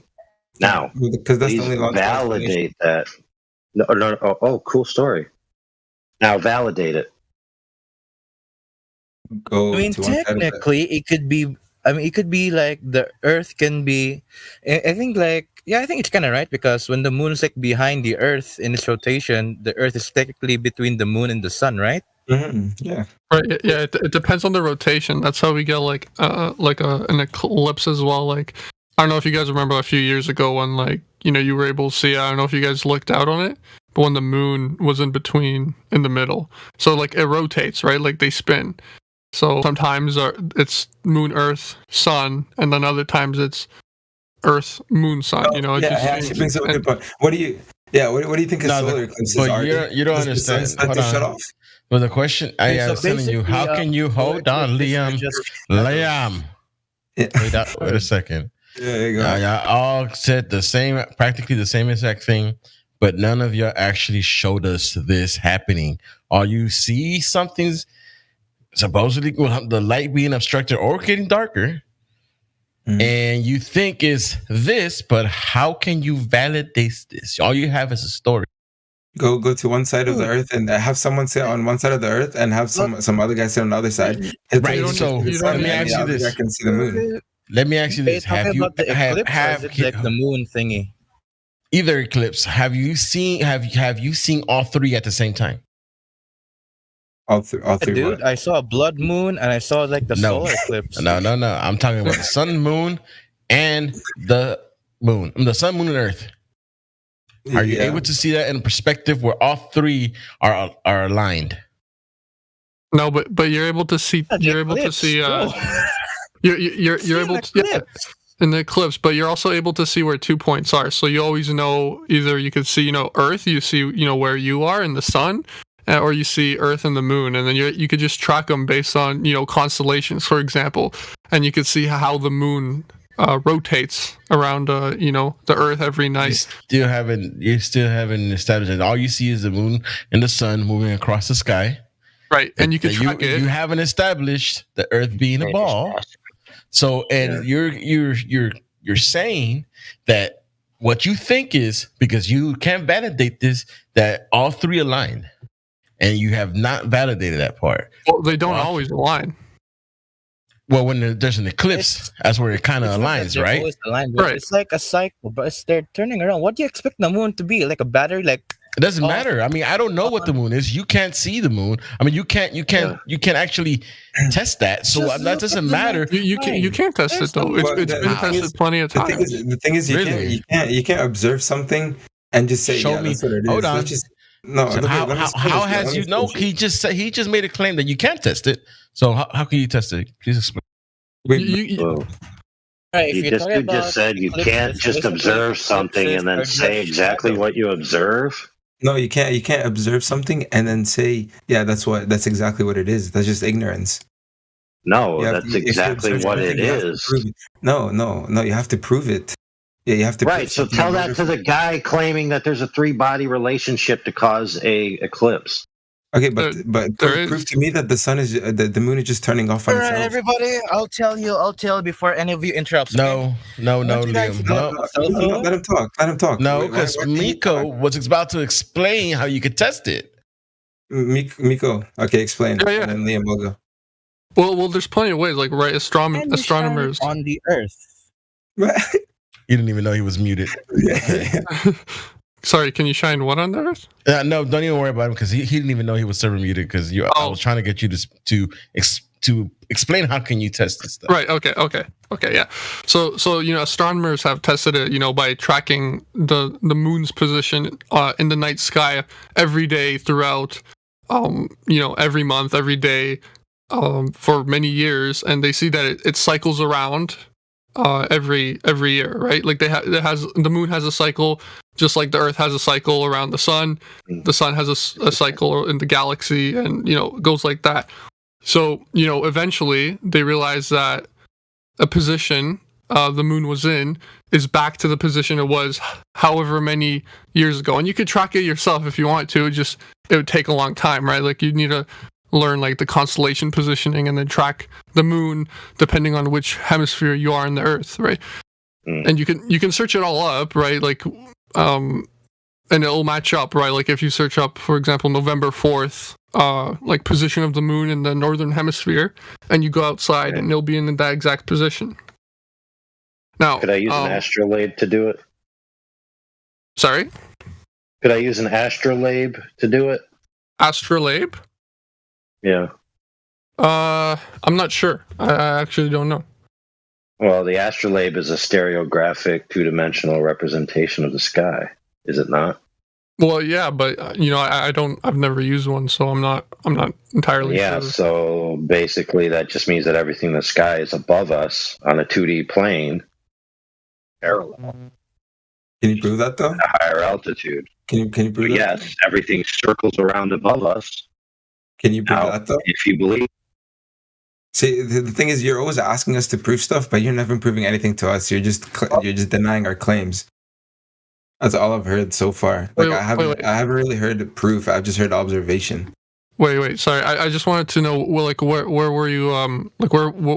What were you trying to do? Like bring up with that point though for the moon and the cycles.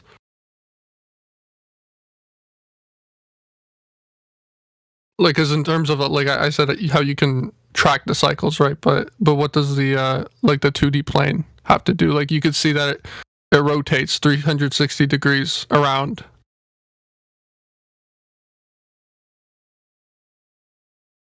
You know that the eclipses were tracked when the Earth was when they thought the Earth was flat by the Chaldeans, right? And it's called the solar cycle. Right. Yeah, but. Right, and they thought the Earth was flat, and they were able to predict it when they were coming. And you know what? NASA still uses to the date. Yeah, but that doesn't mean that they were right about it. How is that? Yeah, but they thought it was flat, and they were correct when the eclipses were going to happen. NASA still uses it, and you think they use it on a ball. Well, they just because they used it doesn't mean they didn't know. Right. So it doesn't prove it. Now, what you're telling me, your story doesn't prove it. Why I asked you, how do you test that this is correct? Because according to the Chaldeans, which they actually tracked this and actually was able to predict when the eclipse were happening, they thought it was flat and they were predicted to the letter. Now, if they thought it was flat and they predicted to the letter, what is your story that you're telling me has to do with anything with providing me proof? Because you can know where you're at or to the letter. Okay. Well, you could track the stars on the moon at any point, and it doesn't matter if you just track it that way. It doesn't matter if the Earth is flat, a globe, a square, a cube. It wouldn't matter what shape it is in that sense, because you would track it, and it's a cycle. So a cycle is a cycle. But eventually, people realized it's a spherical cycle. How eventually?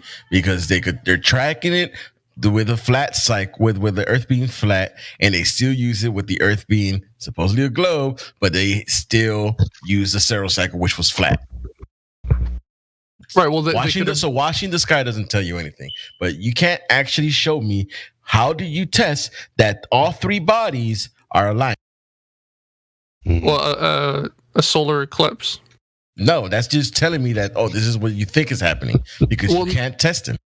Well, that you can look at it. Like, did you not look at the solar eclipse? You saw the sun, then you saw the. Hold on. Finish. Let him finish the sentence. Go ahead. Oh yeah, no. Just in a solar eclipse, right? It would be the sun, then you see the moon. Hold the frick on, homie. Yep. You telling me that you see the moon in a solar eclipse? Yeah. Okay, prove it. Bro, what are you looking at? Like when I looked at it. You're looking at Fauda, hold on. Nico was AI. Yeah. Doesn't the heliocentric model actually? They don't even claim that you. Fauda and Ball Kicker, please. It was Miko and AI that was speaking. Thank you. Yeah, sorry. What were you saying? Saying prove that the moon is present during the solar eclipse. Well, I saw it, with my own eyes during. Really? Then it should be easy to prove, should it not? Well, I didn't take a picture of it or anything like that. Well, describe what you saw. Okay, so I saw the sun. You had to wear the glasses or whatever, so you wouldn't burn your eyes from the sun. And then you saw the moon in front of the sun casting Describe the shadow. The moon. Large spherical object, the same size as the moon we know. You saw a sphere or you saw a circle? Circle. Right, and what did the circle look like? Like the moon. Bro. What do you mean like the moon? It's black, bro. You can't see it. It's too bright. The sun's too bright. It's black. You know how lights work? So it's a complete black circle, correct? No. You know how lights work? When if you put a ball in front of you and a very bright flashlight on the other side of that ball in front of you is gonna look black because it's a shadow. You can't see it. There's no light shining on it. Right. Okay, so then let's describe it. Is it a solid black circle? That's what it appears to be because Okay, cool. So now you're telling me that because you saw a solid black circle that you validated that it's the moon. Yeah, just based on the cycles we were talking about earlier. Yep. Cool story. Now validate for me that is the moon. Thank you. Can you validate for me that is not the moon? I don't have to. It's your claim. Right. Okay. No. Yeah. So listen, I'm asking you for the support for your claim. You don't get to tell me, prove to me it's not the case. That's not how logic works. That's not how arguments work. That's not how debates work. No, but you bear the burden for your claim. Okay, but what's your claim for it then? I don't need a claim, bro. I see the observation. Let me tell you my claim. You ready? That's the issue here. That's the issue no, there's no issue, friend. I'll give you my claim. My claim. Yeah, bro. During a solar eclipse, the surface of the sun gets darker. Then it gets more darker. Then it gets darker, and then it gets even darker, and then it's dark. Perfect. Prove to me your claim. Prove it. Anybody can go witness my claim, friend. Yeah. Witnessing observation is not proving.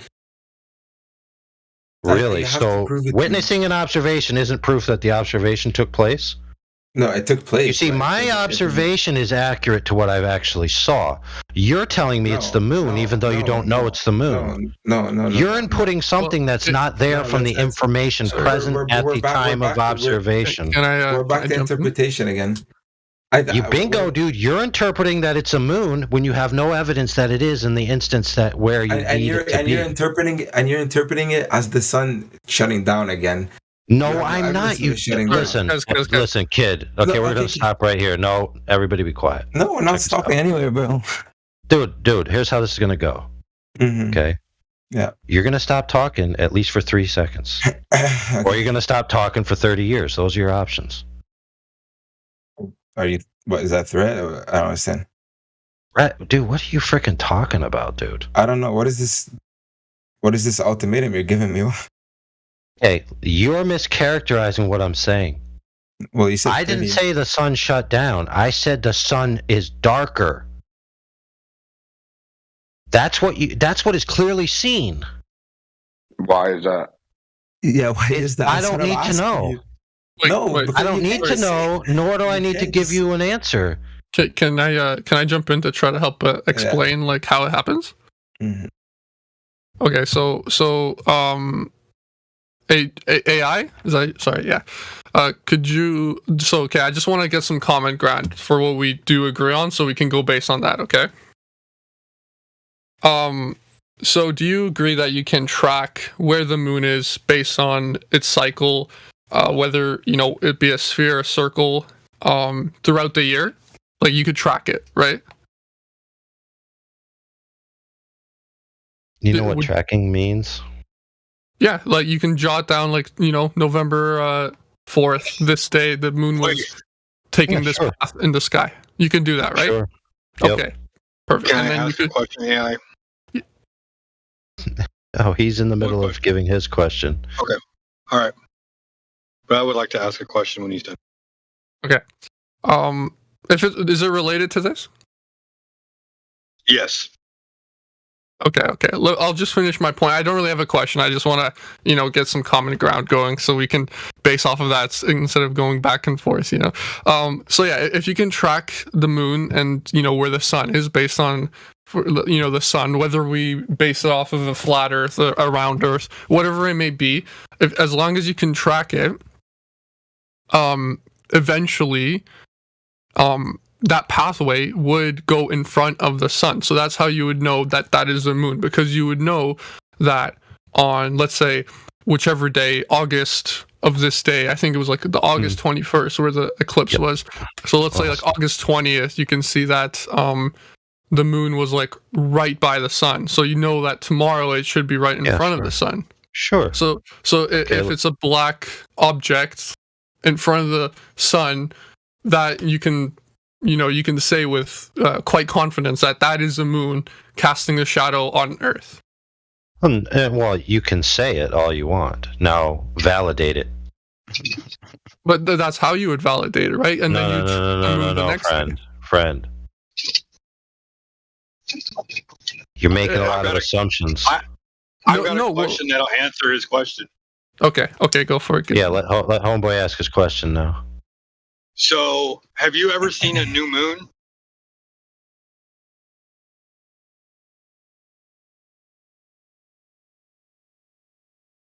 Oh, sorry. Were you talking to me? Yeah. Okay, a new moon. Sorry. Like, is that the one that's just like a little crescent? No, that's a crescent moon. Okay. Can you tell me what a new moon is exactly then? Well, there's no moon in the sky. That's a new moon. Yeah. So that would be when the moon is directly behind the Earth. So we're kind of giving a lunar eclipse in that sense. No, that's full moon.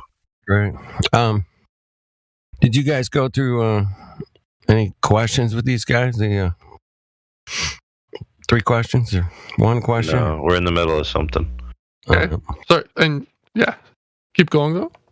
Have you ever seen a new moon? Well, yeah. If there's no moon, yeah.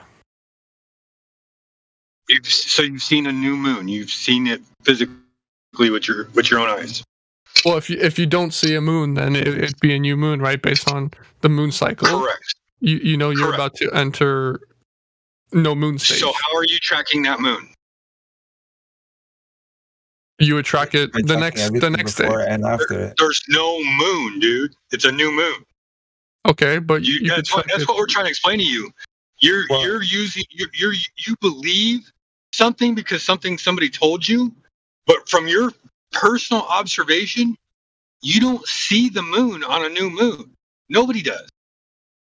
When you see a solar eclipse, that's the only time that there's a new moon out, and you're assuming that's the moon passing in front of the sun. You don't know that. You can't see a new moon. Right, but you could track it throughout the rest of the time, and a new moon is only a okay. Let's say you're correct. Okay, and let's say Homeboy is correct that you can't see it. Okay, and now we both agree. We all agree so far that you can't actually see the moon itself. Yep. You see a void of light. You see a darkness. Yes. You assume, whether justly so or unjustly so, regardless, is still an assumption or an inference, that that's the moon. Right. So if it is indeed the moon, it is indeed the moon physically there, okay, in between you and the sun, then there should be, okay, some spectrum, okay, of some discernible information that can be gleaned from the object that's there physically. So, it should be easy for you to find that and provide it to us. Correct? Or for like tracking the moon when it's a new moon. Not tracking the moon. Validating its location in free space by any means possible. Yeah. Whether it's by electromagnetics, whether it's by bouncing a radar, whether it's by a laser, whether it's by different spectrums of light that the shine of the light of the sun wouldn't bother. Any way to validate that black circle is indeed, in fact, the moon itself. Right. So, if the moon is there, that information should be available. So, kindly give it for perusal. Well, I don't have that information ready, but what I can say for that Yeah, sorry. Oh yeah, no problem. I'll let you go at your point. I just want to make one last point here, and then I'll let Fada take over again here. But you see the path the moon takes. So when the moon goes into a new moon, for example, and you don't see it, you can already assume or predict, make an educated guess on what path the moon will take. So you know how the moon reacts for, let's say 360 days of the year. So for those 5 days, you might not be able to see it. You'll be able to predict the exact path it'll take. And then let's say after those 5 days, you can predict exactly where it should be. And if it's pretty much like simple math. So you take its position at the end of the day on the 5th day, and then take its position on the 1st day, and then you just divide the change between that, and that's you could draw a line for each path it would have taken to end up in that position.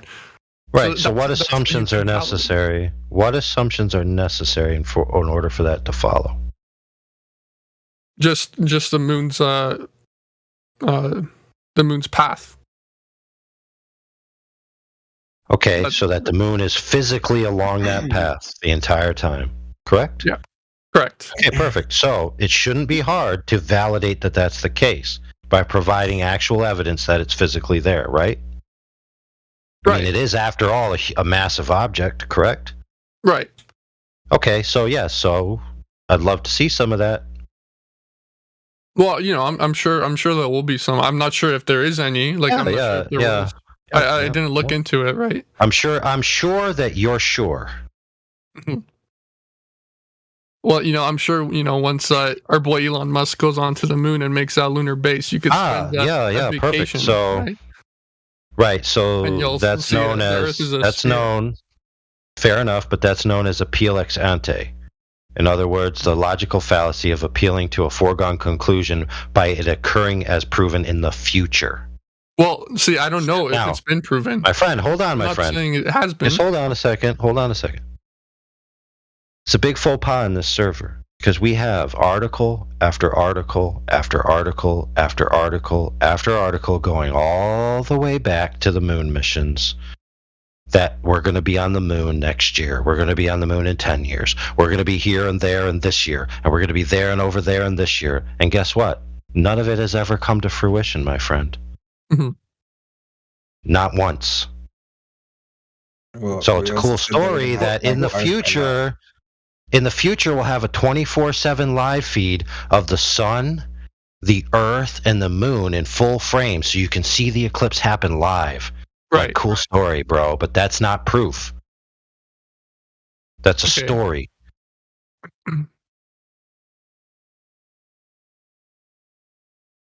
So, your homework is to get that evidence. All right, I'll look into it and I'll see if it has been because I'm not sure. I've never looked into that actually. So well, I'll give you a hint. I'll give you a hint. Not one person asked this question has returned yet. In the 5 to 7 years we've been running this server. So good luck, friend. Okay. Maybe they're quitters and you're the one that's going to do it. Maybe. Yeah. Wait, what was the question again? Just so I can do my own research on it too, obviously. Of course. Tangible evidence that the physical object known as the moon is present during the solar eclipse or the new moon in the location in which it's alleged to be. And no, a plot projection point of a path is not tangible evidence. So what would you consider tangible evidence so we can get it for you? Don't say, I don't know, you figure it out, because anything I would say you want to believe. So I need something. Well, let's say an infrared image of the moon. There it is. Let's say a radar silhouette of the moon. There it is. Things like that. Well, what would you consider the path of the moon? What else could it be? What? Sorry? I mean, I don't need to know the path. I don't see. Here's the thing. I don't need to know anything about the path. I need to know. Let's just say, for sake of argument, on August 27th, 1972, here is the IR reading showing the moon is clearly there, or here is the radar silhouette showing the moon is clearly there. But what would you consider like the path of the moon being? Like I know conjecture. Okay. Because that's what it is. Right. For example, if you have a pattern of a man doing a circuit, right? Right. And once a month he's not in his circuit, right? But he's really cheating on his wife. But in the court, they present the evidence. Well, he does this 29 days, so surely the 30th day he's doing that too. You know what the court would tell him? Conjecture. I see. Okay. Where's the proof that he was in the location that day? Where's the camera that shows him at the bank like he does every day rather than at Sally's house getting his freak on? All right, I will definitely look into this for you. Or even get maybe an expert to try to test it out as well. Well, see, look, let's just be fair with each other. Let's just say that evidence does exist. Okay. How come nobody's given it to us in like 5-7 years now? Well, I don't know. Maybe they just don't bother coming back. I don't know. Maybe they just didn't bother looking even. Yeah, fair. But it's probably more true that none of them bothered looking, and probably because they already think that it's a foregone conclusion. Why do I need to prove anything to a flat earther? After all, I just went to their server and hounded them and, denigrated them and called them stupid and insinuated that they're bereft of intelligence. And yet I don't even have a modicum of respect for them as human beings to find the information that they asked for. I'm not speaking about you. I'm speaking about all the litany of people that came before. Right. No, and I just think it's clear, to be most people. Right? Yeah, absolutely. But let's be clear, most people are flippantly derisive to flat earthers. Right. And society at large approves of it. Yeah. Flat earthers are essentially the neo-niggers. Okay. The race of humans that it's okay to subjugate and treat like less than human, That's true. I totally agree with you, but I feel like it goes both ways, though, for sure. I feel like flat earthers get it a little bit more, on the Irish part. I definitely feel like it definitely goes back and forth both ways. Sure it does. Well, that's a fair assessment within a microcosm of the argument or the debate. But in the general population, flat earthers don't go around holding globers in derision, in particular, just because they're globers. It's globers who come in here and spout off at the mouth with a bunch of retarded rhetoric and mockery and condescension that usually get the ire. It's not like, oh, you believe in the globe, you're automatically stupid, whereas if it's you believe in flat earth, you're automatically like a Neanderthal. So it's not equivalent. It doesn't go both ways in any sense of the word.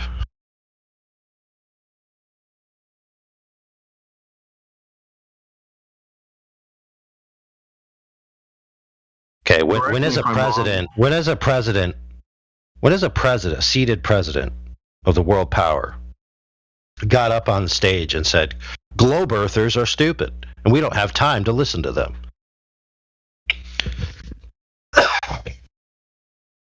No, it never happened. Has the president said that about a flat earther? Yep. Happens all the time. Happens on news channels. Happens in presidential stuff. It happens in official stuff. It happens in academia.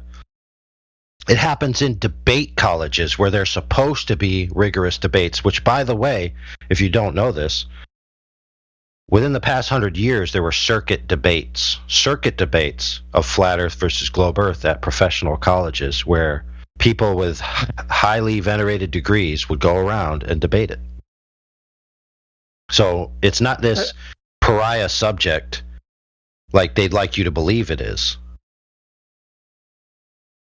Hey, just in case this guy didn't get it, it was Obama that mentioned the Flat Earth Society and saying, we don't have time for a meeting of the Flat Earth Society, in one of his speeches. But just so you know, it's not just that he would be making fun of us in that speech. He's actually doing two different things at the same time.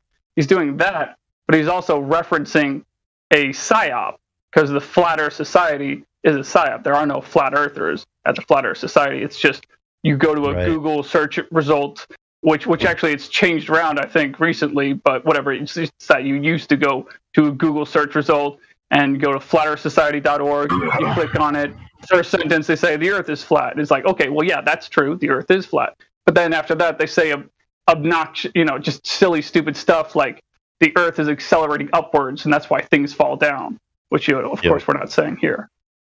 Yeah, fair. So when Obama was saying this, he was trying to make a point about an argument he was having that, us intelligent people have decided a matter. You people who are resisting us are stupid.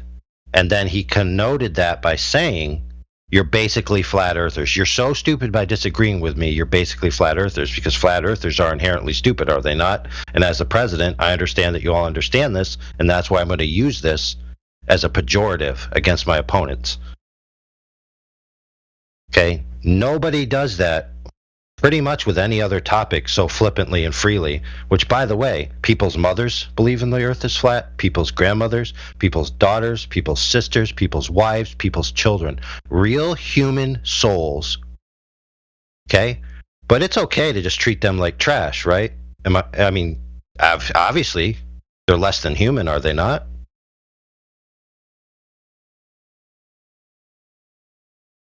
Now, let's talk about it. He mentions the Flat Earth Society. Oh, they're so stupid. The number one thing about the Flat Earth Society, besides the Earth being flat, is the Earth accelerating upwards at 9.8 meters per second. It's the ridiculous claim. Is that a Flat Earth claim? No. It's actually a claim from Einsteinian relativity. That is a function of the equivalence principle and other such things that you will learn if you do learn about Einsteinian relativity in the explanation of gravity.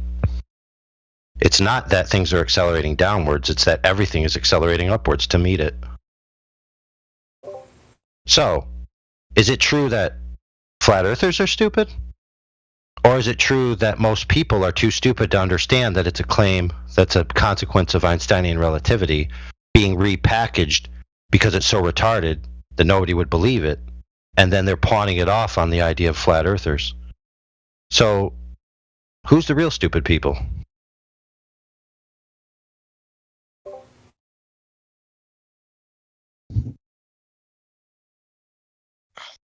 Okay, would you not agree that what the sun does and what the moon does, right, and whether the moon is actually going to Sheila's house in the solar eclipse, right?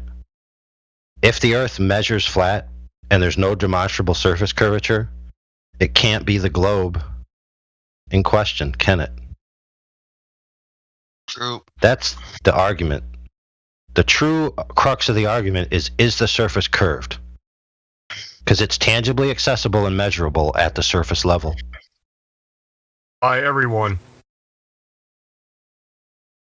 You don't even have to be a math genius to test it for yourself. That's the point of this.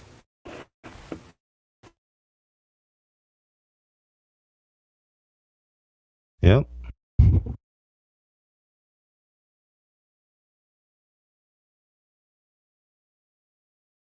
I had someone ask me, well, I had a couple people ask me, what does it matter? Why does the shape of the Earth matter? And I said, well, it's not really about the shape of the Earth. It's just something that everybody can test for themselves to realize that they're lied to on a huge scale. And if they can lie to you about that, then you need to be able to question everything that is purported in mainstream.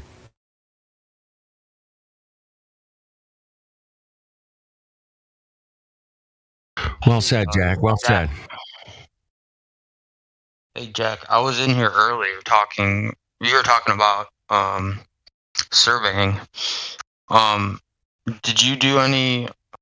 Probably not, but did you have any experience with like large scale surveying? Because I found that there was two types of surveying, which is plane surveying and geodetic surveying. Yeah, what do you think about the what is it? How do you say the word?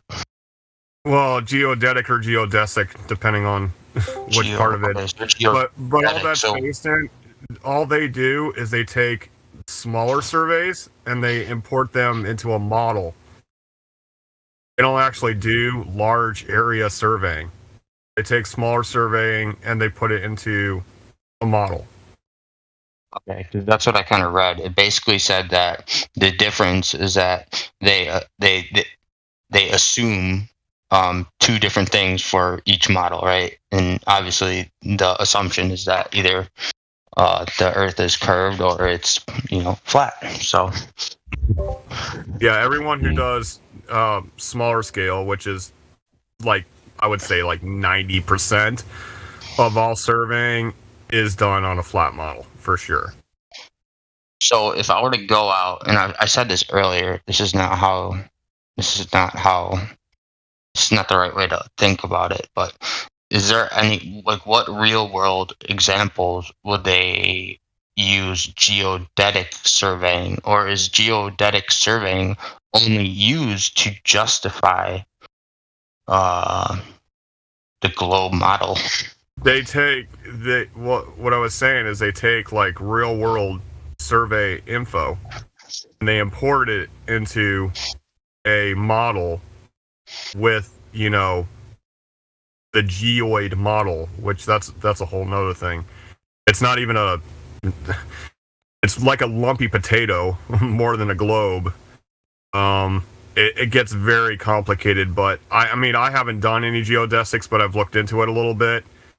And I mean, if you just look up the geodesic model, you'll see it looks like a lumpy potato. It's really crazy. Yeah, I don't know exactly in real world where that would come into play at all. Let me elucidate the problem for you. So the Earth, as they claim, is a globe. Okay. You could say that a globe is equivalent to a sphere. A sphere is a mathematically ideal shape. A sphere has an equidistant radius to all points at the surface. Now, that can't exist in reality. Okay? It can only exist in math. So at best, the Earth is a spheroid. Okay? In shape. Allegedly. Now, you have another compound problem, which is there is no equidistant radius. We already know that because we have topography.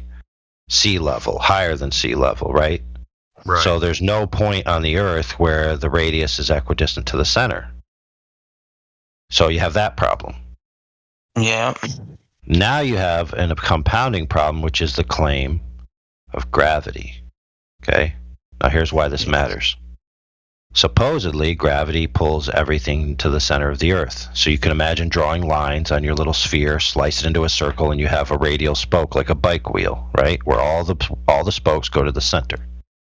And that would be the equivalent of down, from which you would create a plumb line and get your benchmark standard for plumb and level, from which to then take your measurements.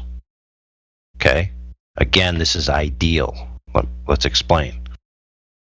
Mass attracting mass to the center of mass only matters if you have a ubiquitous center of mass. The Earth doesn't have one. The Earth has disparate clumps of matter, right, which would have differing gravity vectors. So plumb lines would never be splayed to the center, right, which means you must know how each plumb line from which you get your benchmark of plumb and level is comparative to each other. Right? You can start to see how this is a compounding problem. So in other words, you wouldn't have like this perfect sphere or surface where you just go around and do little charts on it and be like, oh, they all line up perfectly. No, you have to do all kinds of crazy math transforms. Right? And our friend here, Gizbo, posted what's called the equipotential. Okay? So this map is a heat map of the gravity density. So it's not an actual shape as much as it is a force map. So you can see how trying to get a sphere to wrap around this force map is going to be problematic. All right, so let me post a thing here, real quickity quick like, from a book. Just going to explain it right here. There's a link to the book. It's a 2-volume set, approximately 600 pages or more each of mathematical mathness. All right, let me get the photo here. All right, so if you look at what I just posted, let me get rid of Platter's interruption here. All right, so The Mathematical and Physical Theories of Higher Geodesy by Helmert, Volume 1. Right? I posted an excerpt from the page, and so you can see there, if you're looking at it, the plumb line. So the definition of a plumb line is a line hanging straight down. Would you not agree? Yes, I would. Yeah, exactly. So now look at the photo I posted and tell me how that plumb line looks to you. It's all wonky donkily, isn't it? Yeah, it's got issues, for sure. Right, so how are you going to chart a surface with plumb lines that are all scirobally? So you notice you got the plumb line there in all different directions. Yeah. Then you got the Earth's surface.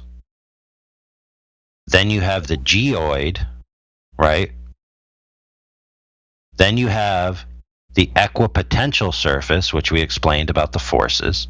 Then you have the reference ellipsoid. The reference ellipsoid is more of an ideal model, but you can see that it's a mathematical formula. U2 equals W0 of the constant equipotential surface. So they take a constant equipotential surface, right, which is all forces being equal, which would be an ideal model. Then they try to mash it up into this varying differential gravity map that Gizbo posted. Then they have the actual measurements of the Earth's surface, and then they have their curved plumb lines, right? So they take all of that math, right? And you ready to hear what they do with it? Okay, I'll read it.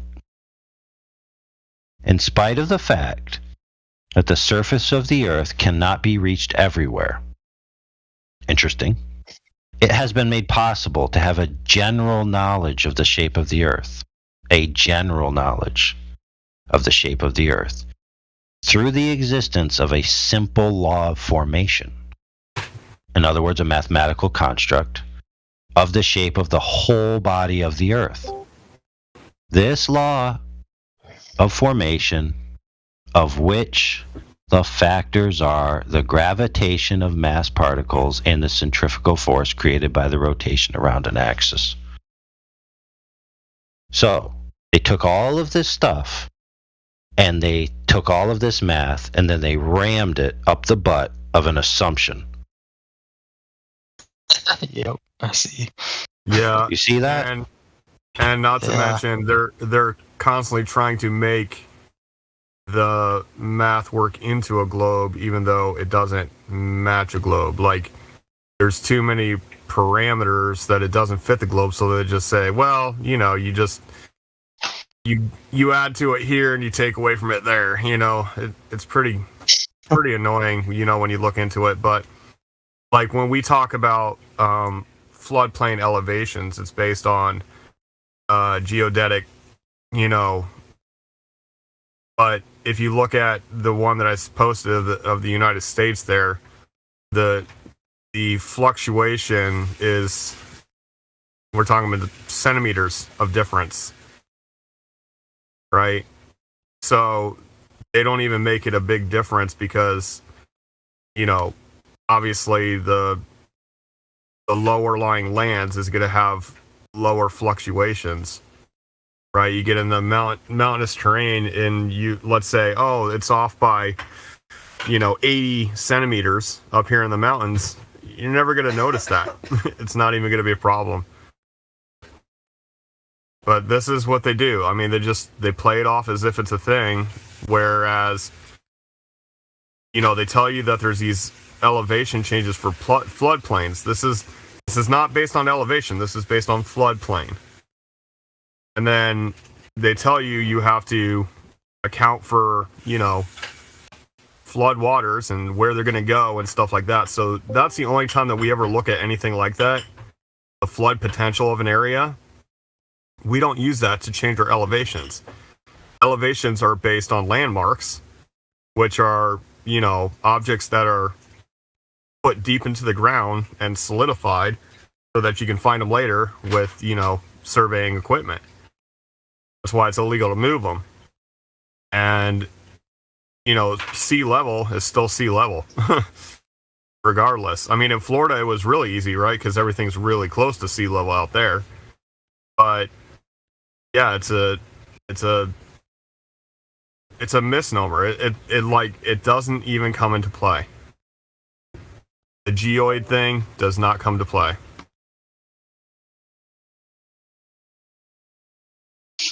I read too a little bit that apparently they use the satellites to. The article was talking about the involvement of the technology used to do the surveying, and it said that satellites were being used now. Yeah, you know what else I found out? Interesting. You know what else I found out that they use satellites for? What? Fault lines.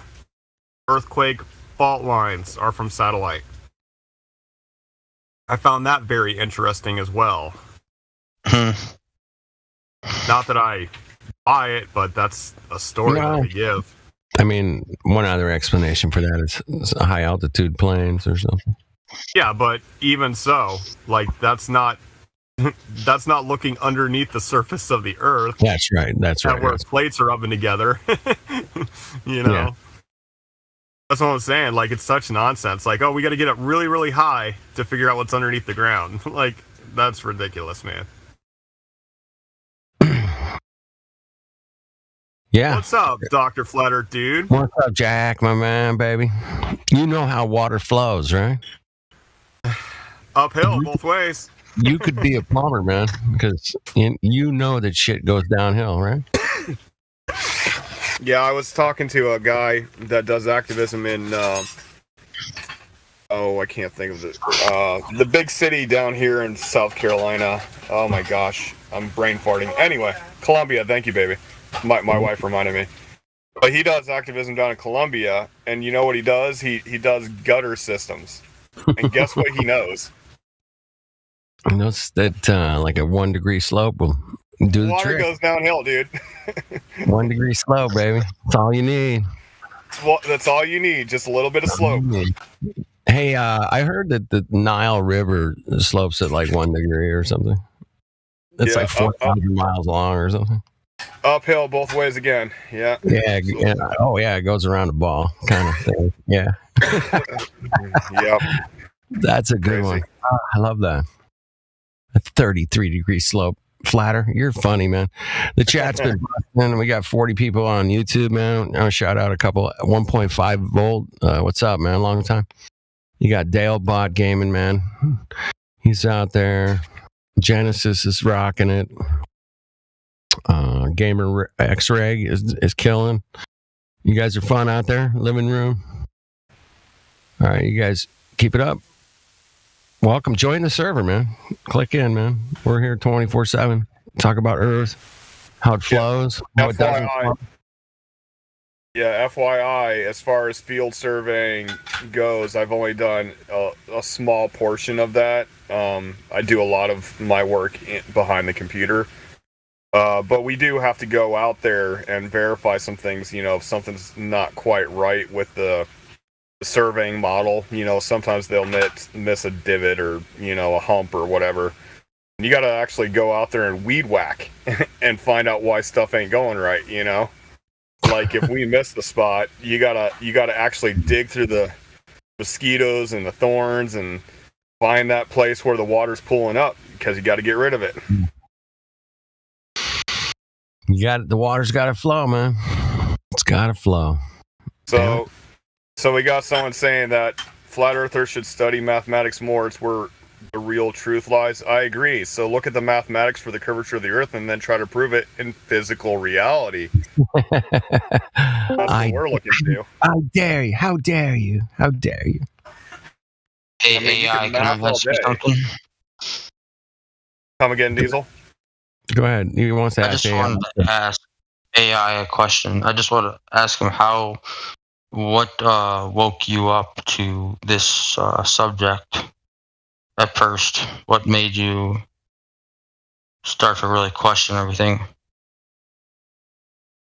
Money. Money? Like, was it your... I mean, you sound like you're pretty... I don't know what you do for a living or if you're retired. Well, since I became a flat earther and started deceiving people en masse, I'm now a trillionaire. He's mocking. Obviously. Yeah, mocking all the people that tell people, oh, flat earthers, they only do it because they're trying to make money off of the YouTube views, even though they only have 34 views and you get 7 cents per every 1,000 views. Because I am too stupid to do math. I got $5 last week. I'm rich. No, but money, for real. It's kind of like that. You're looking it in. It's kind of a perfect storm of researching a lot of things about religion, philosophy, is specifically subjectivism versus objectivism, materialism versus idealism, right? And having that vein of study and research as an internet presence. And then simultaneously starting to research legal issues, because I had a legal issue come up that had to do with my son. And I started researching it. And I found out all these weird legal doctrines and stuff that I'd never known before. Oh, yeah. Now, to a degree, I kind of had some inkling of them when I was younger, but I never really got to this point. And to make a long story short, it's basically that we don't have money. We have debt notes, right? Because our country was converted, in a legal manner by free contract, right, at the beginning. But now it's an assumed contract where the citizenry are contracting with the government, which is not even the constitutional government. It's a corporate government that the constitutional government contracted with so that it could use them as a proxy to deal with us. And all of these ramifications that have to do with that, like, where do you get your divine rights? Are they enumerated on paper by other men? Do they come from God? All this stuff. But really, the legal system and money and how the whole system is corrupt in that nature. Yeah. And the straw man, if you've heard of the straw man idea, where, your name that you're given is a corporate entity, which allows you to engage on a legal level. And of course, they trick you into doing this. It's a contract. Now, here's the thing.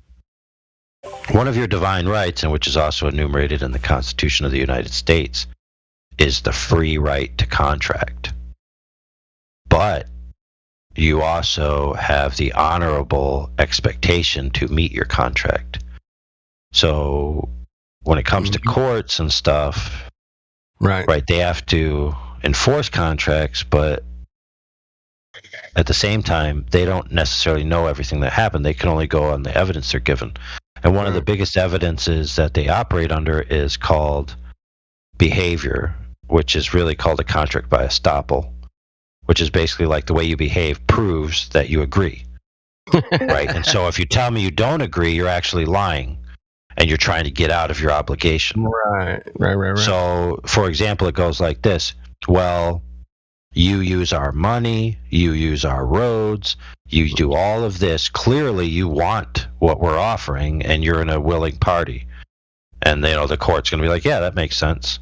So we judge in favor of the government against the people. Right? And so until you wake up to the idea that, this is a game of contracts, a game of paper, like it's the Matrix, right? Just like in the movies, but it's not in a computer, it's on paper and in your mind. And so all of these things kind of came to a head. The nature of a grand lie, right? A grand the lie. Nature of reality in the sense of the philosophy that I was studying. Obviously, I have Christian roots, and I'm a Christian, and so I do believe in the grand deception, right? Yeah. On a spiritual level. So all of these 3 points kind of conflagrated in my research and the things I was looking at. Nice. And the internet algorithms, which are pushing content, decided one day, instead of giving me a philosophy or a legal or a monetary video, all of a sudden it's a video about flat Earth, right? Yep. And the title had something to do with what I was interested in. All right. Which is art and perspective. I do have an education degree in art teaching and stuff. And so that spoke to me, and it was something interesting that I wanted to look at, because I was like, oh yeah, perspective and all of this, it's interesting. And I was already researching a lot of quote unquote conspiracies. And so when the person presented it, I couldn't even tell you who it was. Right. They basically, they showed the viewpoints, they showed the perspective, they showed the distances, they showed the curve rates. Mm-hmm. And it really spoke to me on the perspective level. And, I thought about it for a while, and I went and got out my graphics program and charted some stuff. And I was like, how come how come I never seen this before? Mm-hmm. And it's just one of those things, when people say, oh, when you go to the ocean, it's like when you go to the ocean, you just see a flat horizon. You don't think of the curve of the Earth going around to Paris or something all the way across the ocean to France, or you don't think of that. You just think, oh, I'm looking out across the ocean. Never crosses your mind. Right. I'm just gonna get on the plane and fly over there. It's just over there. Yeah. Okay. I'll be there in like 10 hours. Yeah. So I drew the lines out, the angles, about the 0.2 degrees. Or 0.02 or whatever the heck. I can't remember off the top of my head. 0.02. And all of that. And I was like, yeah, made perfect sense. And in light of everything else that I had studied, stuff I'd done in the military, obviously things that are in the scriptures, and all this other stuff, it all kind of segued all together. Came together. That's what we were waiting on, so. Yeah, the money thing now makes sense, because kind of back got up me a little started. bit. I'm sorry, Diesel Boy. I just wanted to say, AI, man, back in 92, somebody showed me the fiat currency. I was like, oh, crap. What a scam that is. And I've known it since 92, so that's, a bit ago. And it's kind of came looking at philosophy and objective reality and all those beautiful things, just like you, man. Anyway, Diesel Boy, what were you going to say, brother? I was just going to say the money problem is what kind of led me into. I wouldn't say it led me into flat Earth, but it led me into questioning a lot of other things after that, because so many of our problems stem from the money problem, and so many people can't figure that out. It has such a big role in all of our lives.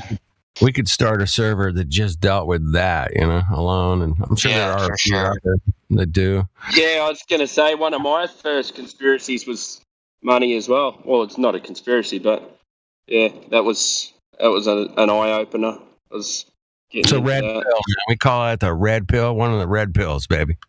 Woo. Yeah, that's it.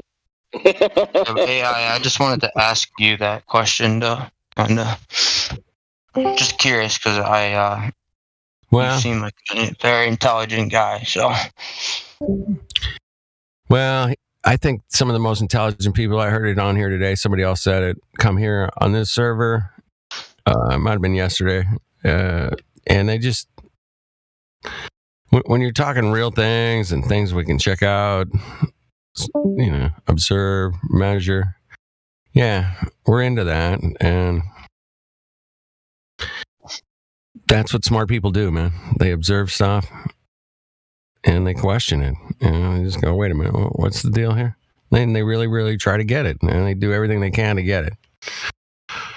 And I've never met a better group of people. That's what they do all day, every day. They want to take it to the 100th level. Fuck the 10th level, man. They're going full fucking tits and reading papers and bringing up different points of view. And it's just amazing, man. Thank you, guys. Wait a minute. The truth wins every time, man. It's easy. The truth just rides. The truth is sitting on the beach with a drink in its hand, okay? And anybody that wants to deny truth, man, is going to have a problem. Especially with this crew, man. They're going to come at you and say, "Hey, wait a minute, man. Time out. What are we looking at?" Okay. And if you live your life like that, man, it'd be good. Get in there, and if something's doesn't make sense to you, man, figure it out. There's a lot of people around here that can help you. A lot of people around here help me, for sure, man. My goodness. And we just look at objective reality. We're out there. Where's this? Basically, what we ask people, man, who's measured the curve? Where can I see the curve?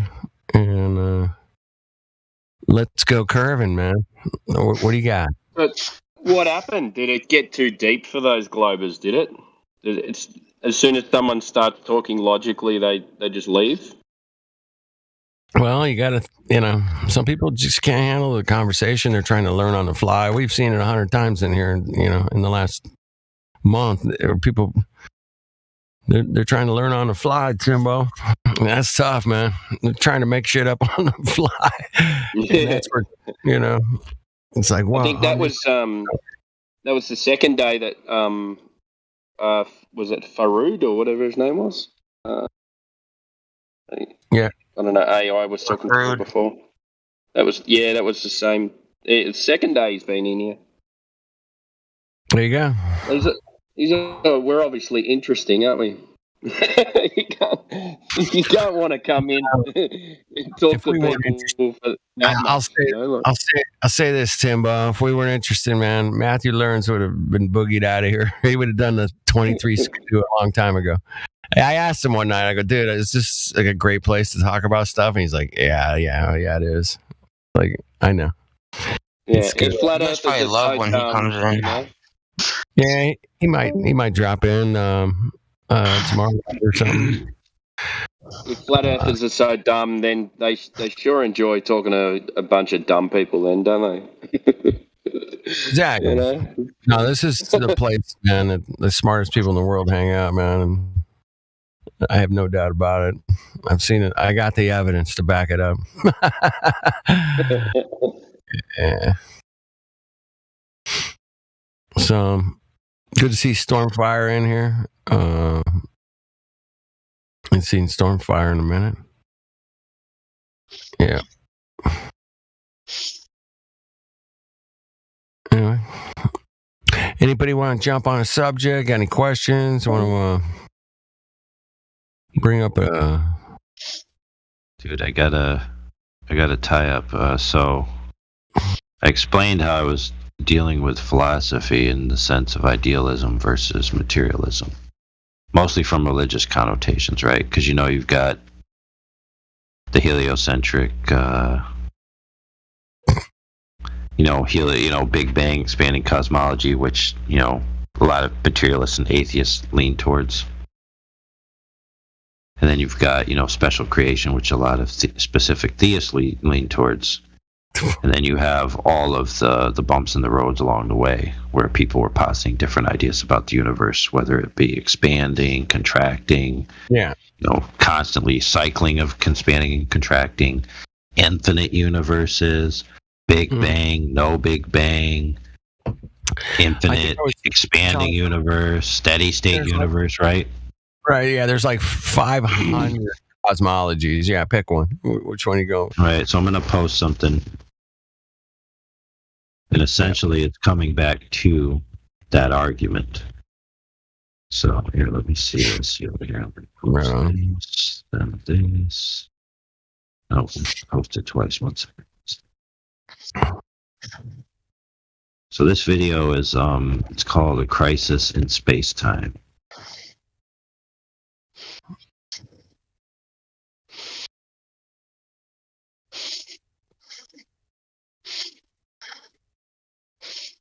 Check it out. So basically, we got lots of people come in here, and they think that Newtonian is the real deal, and then they have to be informed that Einstein replaced it. Right? But people are moving beyond relativity and space-time and all of that. Because, they're trying to find the one unified theory of the universe and the most fundamental particle of the universe, right? And that's like what they claim they're doing with the particle collider at CERN. But the more and more they study into the small scale, like the quanta, the subquanta, the building blocks, or they're looking for the Higgs boson and all this nonsense, particles, magic particles, they always come to like a hard limit where the answer is, spooky addiction at a distance, entanglement, information can travel faster than the speed of light. Information's the base axiom, but like the base coding of life itself. Like it always goes back to information or a mind or some kind of intention or will or the idea that matter itself is sentient. And so if you divide it all out, you always end up with consciousness as the base level. And they're starting to admit that. Now, the physicists and all these people, they're not going to automatically just say, oh, well, if the base level of reality is consciousness, then clearly there's a conscious being that is the, creator of all reality. Except if they can make that conscious creator within reality and be part of us. So like we are part of the universe, we create the universe sustains us, it's one big loop.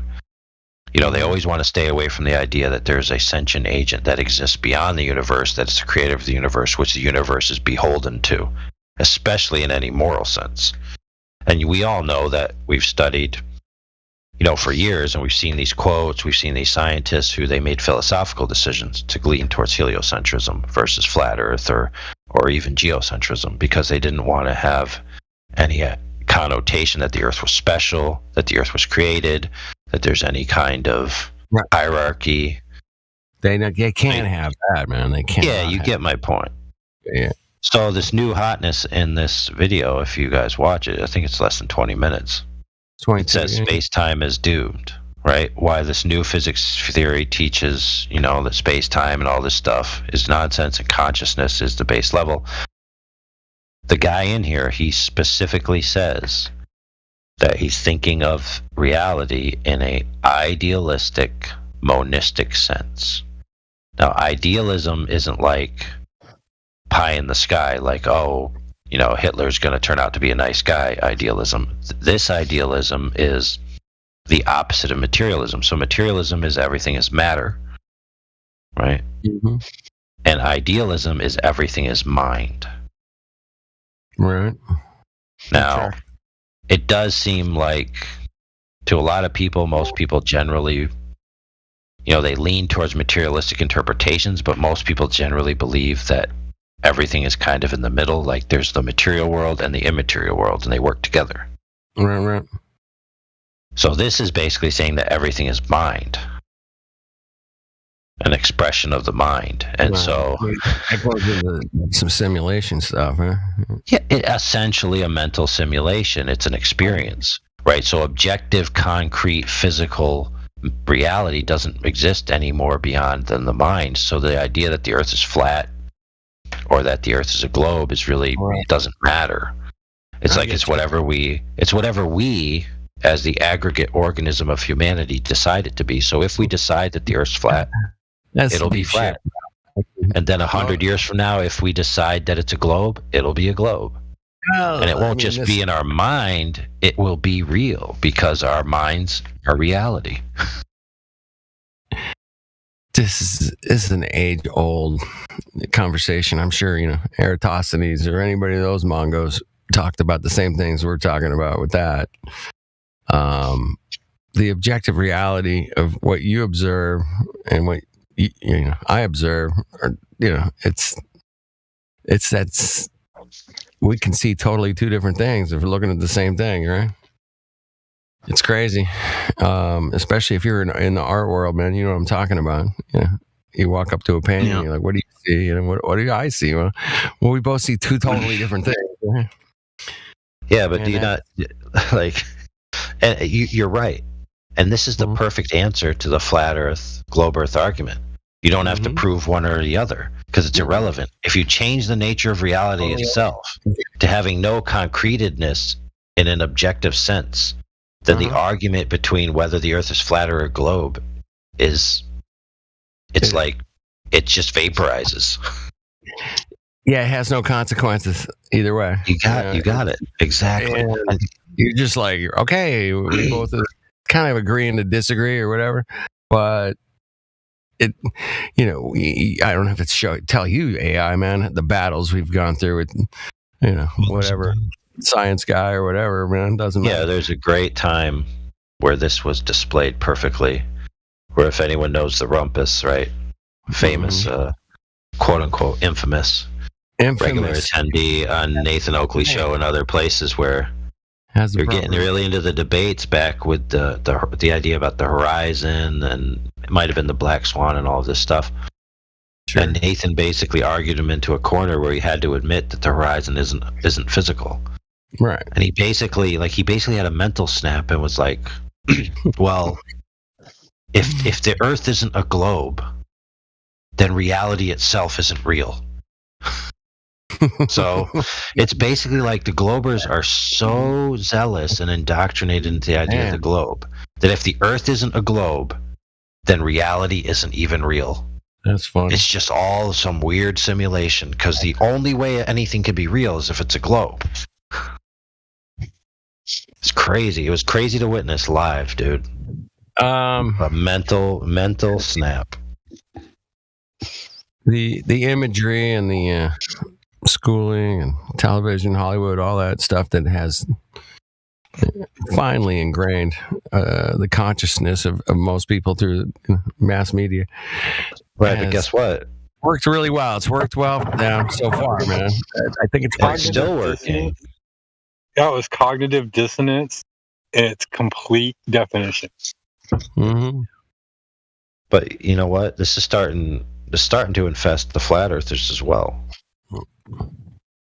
Well, flat earthers are abandoning objectivity of reality. Wow. They're getting to the point where they say science can't prove anything, nothing can be proven, everything is how you feel about it. Yes, the Earth's not a globe, but then you have all these subjective interpretations of what the flat Earth is, and a lot of people are adopting the anti-materialist position, right? Because materialism seems stupid on its face to the average person.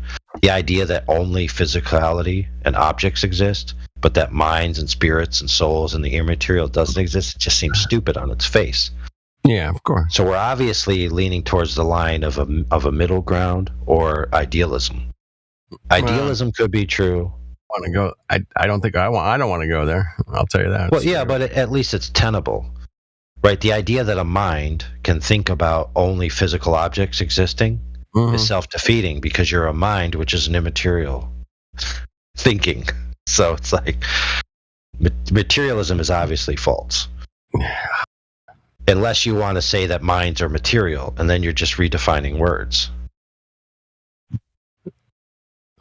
Welcome 24/7 Flyer Discord. We're here talking about the deeper inner workings of our mind. And I find it's interesting. Anybody want to chime in? It's been great. Can you have one without the other? Can you have one without the other is the question on the table. Or essentially everything turns into inconsequential. Subjectivism? Yeah, subjectivism. Yeah. I'm making up words over here. Anyway. Well, that's what it's called. It's called subjective idealism, is what they want. Now, there is a version of idealism called objective idealism. Now, check this out. So, subjective idealism is essentially like the new age, do whatever you want as a human kind of attitude, right? Whereas objective idealism is that everything is mind, but it's linked to an external mind. That's the object upon which idealism is grounded. So that would be most often referred to, similar to specific theism, as the source, the creator, the God, whatever you want to call it. But it's not a human. Right. Whereas subjective idealism is that humans are essentially gods, creating reality with their minds, not that the mind of reality is external to humans. So technically you can have idealism, and you can have a world of subjects, right? Being let's just say humans, which are us, populating the experiential world within the mind. That is tenable. So you can have that without material. Like material itself, like this table I'm touching with my finger, could just be a perception, an experience, an illusion, even though the experience is real. But it actually existing in the material world may or may not be real. I had the same conversation with a quantum physicist, and he tried to tell me that the chair he's sitting in is really not there. And because, it's just millions and trillions of billions of atoms, and they're separated what we would consider by miles. And he that's not the same. That's not the same. That's not the same as saying that the chair is actually just an experiential concept. Right. I called him out. I said, dude, I'm just gonna pick the chair up and hitting you over the head, man. You think you're gonna feel it? I'm like, dude, it's a real object, man. I can demonstrate that it is. So materialism and objectivity and what we actually can see and touch and cut and feel and whatever, sit on, those, we experience those as real things, man, 100%, right? I mean, without a doubt. And oh yeah, they're real. They're definitively real in the experiential sense. Exactly.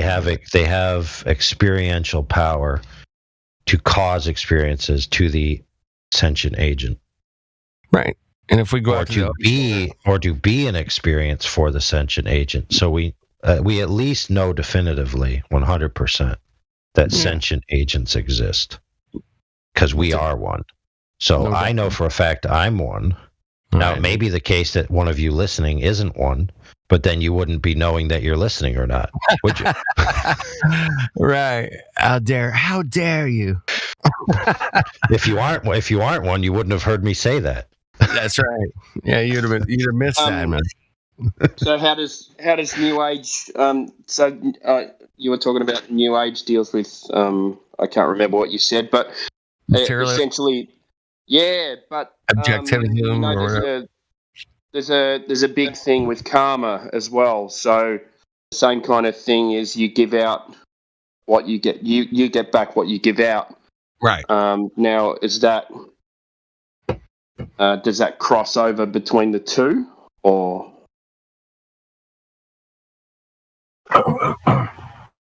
Not sure if I'm tracking Timbo on that one. Yeah, I had a clear point, and then I kind of shut up for a bit, and I lost it. It was a couple of minutes Can anybody ago. hear me? Yeah, I can hear you. What's up, baby? Did you need to clarify, Timbo, or are you do you have is it kind of hard to explain? Because I have an idea of what AI is talking about. Because I meet these people all the time on social media. Yeah, I need to go back to what I was saying, so I'll be quiet for a second. It'll come back to you, Tim. No, go ahead. Oh. Well, anyway, so I meet these people all the time on social media, dude, and they're always talking about one consciousness and returning to source, and it's just like really, really weird stuff. Like we're all one light, one energy, one source, one being. Well, I think it's called the New Age. Fuck, I don't know. AI helping out with that, man. I mean, they call it we used to call it the New Wave back in the day, but I don't know. New Age, transcendental something or other. I don't know. Right. Yeah. It's kind of. But you know what I'm talking about. I do. Yeah. And that's we're all one. If you listen, if you watch, it is. If you watch that video that I posted. Okay, that's what that guy basically said. He said this theory of reality is basically leaning towards everything is just mind and experience, and everything is one. So, because if you're saying if they do things, go ahead. I'm sorry. If you were saying it's just on a loop, so do they believe that what their actions don't have reactions, or how does that work? Kind of like the Norse mythology thing, where like you have the different realms, and in order to get to the next realm, you have to succeed in doing all your tasks in this realm. Well, if you screw up and you're an asshole and you fuck with people, like you can actually be brought down to a lower realm. Or you could have to repeat this realm all over again. That's kind of like their philosophy. Well, yeah, the rhetoric goes like this: you have to awaken, right? You have to realize your own divinity. You have to ascend, right? We're all going towards ascension. We're all going towards enlightenment. We're all going towards self-realization or knowledge or gnosis, right? All these things are hidden, and it's our job as a divine expression of the universe to search it out, discover it, realize it, and then in the process of this knowledge, you evolve to the next level. And so the idea that the universe blew up 14 billion years ago, it's not like it actually happened. It's just an experience to help teach us about ourselves.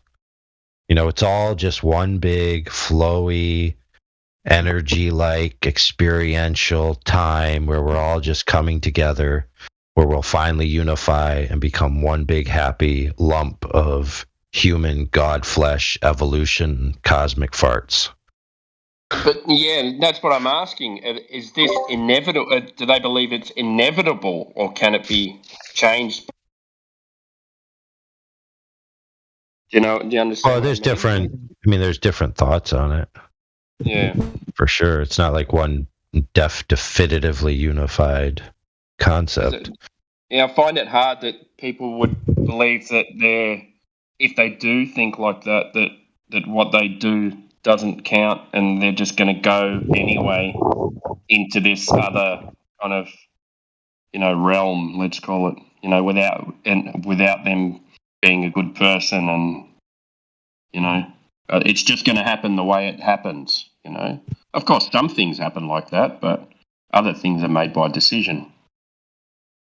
Well, one way to rationalize out. One way to rationalize that out is first you've removed an objective standard of goodness. So there's no arbitration or judgment. And you've put that standard into a community level. So as long as the whole community organism ultimately benefits in knowledge about itself, then everything you do is essentially good.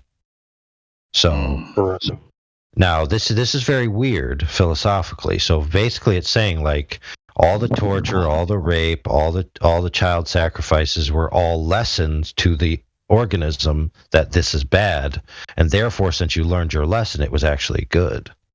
So nobody can actually do bad in this paradigm. Everything that's done ultimately results in the final end goal, which is good. So everything's okay as long as society agrees upon it. Not society, it's the lesson. Yeah, that's why it's the group. Yeah, like groupthink. It's kind of strange, isn't it? Because we're kind of all born with inherent good or bad. Oh, not all of us. Well, you got to think about it this way. You're thinking about it from an individualistic standpoint. So there are individuals that are concrete, singular entities apart from the other.